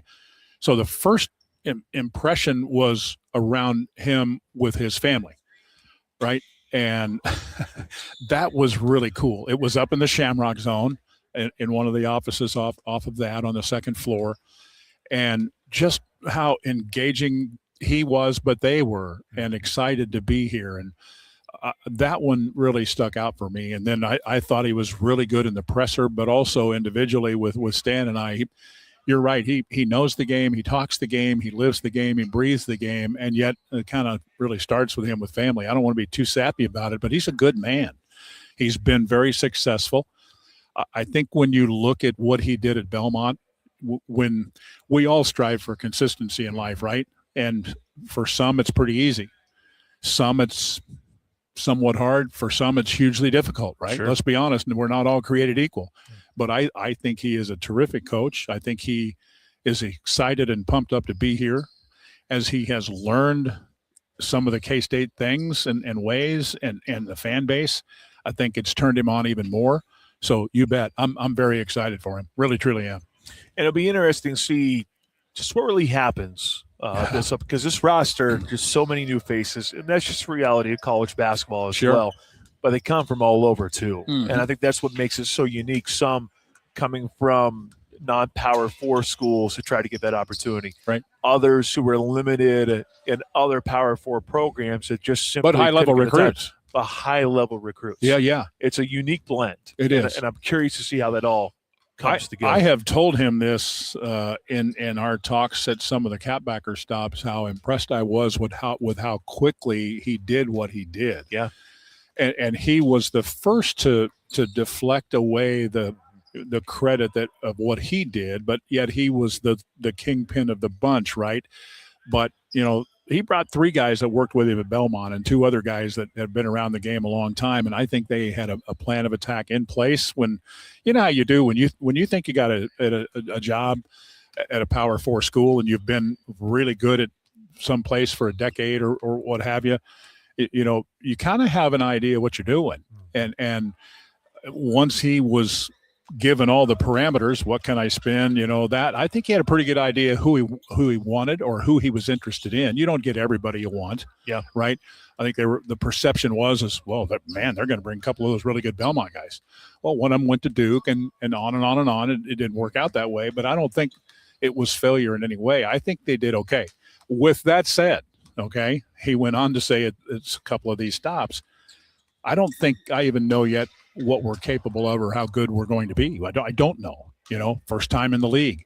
He's the first to admit that, Missouri Valley's a little different than the Big 12 and vice versa. But I do think he's got a good group of kids to work with. They're coachable. They'll play hard. They'll do the right things. And let's lay it out there and see what happens. I look at it like, every coach that comes in talks about building the foundation. And that's really kind of what he's going to be doing this time. The schedule is going to be hard. We know that. Most everybody's going to pick him 15th or 16th in the league, right? It'll be K-State and Utah at the bottom. Sure. That's what happens when you go 3-15 in the conference, right? Sure. So we'll see how it plays, but I am excited for him, and I think long-term, I think he'll get the thing turned around a little bit. All right. Well, I know we're here at Bramlage, but we're coming up on football, so no disrespect to Casey Alexander or to any of those basketball players, so on and so forth, but it's hard not to go, hey, football is pretty much here. Let's really just be close. real. Really It's pretty much here. Yeah. You were able to give the honorary SB to Avery, so good job on that. Thank you for doing that. And we got the pictures posted and everything, so thank you for your efforts there. Sure. But Natalie did all the work. Yeah. Natalie Crimmins, shout out to her, a former Shawnee Heights T-Bird. Yeah, and proudly so. And proudly so. Yeah. The entire family is good fam for sure. But you've had a chance to be around Colin Klein as a player, now as an offense coordinator, now as the head coach. Right. Has much really changed since his playing days? It seems like he's still the same guy based on some interactions I've had with some other people. It seems like people would say, no, it's Colin Klein. I think it's a great question because I think the answer is no and yes. At the core level, I don't think he's changed at all. He's still a wonderful person, and he is a very driven professional in every way. But it's hard I think it's hard still to look at him for me and not think coordinator, and prior to that think that guy that, won at Miami and then took us to a title in 2012. I'll always probably feel that way, right? Yeah. But I'm really going to be honest and say I'm proud of what he has done to this point in terms of how he has done things, getting that group of coaches into place and turning them loose and letting them go to work. Our recruiting was good in the first cycle. It's going to be better in the second cycle. I think we have a schedule that is hard, but it is somewhat manageable. People have written and talked about it, including me, that, no Tech, no BYU, no Utah. That's an advantage. Yep. And yet you've got to play both Arizonas. You've got to play Oklahoma State. You got to play Houston, Kansas. It all keeps going, right? Right. But I do think they've got a chance to have a good football team. It's interesting to me that around here, right, in Kansas and in Wildcat land, I think the expectations are hugely high. At the rest of the Big 12 level around the Midwest here, I don't know that a lot of people are expecting them to be much more than a 6 or 7 win team. So you ask yourself, why, right? Mm-hmm. They have a good staff, although let's be honest, he's going to be a first-time head coach. Yep. Right? All of those types of things. Everybody knows all of that. But can they do enough in rebuilding and retooling the offensive line? Mm-hmm. That will be a major factor. And are they good enough in most of the other spots? They've got 3 terrific running backs. And I think they've really got a stable of tight ends that people are going to be talking about for a while. Yeah. But is the receiving core good enough? Can they do what they need to do in the offensive line? And then defensively, Coach P, turn him loose, see what he does. We've got a lot of good football players over there. You just got to, get them on the same page, get them cooking. I think they're going to be very aggressive. Yeah. And so we'll see how that goes. And I'm one of those that think that, they're going to approach it in a hugely professional manner. And I know they are going to play their tails off, and they are going to do things the right way. And to me, that's okay if that's your starting point, right? Mm-hmm. If that's points A, then let's see what happens, from there. As you brought up, 3 really good running backs. Yeah. And then you throw in Avery. Yeah. And everyone's wondering about that aspect too. Sure. Turning him loose, that type of thing. Right. Everyone has said that for so much. I love him at Big 12 Football Media Days. Now, I told him, be honest, you don't have to like this, man. He came up to me, and I was like, are you getting tired of this? He goes, nah, man. I was like, just say that you're getting tired of it, all right? It's your third time at Big 12 Football Media Days. Yeah. You could be honest with me and say that you're getting tired of talking and getting asked the same questions, so on and so forth. But I love just asking him about just him getting a better feel as to when to take off, not to take off, and getting better reads and so on and so forth. It almost feels like that, again, these last couple of years, for whatever reason, why it didn't happen, so on and so forth. But this is senior year now. Doesn't something just kind of click a little bit different too? Although maybe I should say this is his fourth year, because there is a potential for the fifth year, right? For sure. So you got to keep that in mind as well. Yeah.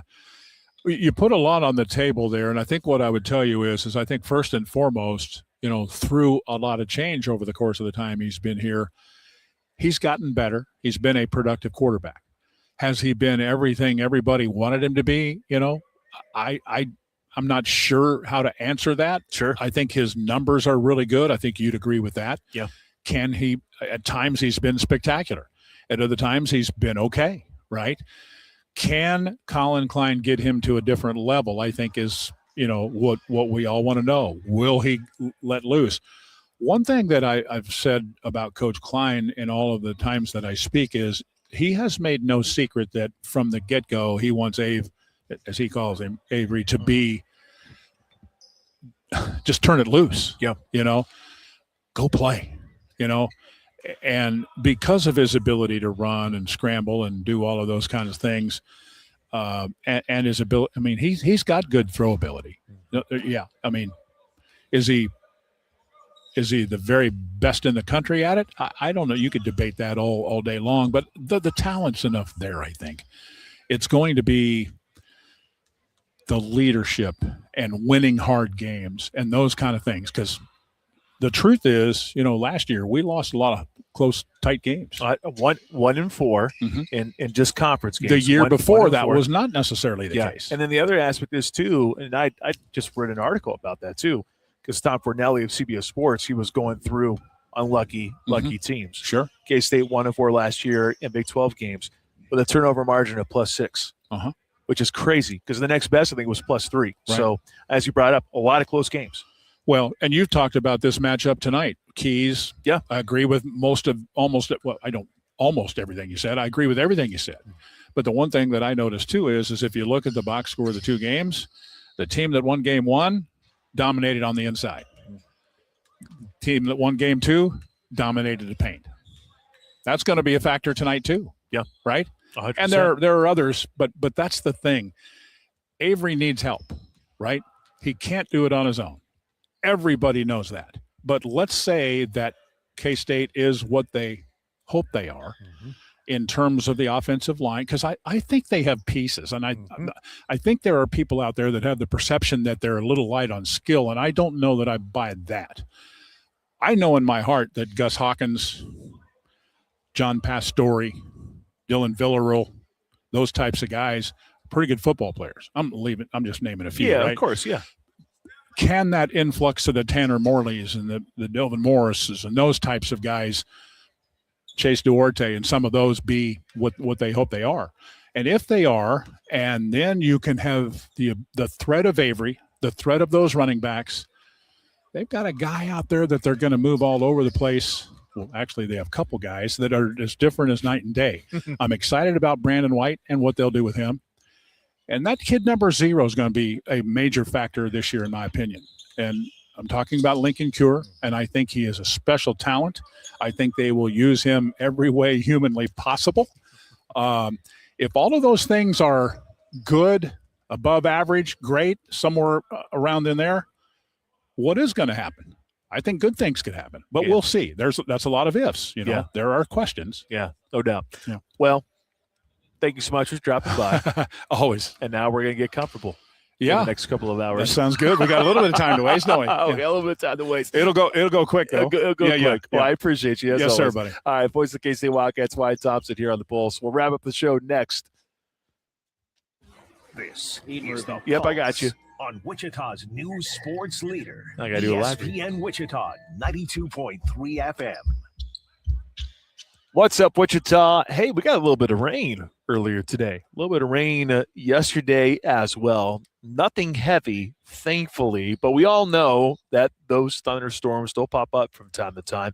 That happened last summer, and it was not fun. My house just took a pounding. My roof was damaged, as well as my pergola, my siding, everything was just in shambles because of the massive amount of hail that we received on that particular night. When that happened, I saw the carnage. I thought, well, I got to pick up my phone and call Eaton Roofing and Exteriors. They specialize in roof repairs, full roof replacements, siding, gutters, and complete exterior upgrades. That's why I called them. But they earn my business because they don't just show up. They show up on time, they communicate clearly, and they treat your home like it is their own. What really sets them apart, honest inspections and straightforward pricing, no high-pressure sales tactics, just experienced professionals helping you make the best decision for your home and your budget. So don't wait until a small issue becomes a major problem. Protect your home, protect your investment. Call Eaton Roofing and Exteriors today for your free inspection and estimate. Quality work, trusted service, done right the first time. Eaton Roofing and Exteriors, here for the life of your home. America is turning 250, and we're celebrating all month long at Midwest Kia with our Stars, Stripes, and Savings sales event. Save on every new Kia that's built in America, including the Sorrento, Telluride, and more. Plus, when you purchase any vehicle, you'll get a $250 gas gift card. Visit MidwestKia.com. And remember, We want to see you in a Midwest Kia. the Sorrento and Optima GDI, select trim levels only, are assembled in the United States from U.S. and globally sourced parts. See dealer for details. Offer ends July 31st. Get ready for a new NFL season with the best coverage of Chiefs training camp on ESPN Wichita, 92.3 FM. I feel stronger than I've ever felt. Rasheed Rice is doing great. I'm excited just to be able to play football, be on that practice field with my teammates and my brothers. It's gonna be a lot of fun. From training camp to the Super Bowl, Wichita's best Chiefs coverage. ESPN Wichita, 92.3 FM. Rubbing on that Italian leather and convict jeans. All right, we're ready to wrap things up from Manhattan, although I'm not going anywhere because in 2 hours we'll have tip-off for Game 3 for this TBT matchup, Purple Rain and Jayhawks Hoops. Tip-off at 6 o'clock, technically 6:04. We'll join the network, ESPN Wichita, as well as Sports Radio 810 WHB, starting at 6 o'clock. So listen to me and Wyatt Thompson. We'll both be on the call tonight on ESPN Wichita and Sports Radio 810 WHB. All right, Jack, it is the final segment of the week. Buy or sell time. What do we got here for the day? Buy or sell one of the three local teams in the TBT, Jayhawks Hoops, Purple Rain, or the Aftershocks, will win the whole tournament. Well, if you would have asked me this before last night, I would have said buy, because the Aftershocks, defending champs, they have a better roster this year than they did last year. The easy answer is yeah, the Aftershocks are going to go on and win the entire thing. Now I'm not so sure. Boeheim's Army looked really impressive against Seton Hall. La Familia is going to get a lot of attention because it's Kentucky. You have a bunch of Kentucky alums. It's hard not to pick them. So I like Purple Rain. I like Jayhawks Hoops. But Jayhawks Hoops, do they not have enough three-point shooting to make a deep threat? I don't know. For Purple Rain, you have Michael Beasley, you have Xavier Sneed, but you also have to wonder about them as well. Do they have enough juice in the tank to win the entire thing? Man, that's such a fun one. I'm going to sell it just because of what happened last night. I think the Aftershocks, especially if La Familia, keep in mind, if La Familia wins on Monday and the Aftershocks win tonight and they win on Monday, they have to go to Kentucky. They don't have a home game at Charles Koch Arena. With that being said, I think that's what would give Kentucky the edge. So I'll sell it for now. But it feels like it's really anyone's game because I feel like La Familia, you saw them get smoked by the Ville by 30 in game number 2. So it feels like it's wide open. buy or sell, Patrick Mahomes will be a top 3 finisher in MVP voting. Ooh, that's another good one, too. Well, let's see. Trying to think of all the candidates that would have to be MVP worthy. Josh Allen would be up there. We all know it. Lamar Jackson should have another good year. I would think he's in the conversation. I question Matthew Stafford just based on age. If Cincinnati can provide Joe Burrow with some defense, Joe Burrow will probably be in the conversation. And then you look at what Patrick Mahomes has. He's going to have a tailback, a future tailback. They're going to have a little bit more of a commitment to the run. Therefore, that should open up some things. Gosh, without knowing what he's going to be like in the first couple of games, it's such a hard thing. No clear to play today. I'm going to sell it. Let's just be safe and say it's top 5, not top 3. I'll keep it easy there. All right, Jack, job well done. I'm going to get out of here, although I'm not going anywhere. It's time to find a couch and maybe get a nap in. I'm just kidding. I'm too amped up to be able to sleep as of right now. But, hey, join us for coverage tonight starting at 6 o'clock. If you're not in Wichita but you're close to the Kansas City, catch it on Sports Radio 810 WHB. For producer Jack Johnson, I'm Pat Strathman saying so long, Wichita. Have a great weekend, and we'll see you on Monday. All clear. Thank you, man.